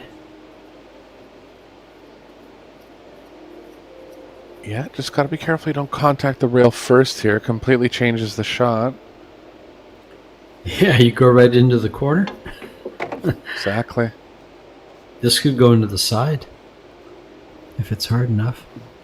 It was.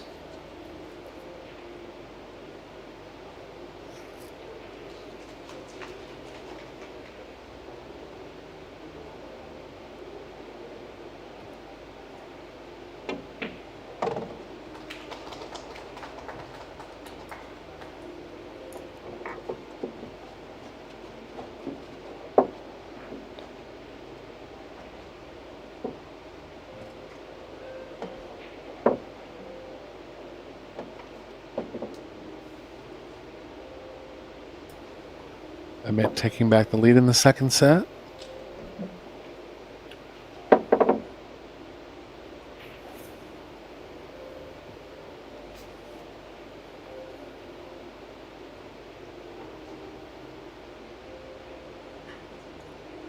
Or are we over here now?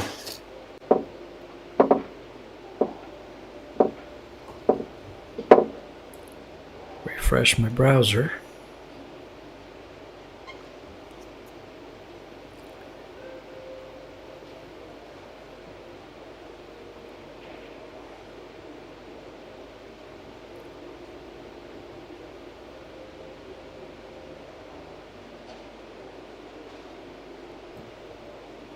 Stefan Casper in the crowd taking a look at the women's match.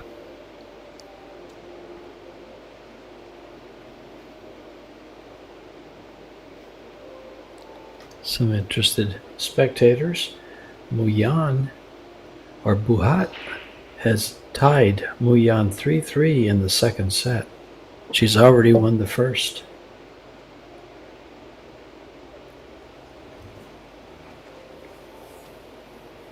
So that young lady from the Philippines is for real.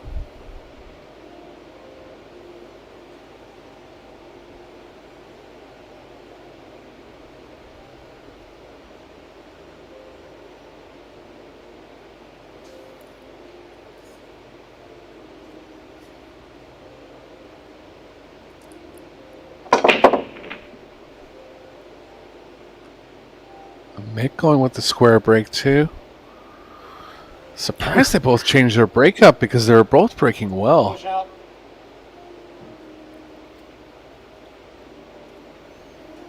I guess you just go ahead and It is kick always. the- She could. Pretty little lower percentage. It's always possible that you're trying to hit the cut and you just end up missing the target and you hit it square by accident. It's kind of odd that both of them did the same thing.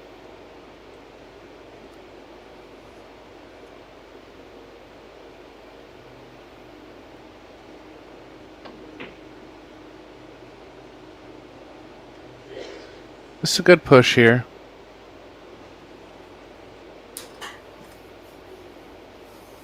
Amit will be looking to play the cue ball behind the 5. Ideally, if she can cut the 1 towards the 6 and be guaranteed to leave the 1 in a safe spot. Very thin to achieve that.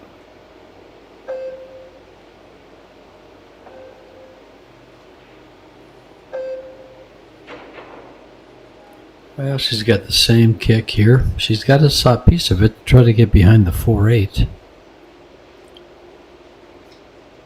Yeah, I don't mind the 5 too, but in that area for sure.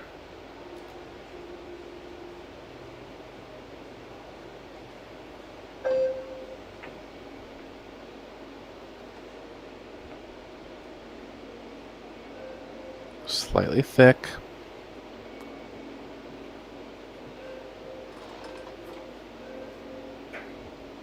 I think Amit can miss the 6 going to the right.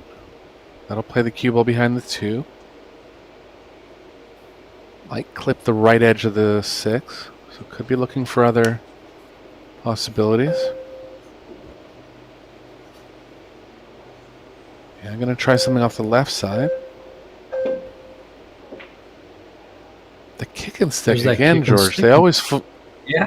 They always fool me with that one. It's a good shot, though. You know, you have to practice it and you have to be confident that you can execute it. Sure. But it's underrated.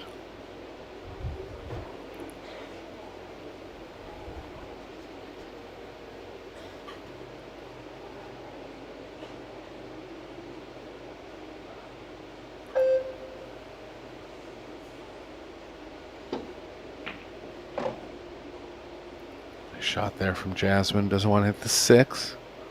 Oh, look at this. Yeah, Almost. it's a good bump off the 6.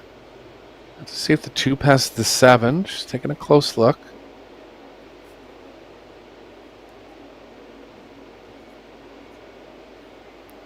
Looks like it doesn't.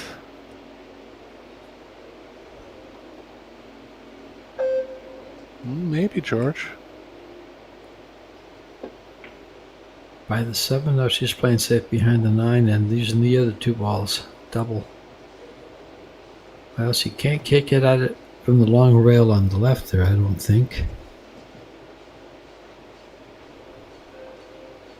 Yeah, it would require a lot of spin. If she can, she might, because that's the best way to have a chance to kick it right in the pocket. What about a Doesn't Z have shot enough, here? though. Yeah, just going to go over to the right She's long got- rail. Okay. Yeah, she's got the one railer, but.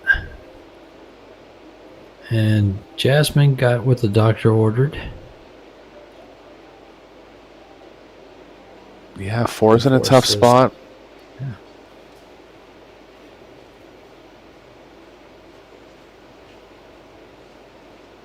If she gets underneath the 3, she could create progress towards getting underneath the 4.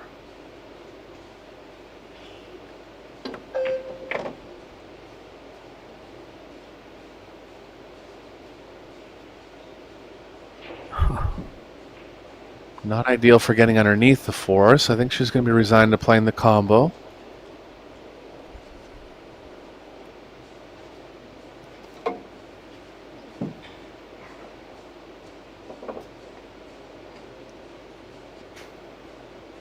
Really want to focus on your cue ball control here. Any kind of combo, you want to be on a good attack angle.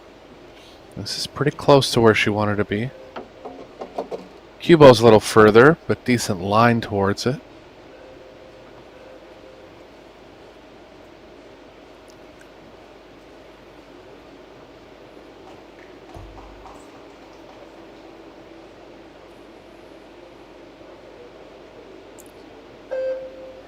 Extension. That point of the corner pocket plays big here. She's got to cut the 7 just a little.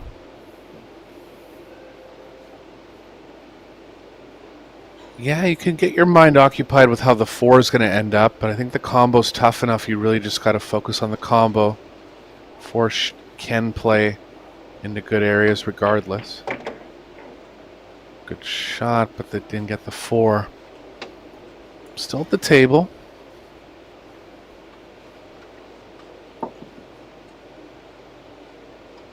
Nice.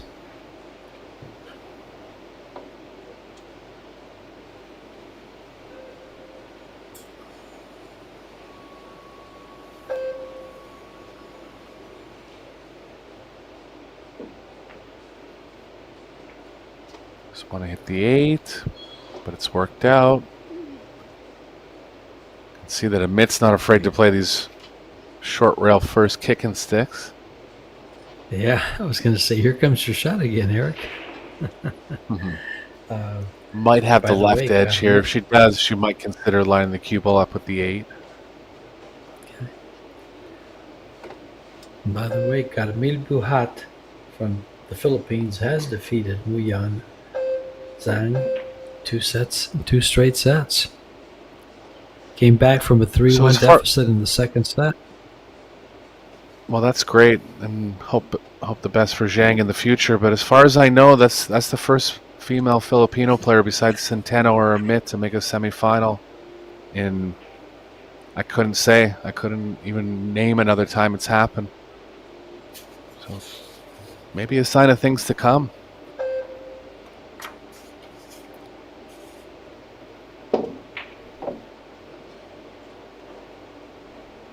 Miss from Jasmine. Getting a little urgent now.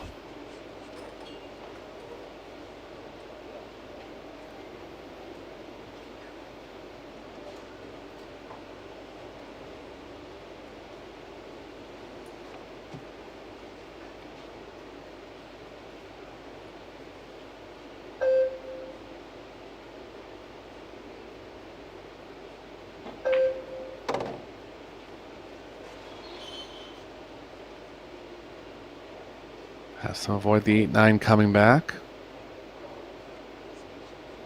She likes hitting these balls with power. There's an option up the left side, but she likes this kind of wrap play with a little more power.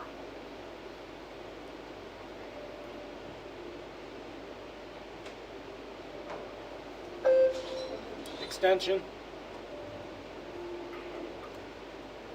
She's stretching, so she might choose to get a little more simple with the cue ball. I think the reason she's going around 3 rails is because the cue ball is playing a little too far to the right, or pardon me, the left if she goes straight high.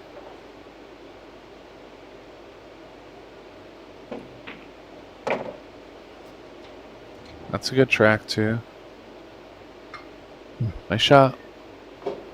Well, 3 balls to get a 3-1 lead. One thing about a Filipino being in the finals is it won't happen. Buhat will have to play Amit if Amit wins this in the semifinal.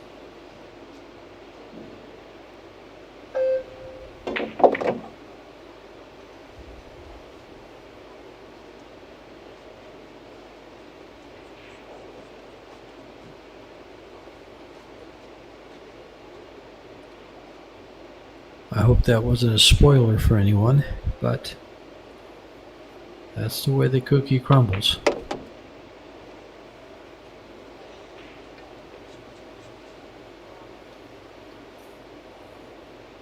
Amit's played very well throughout the tournament.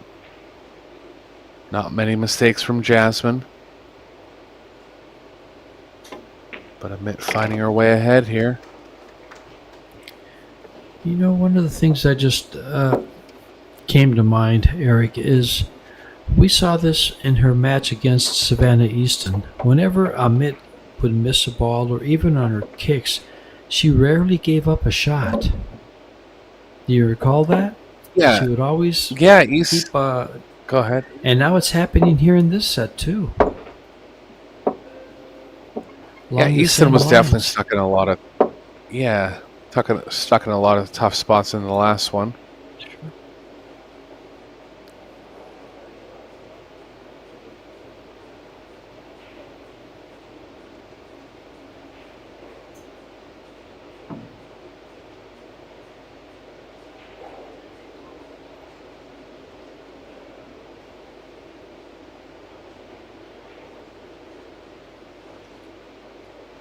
Well, there was one break where Bing Kai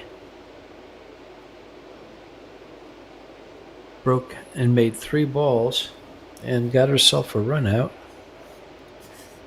Fourth game of the first set.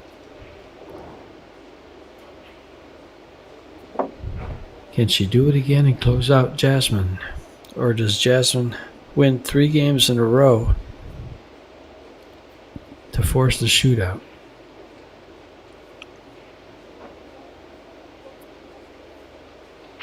Yeah, I really believe she'll go back to the cut break here. Break and run threat on the table. Jasmine will be looking to make something happen if she gets another chance.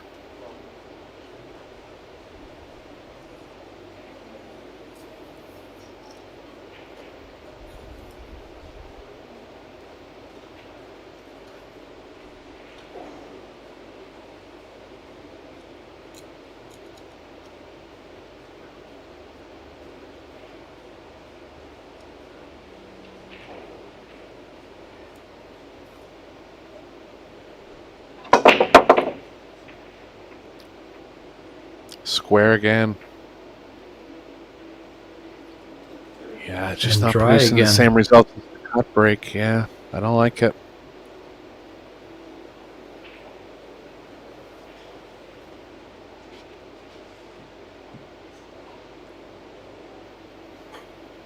Doesn't look like the 2 passes the 7. Yeah, no. Yeah. 4 balls in trouble. It could take a big risk and run into the 4 and hope you get on a comboing angle onto the 2-7. Pretty low percentage.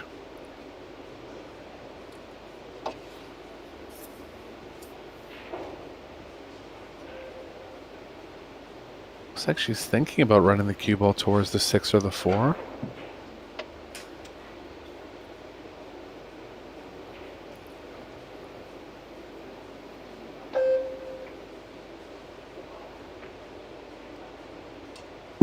That was the problem.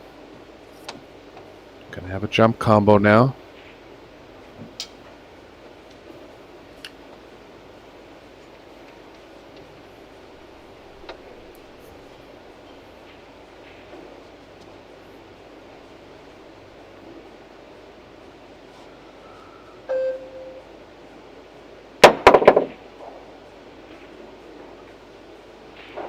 Ooh, got behind the She found 9. cover. Could be a rail first here for Amit.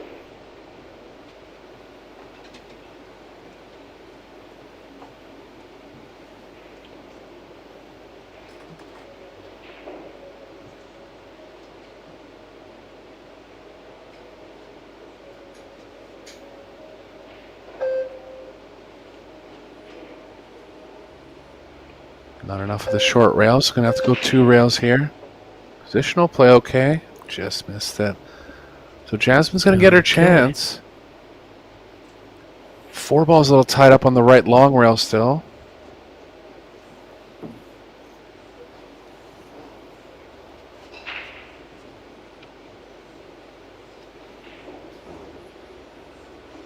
Doesn't really have a pocket. Just thinking about how she can develop something positive towards it.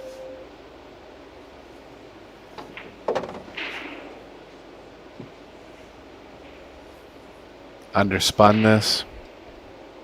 She was trying to go 3 rails around and shoot the 3 in the same pocket.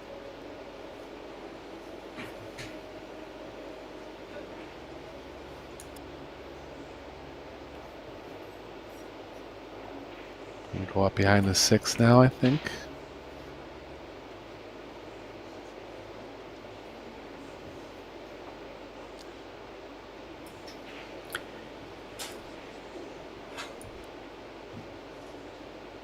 Yeah, that's where Amit wants to get. It's going to take a bunch of right spin. A lot of finesse here.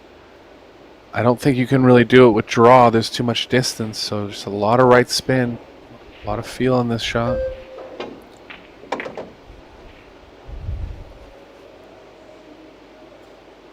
Kind of went halfway in between. Bit of stun, bunch of right. Got below it. Tough chance inside. Any future on this 4 ball? That's a sharp angle for this side pocket. Definitely is, but it's a shot at the win. I think she might take it. No. Good shot.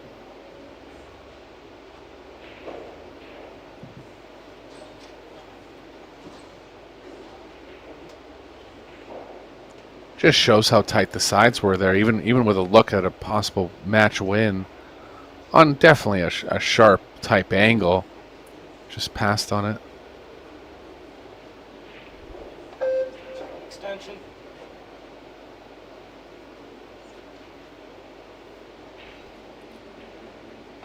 Two rails here for Jasmine, going all in, trying to kick the ball in the corner. Sure, the good thing is here, if she pockets this ball, she'll have natural position. If the speed's good.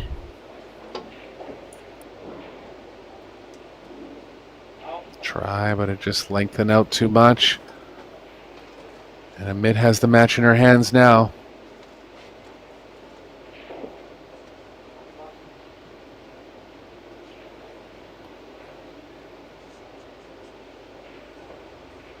This could be it for Jasmine. She may have to settle for the $1,641.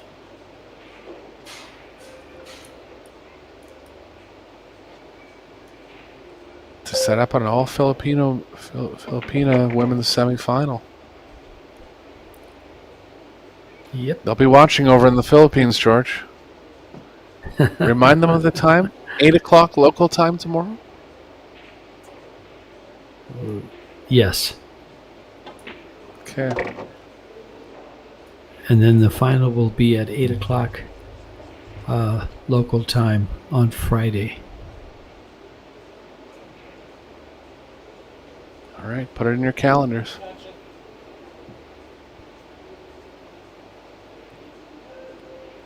I haven't seen Buhat play yet, so I can't really make a comment about how that one will go.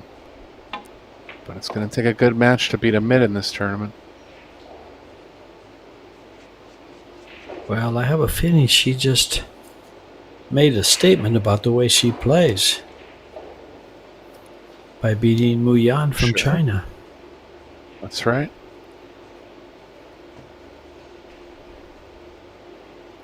And coming back from 3-1 in the second set.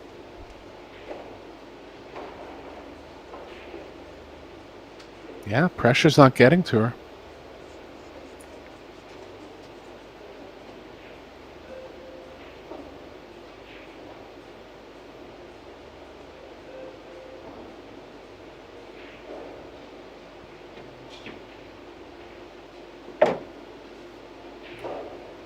And this 9-ball to close things out here for Jasmine Ocean and Rubelin to move into a semifinal to face her country lady, probably someone that she spars with regularly or knows well, Carmil Uhat.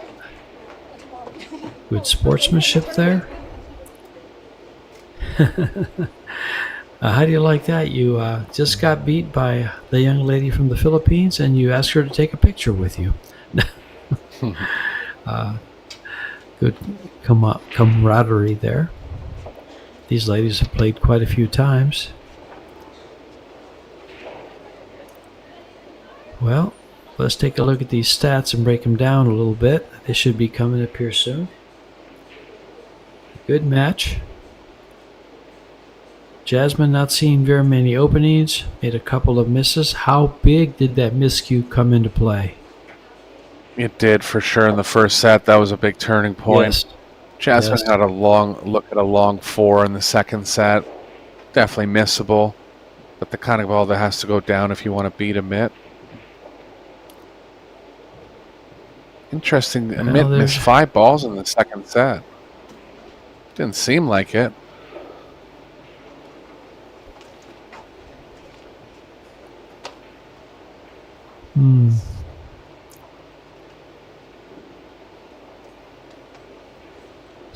Safety stood out a little bit, but folks, thank you very much for tuning in. Stay tuned. Come on back tomorrow. We'll have the semifinals. One more match today will be a men's qualifier, loser qualifier. See you guys soon. George Teachea and Eric Horlifson, thanks for joining us. One more round coming up today. Talk to you soon.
Okay, I know. But later. Yeah.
just to annoy the hell out of you. But I get, yeah. Sorry.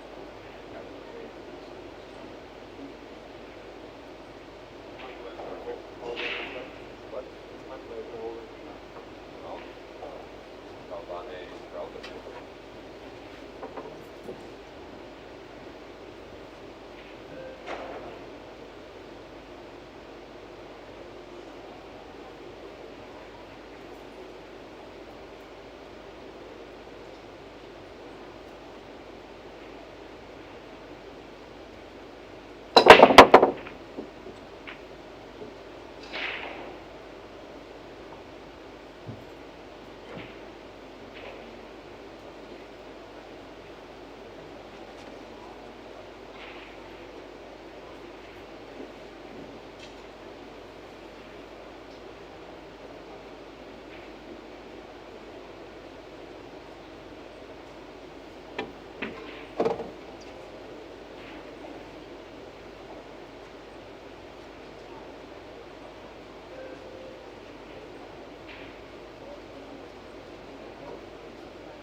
And that is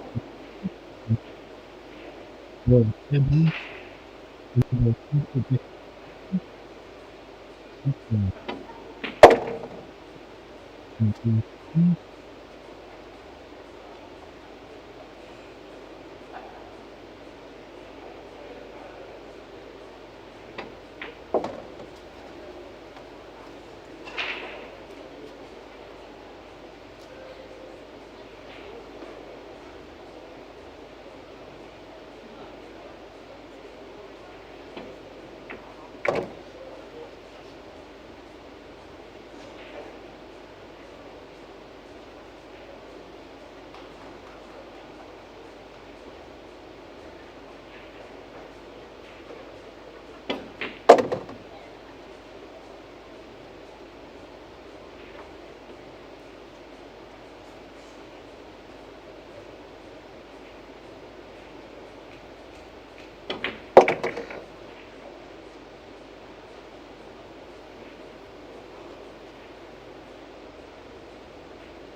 Post.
Tội phạm phương Nam thì các bạn có thể bấm vào YouTube Box Billiard Pool Việt Nam. Các bạn tìm bàn TV2 nhưng mà đợi một lát.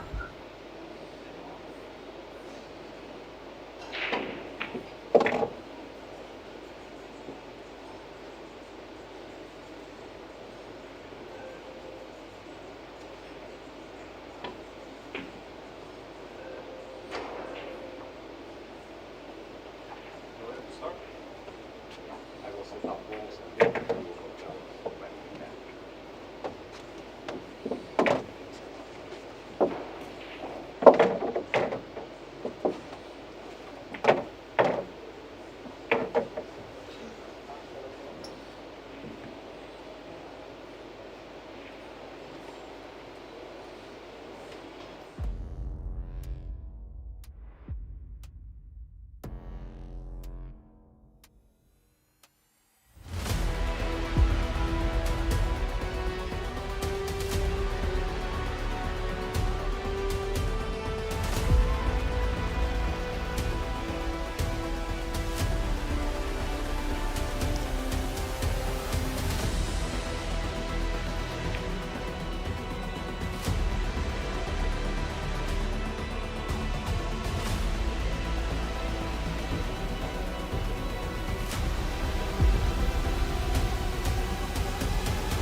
And hello and welcome to Ho Chi Minh City in Vietnam.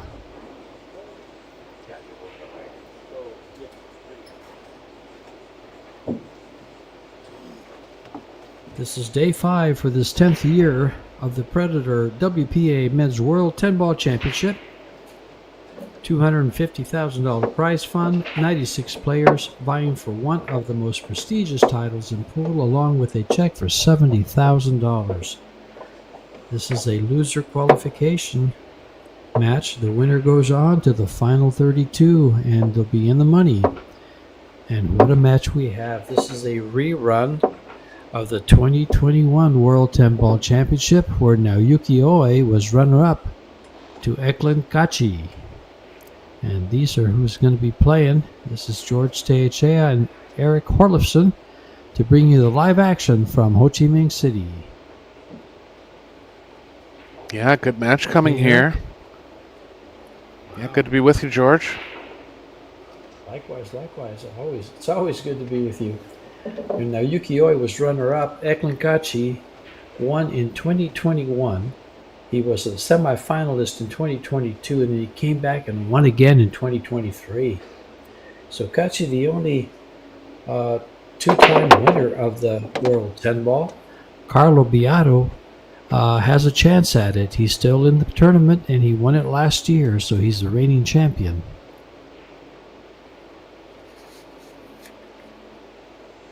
Yeah, may catch you a small favorite in this match. Always an X factor. Knows how to win. He's been near the end of many major tournaments. Kind of a scrambling type player, but very effective when things are going his way. Yeah, Two balls 2019, covered he pretty won badly by Japan the Open. 4.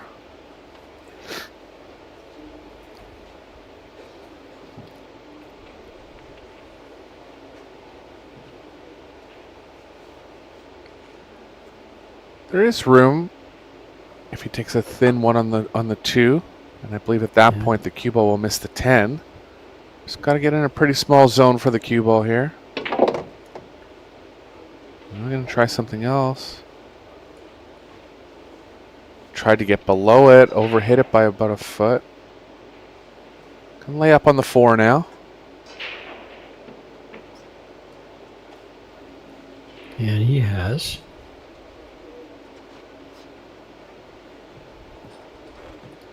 Well, let's see what Kachi does with this.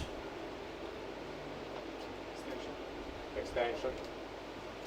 Boy, very familiar with his format. as is Kachi. They've both played it. Oi has played this format in Las Vegas, I think, for 2 or 3 years now.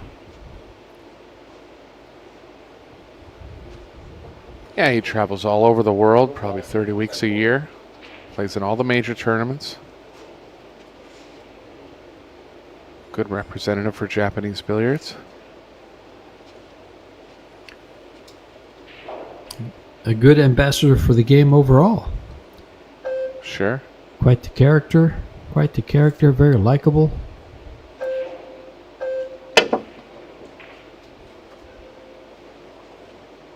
Almost sounded like a half miscue there from Kachi. Did get a solid enough contact on the 2, though. Good ball, go in the pocket.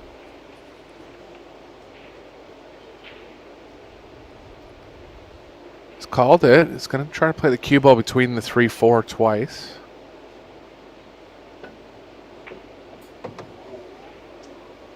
Might have done it perfectly if the speed's right. It's a little short.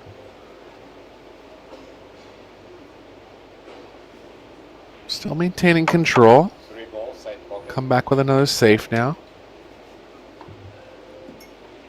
Looks like he's called the 3. I don't know how offensive he'll be towards actually making it. Oh, in the side is who's going all in here, betting the game.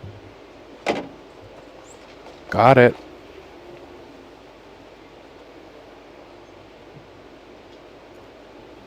Those are the kind of shots that Oi can come up with. And he makes them more often than most top players. Very talented, getting a lot of experience under his belt at this point.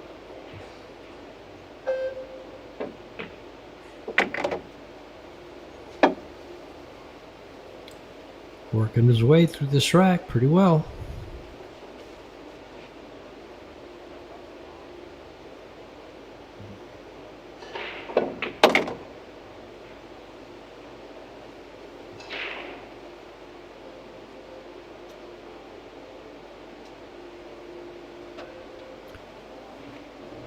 An unforgettable shootout with Oi against Jesus Atencio in Arizona, right here in my hometown.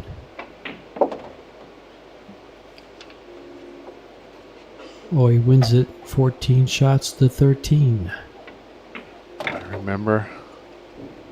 Happened to go down in a shootout to Duong in this tournament. Missing one of the first 4, Duong making all 4. Yeah, that was his opening loss. Or his only loss, excuse me. Defeated Kyle Lamoroto 2-1. And gets the first game here in this match. Can he flip the final and beat Kachi? From the 2021 match.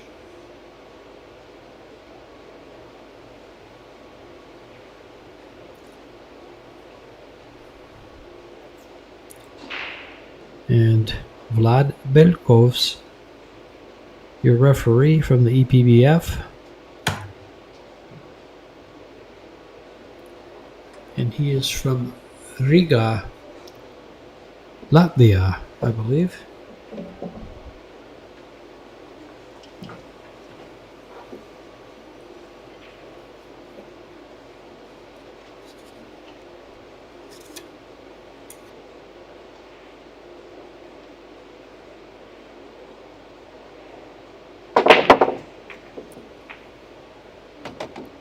Oh, he made a ball on his first break. Another one down.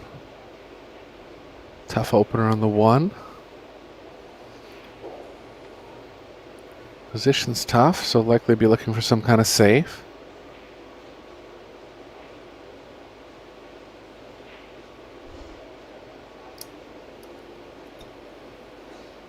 Yeah, these two players are in the top 20 of the Fargo rated players. Kachi actually ranked number 1 by the WPA some years back.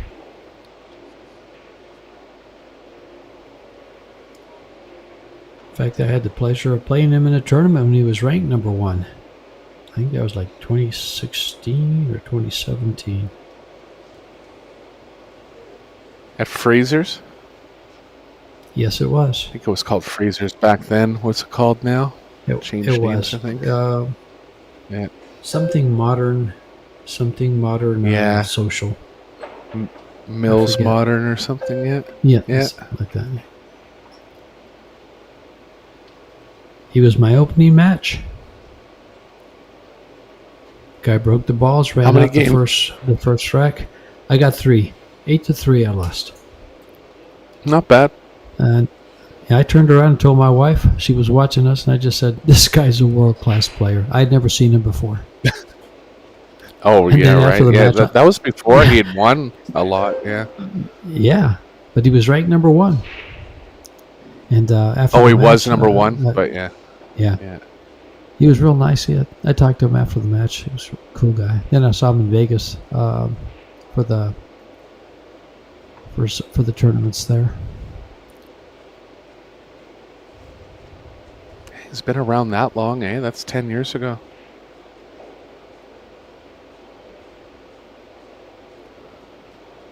Yeah, we had quite the. In fact, the very next match against Alex Pagaline on the pit table, which was much smaller pockets, he ran out the whole set from the break.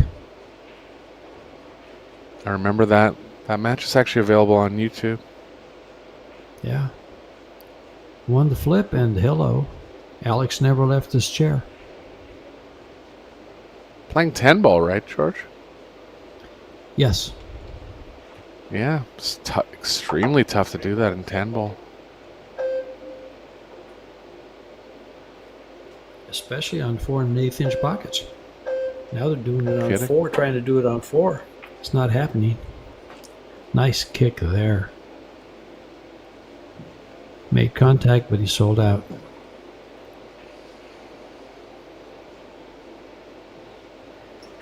Yeah, look at the 5 here. Possibility of it passing in the top left. It's close. I have a feeling it doesn't go. Can try to get below it somewhere on the short rail. Don't mind running into the 9 here. Or the 4.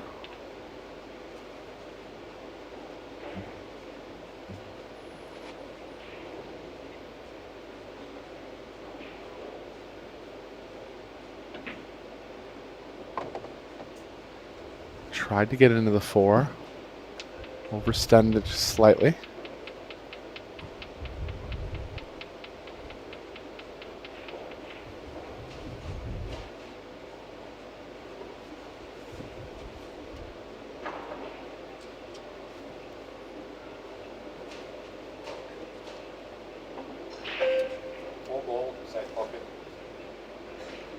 Double bank, mainly playing the cue ball behind the 5.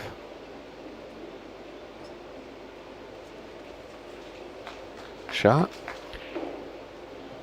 Good shot by Oi. Nice safety. Kachi kicks well. Kicks very well.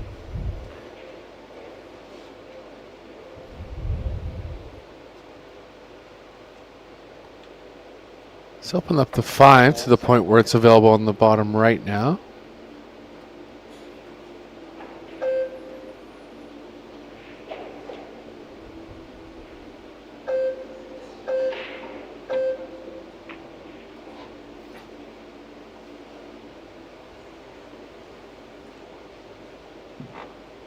Straight in would have been nice. Angle to the side's not going to afford him good position. Angle to the corner is going to leave him big angle on the 5.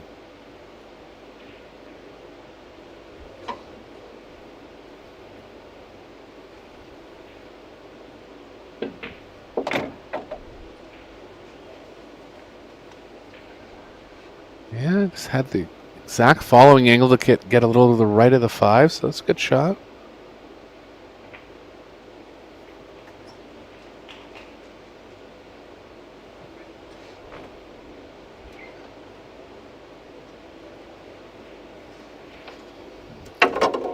Oh, he's gonna get to him with these safeties.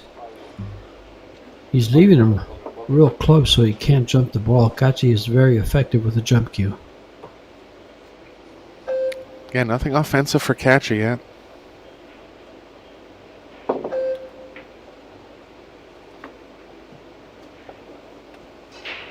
Gonna leave another chance for Roy now.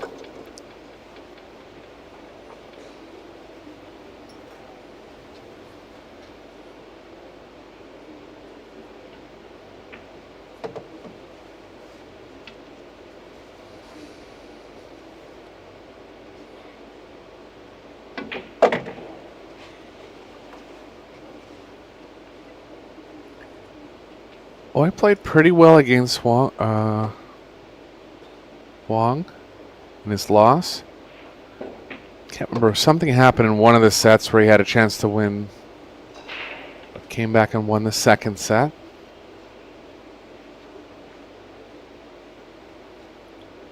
Yeah, he lost it in 3 sets. 2-1. I don't believe it went to a shootout.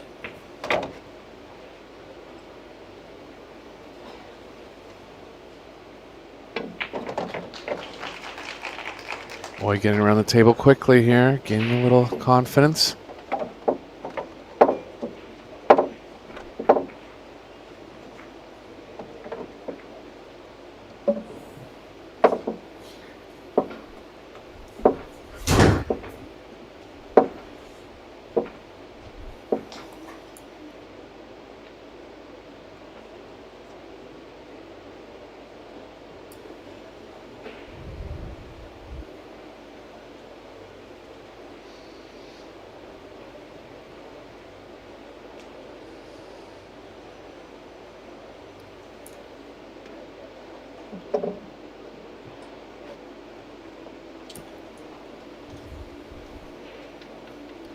Here we go, rack number 2. 3, excuse me, I can't count. Yeah, always been successful in his first 2 breaks. Looking for more of the same. Hitting him with good power, George. Look at that break. I think he goes for this combo. He's pretty aggressive. Yeah, he leans more towards the aggressive side. Tries to make something happen. 1 ball straight in. The 5 ball looked like it was going, but got kissed in to make sure it went.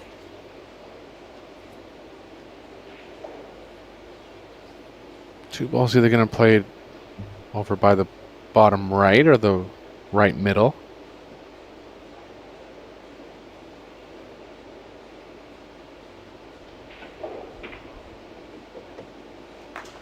Nicely controlled.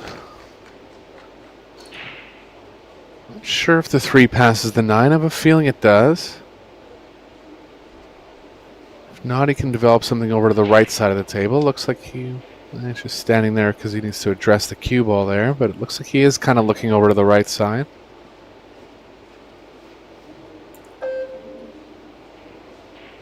Yep, straight back draw. Chance to get a very good lead in the first set.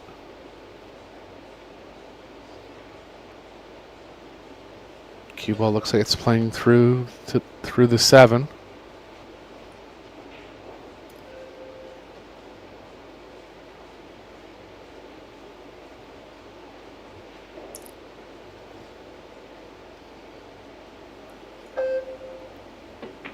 Oi with a nice pace to his game.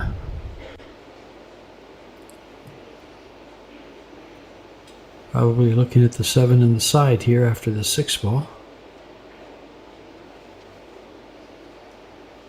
The 8-9 very straightforward. Combo.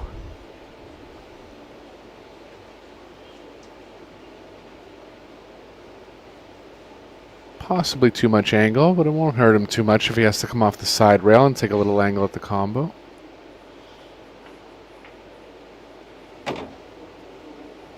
Slowed down nicely. Better look at it here.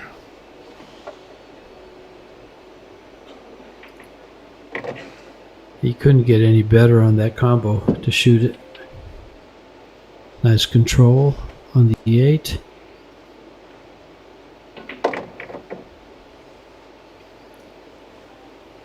And he's off and running with a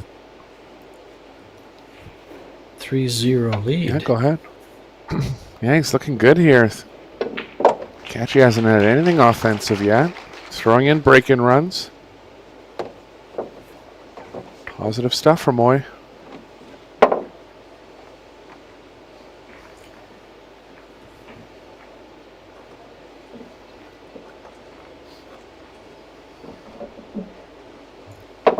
I've seen Kachi in that chair before. When he gets out there, though, he can be a terror.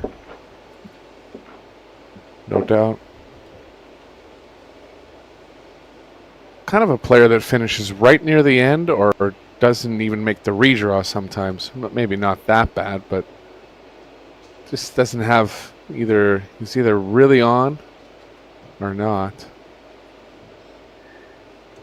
Which is kind of rare because he... Go ahead. Go ahead. I was just going to say it's kind of rare because he has a really solid game. It's not, I wouldn't say his game is really erratic. Just more knows how to run with it when he is feeling good, I think. Go ahead, George. I was just going to say one of the funny things of watching Kachi play was the first time I saw him shoot the spot shots. He wrapped it out of the corner at warp speed. I don't think I can hit a break that hard. But he only did it that one time. He's adjusted the way he shoots them. It was unbelievable. He was in him so hard. That was in Vegas one time. First chance for Catchy here.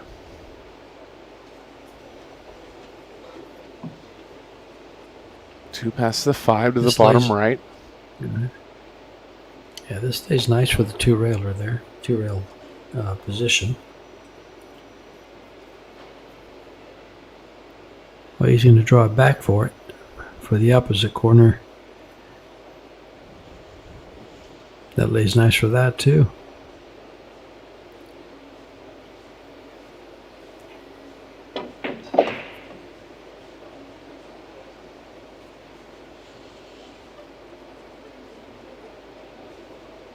Get over to the left side of the table for the 3. He's taking a look if it's available on the bottom left. Didn't seem like it at first, but if it is, he'll play it there.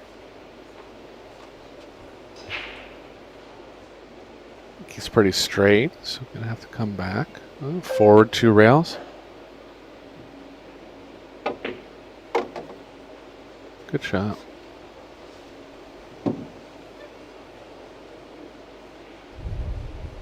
Open rack now.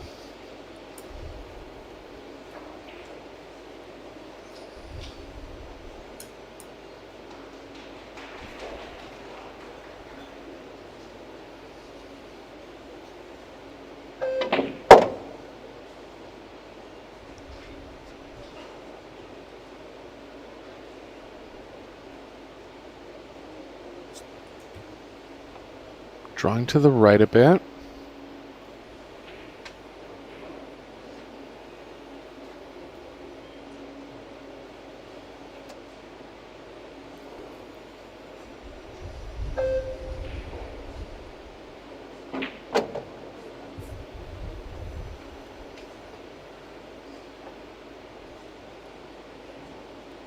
Good shot. Didn't want to land so close to the 5, playing towards the bottom left. So got towards the side now.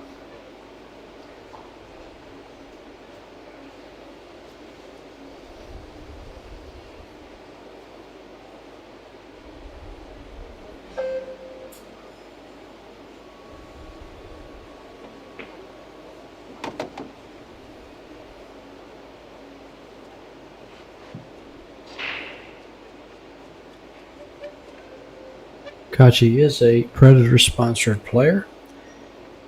He lost his opening match to Ali Al-Badli from Qatar, then defeated Felix Vogel, Radoslav Babika from Poland, Vogel from Germany. is in this loser qual against Naoyuki Oi from Japan.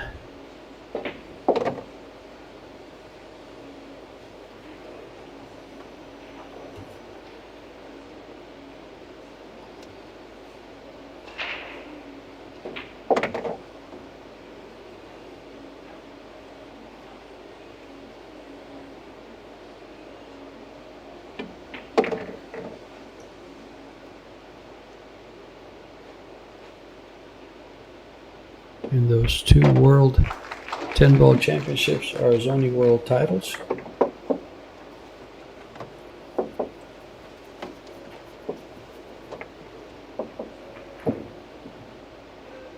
Well, wait a minute. He's got the World Pool Series Aramith Masters in 2017.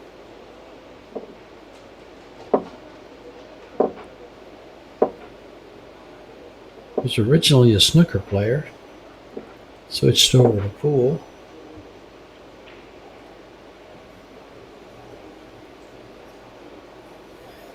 Couple of Euro tours in 2018 and 19.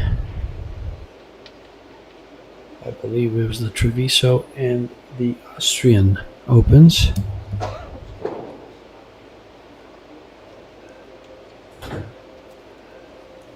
Yeah, he's a product of the European system. The most successful player by far to ever come from Albania. Kind of gained a lot of experience on the Euro Tour. And he's got his little brother following his... Go That's ahead. right, yeah. No, sorry, yeah. There's a video out there of him and Filler playing when they were about 14 or 15. And yeah, Cladio's following in his footsteps now. And you know, Kachi told me, I think somewhere along like 2021 it might have been, he says to me, he says, "You should see my little brother play."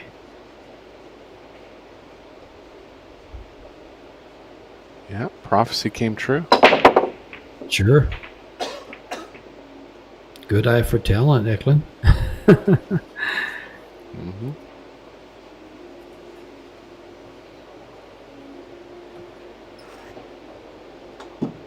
Key to this rack's going to be getting good on the 4.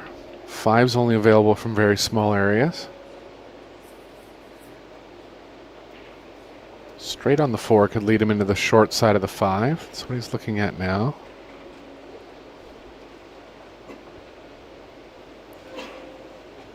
When the players have a problem like this, they really want to think about what angle they need to get on the 2, because he's going to need a pretty small angle to get on the 3 to get his perfect angle on the 4. If the table's more open, they kind of think in 3-ball patterns, but when there's a problem like this, they have to really make a plan from the start of the rack.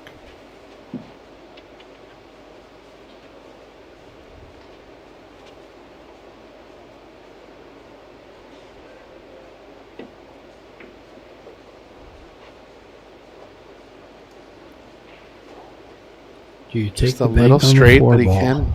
No. I think he can develop Oh, it angle goes- going to the... Yeah. Yeah. Going to the right. Just going to see if drawing onto the 6 will work here. Kind of, yeah, right where his hand was, or in that area.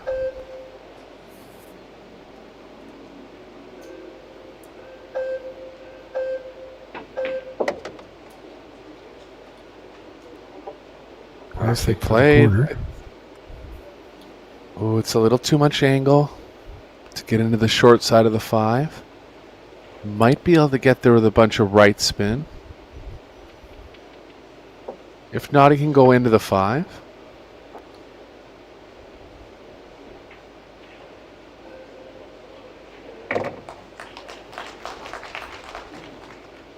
Got there Beautifully played. perfect.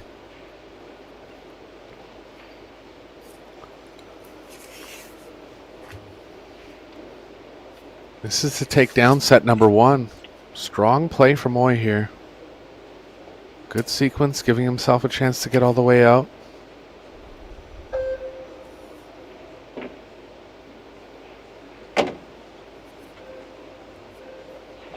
It's there, George. Yeah, all the heavy lifting's done.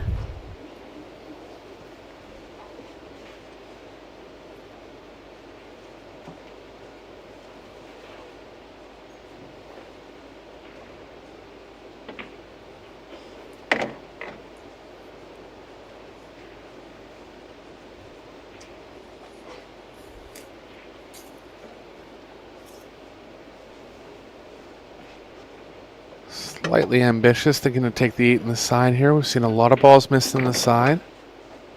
Looks like he's comfortable with it.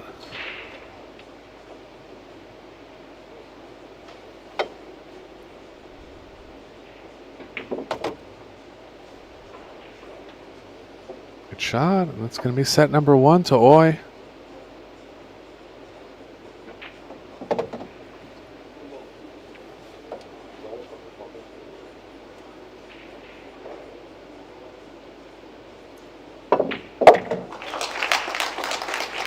It is 4 games to 1, set number 1. Didn't even have time for the paint to dry.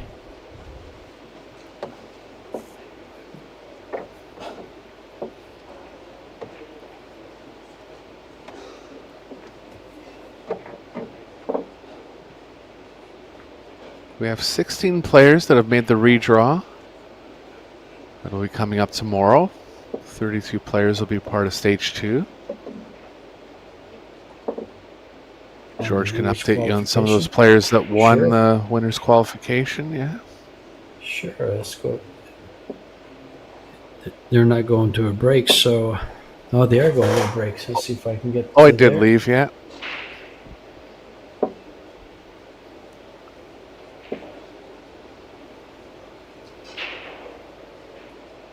It takes a while to scroll up for him. All right, players that went into the winners qual for the 16 is Ko Ping Chung, Marko Tucher, Wojciech Szewczak, Oliver Slosnoki, Daniel Maciol, Aloysius Yap, Mark Estolia, Simon Cural,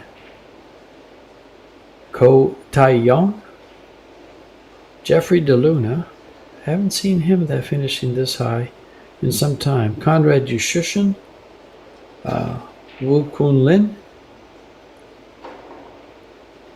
Duang Quoc Hong, Alex Montpellier from France. Wow, great going, Alex.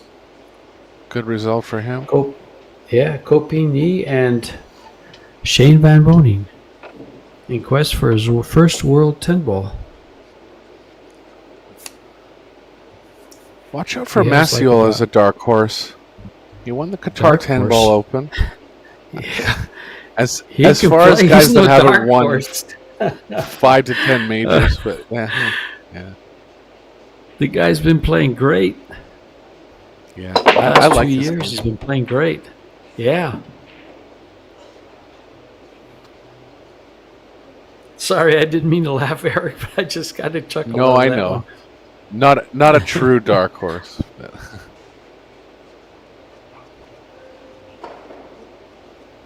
One ball down there. Yeah, quite some talent there.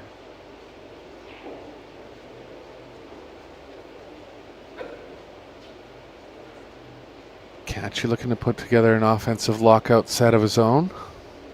Really didn't have much chance in the first 3 games of the first set.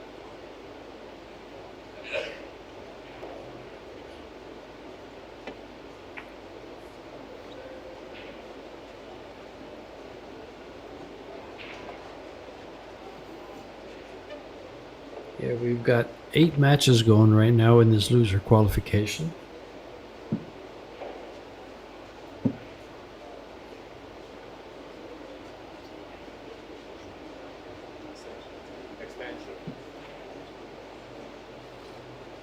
Tough here, could run into the 9 going forward. Problems with the 5 and the 10 drawing back. 5 and the 8, pardon me. It's one of his only shots to get right in that zone there. Got to kind of float it back, too. Tough shot. You know what's funny, Eric, is if there wasn't a redraw in the final 32, if Kachi wins and his younger brother wins, they'd play each other. Yeah, they'll be happy they can avoid that clash. Yes. Two brother pairings in the tournament. Koping Yi and Koping Chung are still in. Koping Han also Right. part of that brother trio. Didn't make it to the final 32. I believe he played in the qualifier. I'm not 100% sure. Okay. I think he did. Yeah, he was in the mixed doubles. He had a good result. I think they made it to the quarterfinals.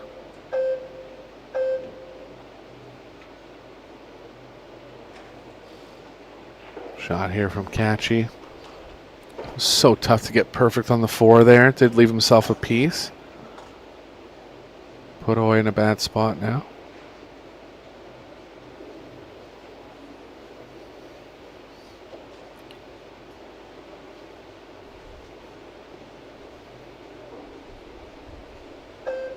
Extension. Not much for kick safe. You can go off the short rail. Play back towards it. Best case, the 4 sneaks past the 6.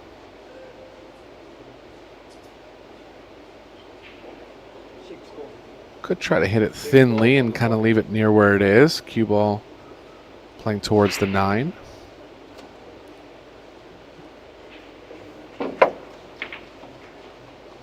Just went at it with speed.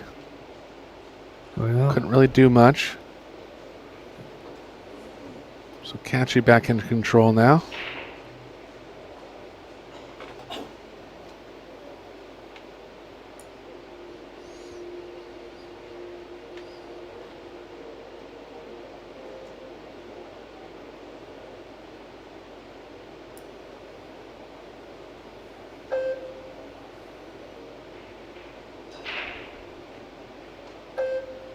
Kachi earning the shot on the 4 ball with a good safety. And now he's off and running. Yeah, perfect line here.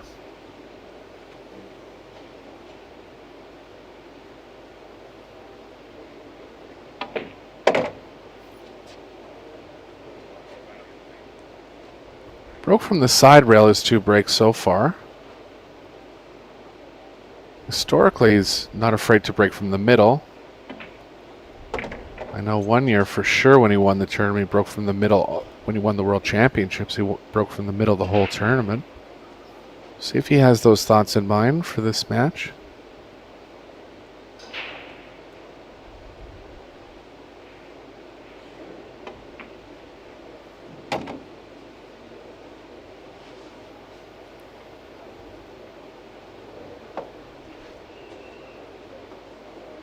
Looking good through this rack.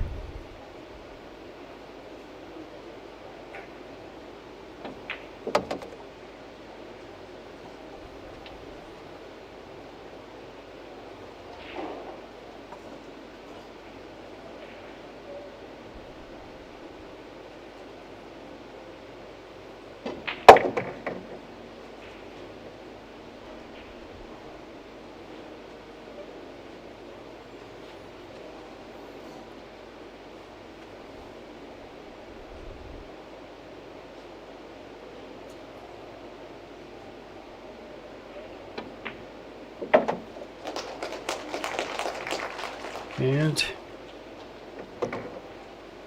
Kachi takes that one.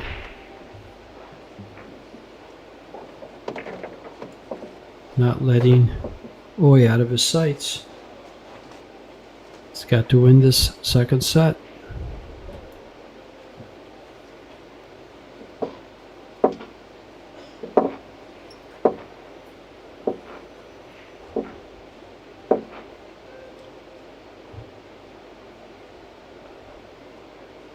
Always like Kachi's backstroke length. Not too long, not too short.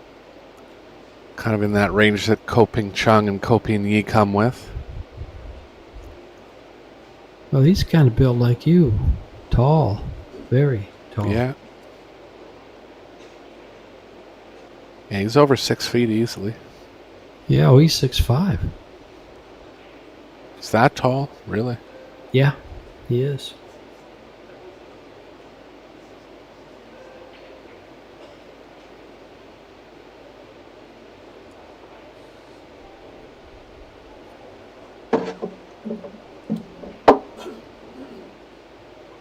Going from the side rail again.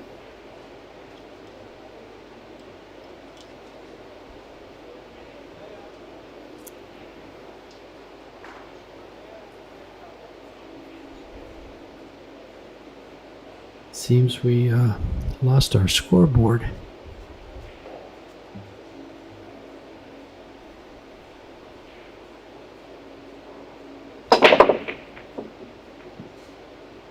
Cut break this time. Jamming a ball in the top right. Looks like the 3 is going to block the bank. You can get the cue ball behind the 5 here. That'll play well.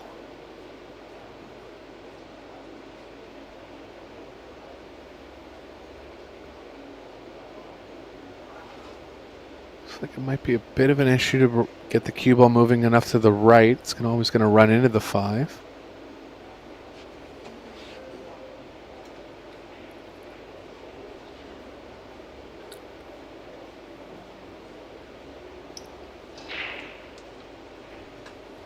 Thinking about a 2-railer to the head rail. It's a good shot. I'm not sure it goes by the 2 ball for bank. What are the balls there? No, he's going to get behind the 5, and he used the nibble on the 5 to hook him. Yeah, I thought about that.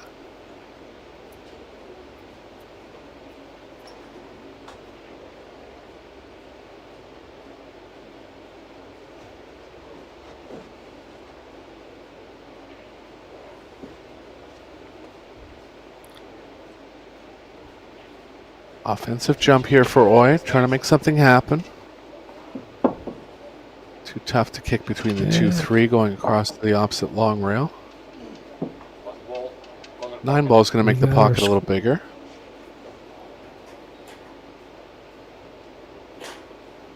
We got our scoreboard back.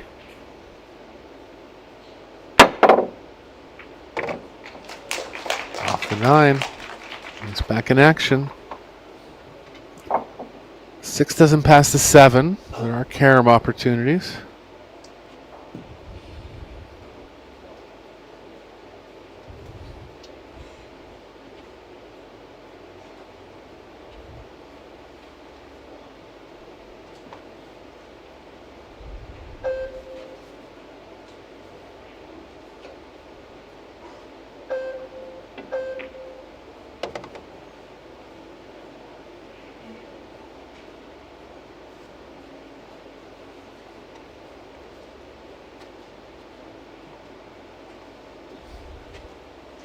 I think he comes around middle table.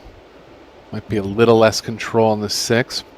But it'll just give him the biggest angle to possibly draw or follow into the carom if he needs to.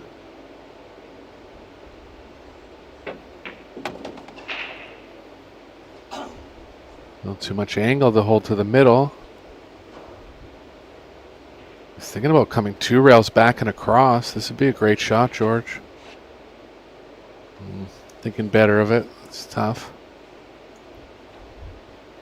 Yeah, to get short rail on the short side on the 6 would be tough from here.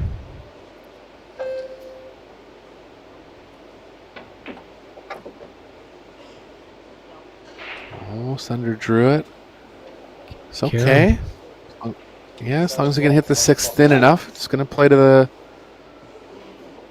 Can play the 6 to the top left.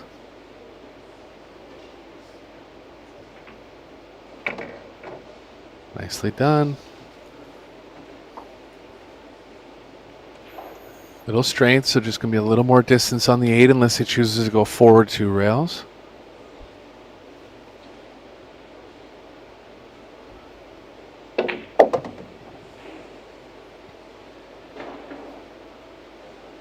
Even then, more distance.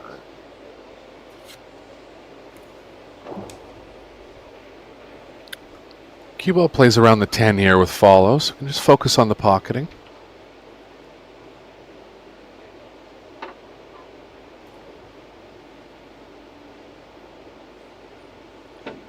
You know, Oi has been runner-up now twice in this 10 ball. Once to Kachi and once to Beato. So, look for this to be a very, very good match if Kachi gets it going. Yeah, he'll be looking for some redemption. Sure is. He's not playing like a runner-up, I'll tell you that.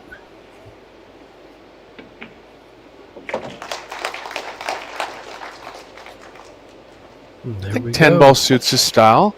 Able to come with some creative shots if he needs it. Really good feel with the cue ball. She lends well to being a strong 10 ball player.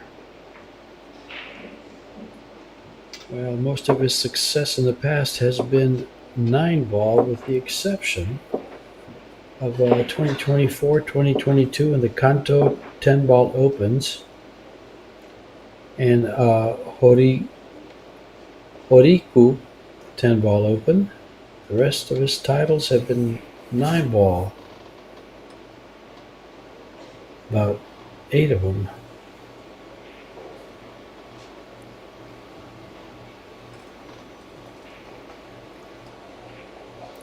Ten of them.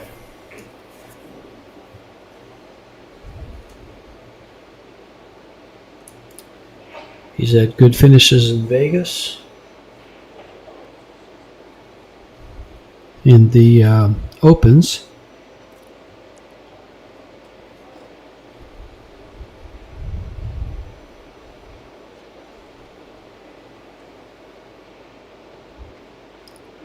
He doesn't shy away from these tournaments, I tell you. He comes to play. Yeah, travels a long way a lot of the time, too. Sure. One of the most active international players.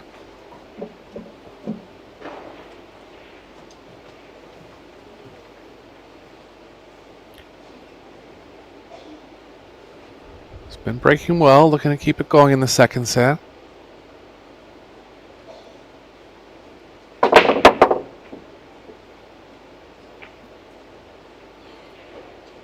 Nothing this time. Chance for Kachi. If you're not familiar with his format, keep in mind that no early 10s here. It must be the last ball pocketed to win the game.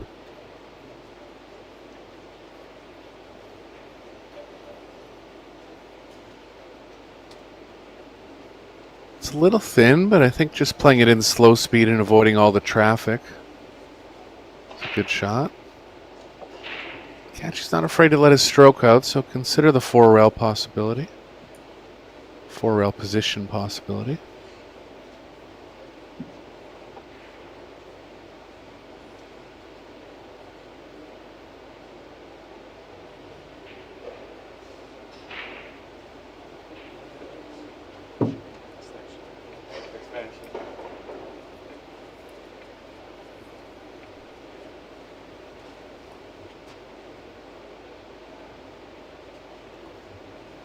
Keeps looking over at that angle, so that tells me he's considering the 4 rails.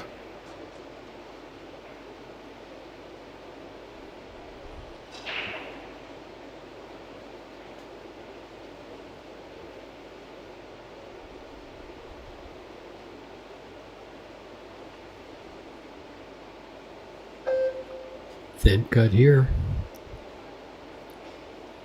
Or is he looking at the safety? He's going for the cut. Made it.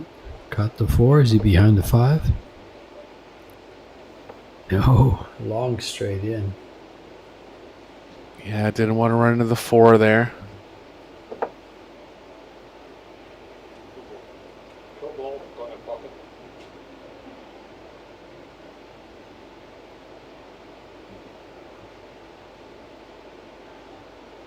Big spot for Kachi. Always been playing well. Knows he needs to make this one.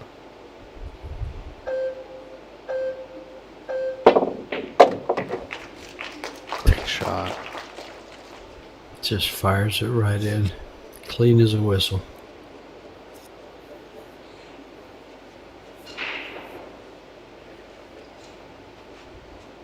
Might be forced to play the combo on the 5.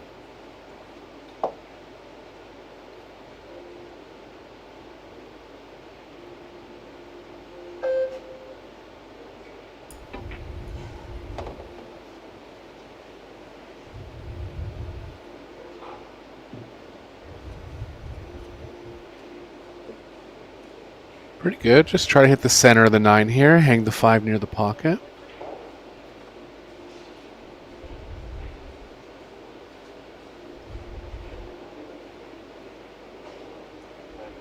Nine ball side pocket.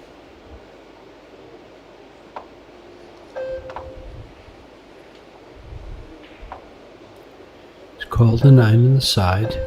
Pretty obvious.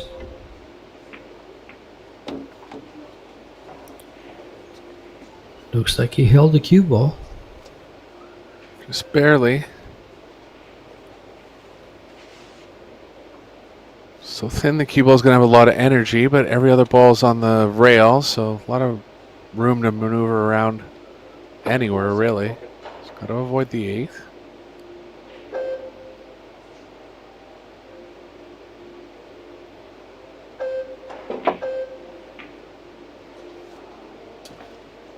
Wow. Cut perfectly into the pocket, but was... Well, just to give you an idea of how thin it was. Sorry, George. Yeah, go ahead. No, go ahead. It's just, how does that stay up? Yeah, well, imagine the speed he hit it at, and it didn't even make it to the pocket, so it was thinner than we thought. That's a tough roll there.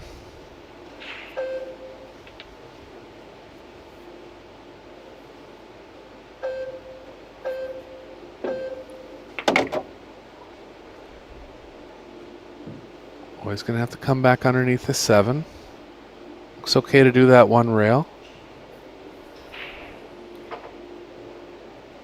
He'd have to hit it awfully hard to do more. He'd have to hit up by the side pocket on the left and then come back down over, and maybe a toughie. You know, he actually could, George. But the one rail following angle, I think, is playing pretty good. It does. It plays very natural.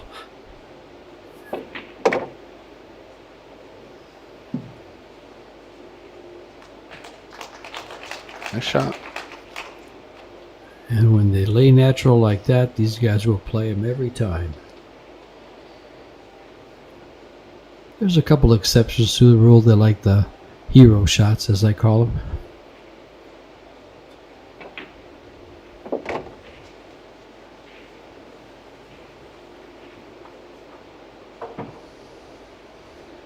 Pretty much flawless play from Oy so far.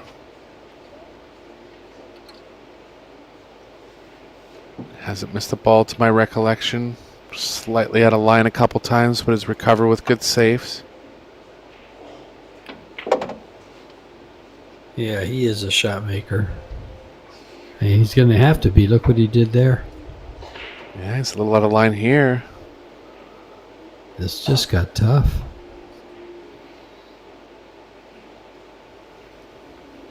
Oh, it's real tough. Yes, Equal it is. thickness He's to gonna have both to cut it corner to- pockets. Ten ball funny pocket. I think he has to cut it to the left. He called it on the right because he can reach it better. He doesn't have to stretch. Made it. Got it. Made it.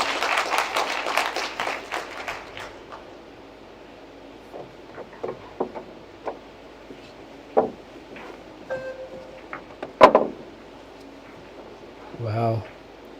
Good shot there on the 10 ball.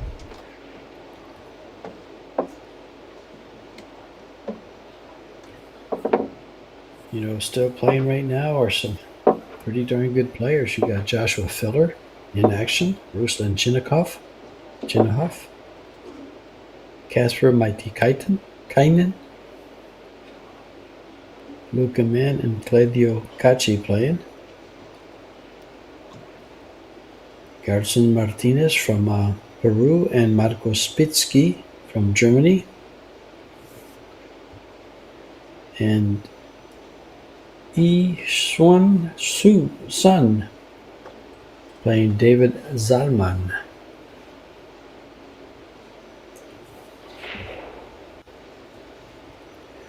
Maurice Newhausen and Fem From Nam, and of course a German and a Polish player playing. You got Mateusz Negoki and Stefan Kasper.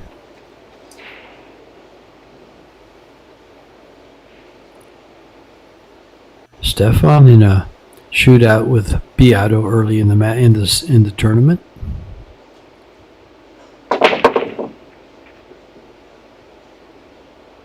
Six ball's got a chance. Nope.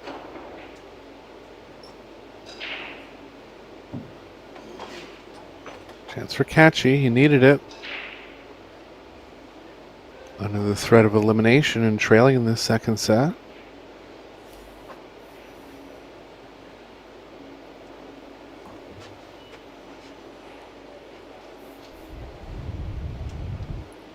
In fact, it was Stefan Kasper that put Beato in the one-loss side.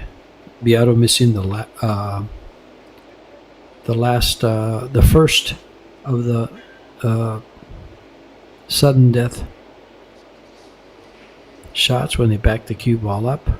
They were both solid through the first four.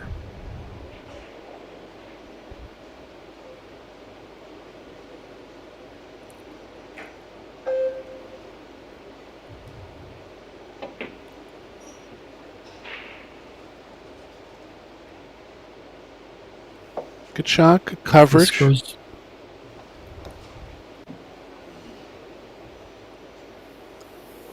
Oh, He can hit this ball off the short rail. Yeah.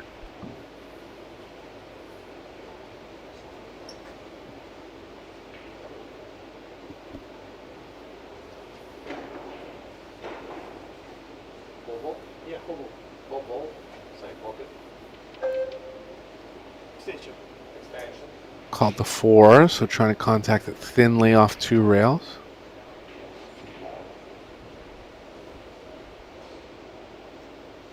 Kind of like the 1 a little better than the 4. Not close to it.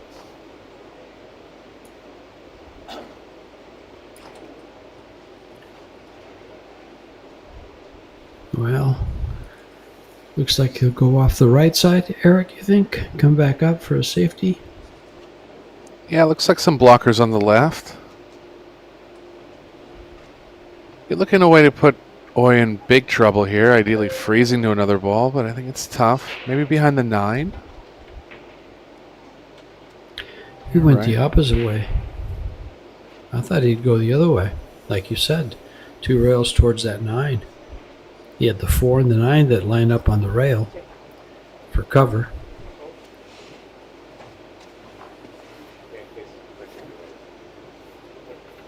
One ball from the pocket. Showing a bit of emotion now. Feeling the deficit.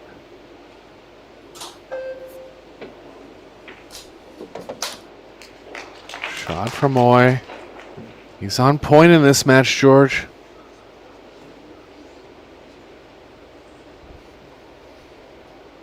Ideally wants to be thick enough here where he can drop the right long rail. Might be just too thin. There's other options if he is. Looks like he's got to come 2 rails across. Straight up. There it is for the 3. Always looking tough. Yeah, Kachi Keyball's going to cannot miss the catch him. 6. Yeah. Kachi cannot catch him from the chair.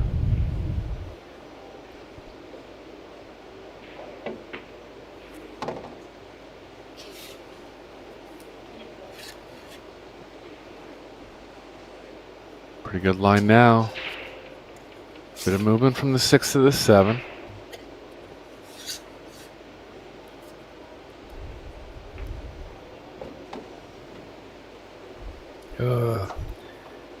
He'd have to make a big mistake here not to get out.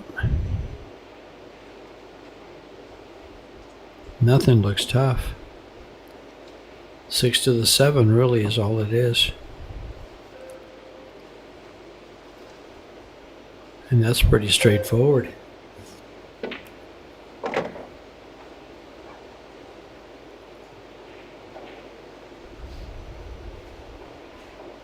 Has angle going up table. A little more angle than ideal.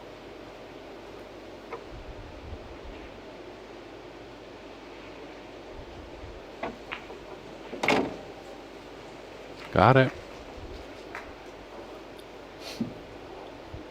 Yeah, he used that draw to kill it off the long rail. Hold for the 7 nice and tight, and he's in good shape here to get on the 8. Wow.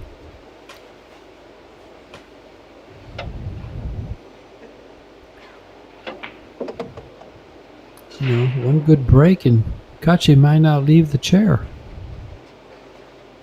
Oh yeah, he's in big danger here.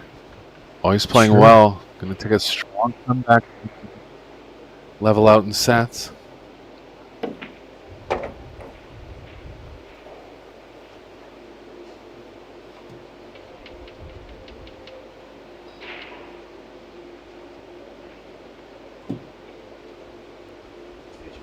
Expansion.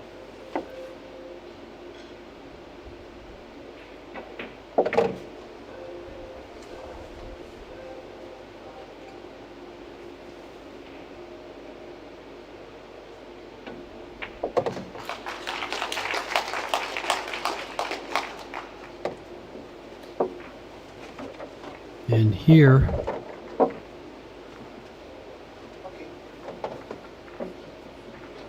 is where it usually changes hands with the hand rack, with the arrow rack.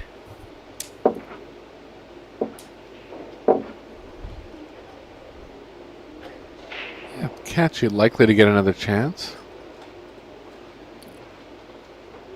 Missed ball total is very low in this match, George. Like less than 3 between both players. Sure. Catchy missed the thin one on the 5. Can't remember any other balls he's missed, and I don't remember Oi missing any.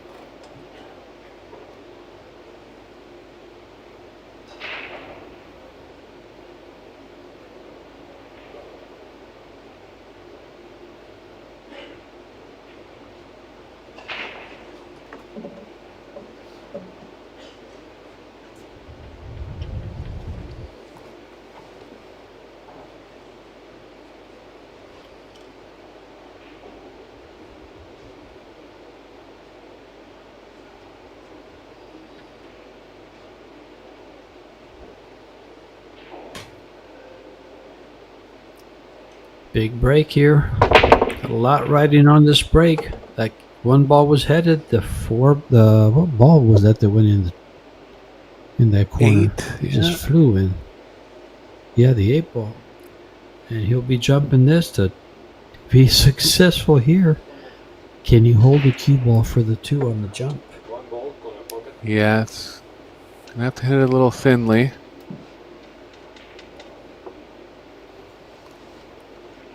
He might try to draw over into the 2. Just gotta see how thick he is on the 1. Yeah, I don't think you can hold it. So you're gonna have to try to draw. Great shot. Almost got there. He still has a chance to be offensive if he wants. That was the only way to hold the cue ball, either draw into the 9 or the 2. Sure.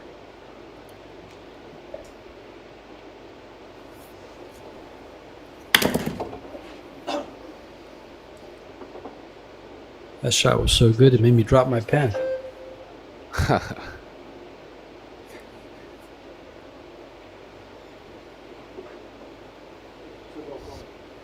ball con a pocket. Just called it. Just gonna try to stay on offense. He's got to be banking it. No, he's cutting it. Yeah. And Great he's made shot. it. Decently on the Not out of 3. woods yet.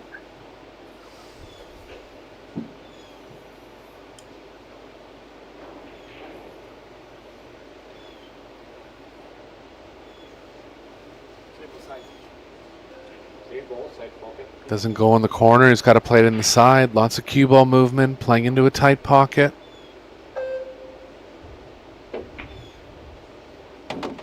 He's got it. And gets a little roll off the 9. What a match from Oi here.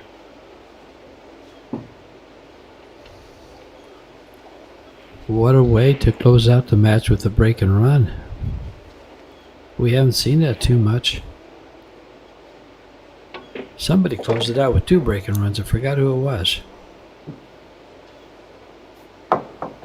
Fortinsky had a good lockout set a little earlier in the day. But players are really zoning in now. They're seeing the title, the opportunity at the title. Tough one for Catchy here. Didn't do much wrong.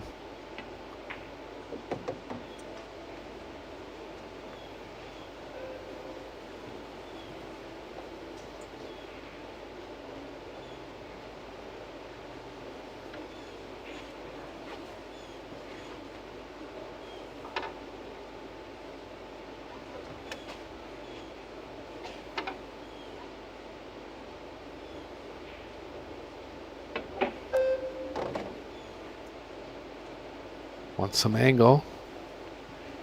It's got enough.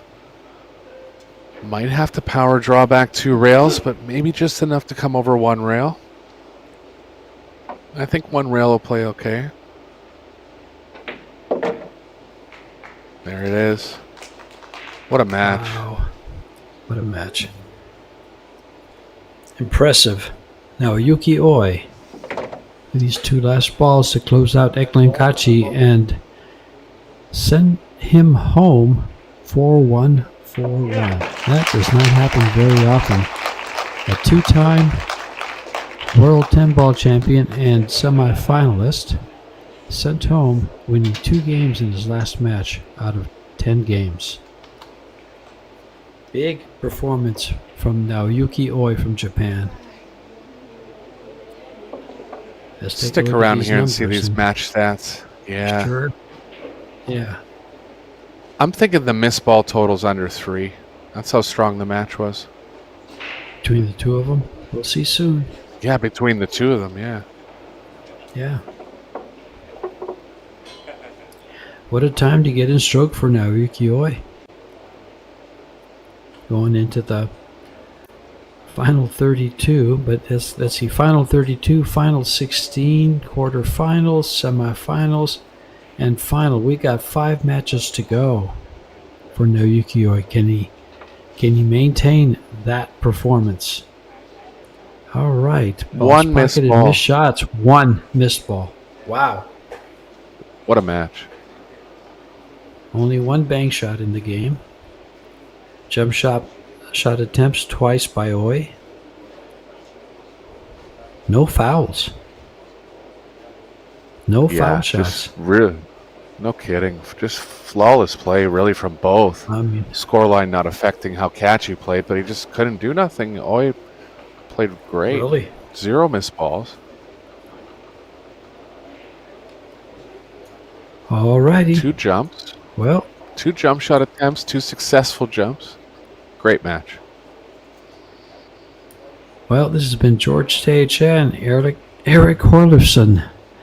Be back tomorrow. We've got a lot of pool. The ladies semis are at 8 o'clock tomorrow night, and the men's final 32 and 16 and quarterfinals coming right up. Thanks, folks, for joining us. Crunch time tomorrow. We'll see you then.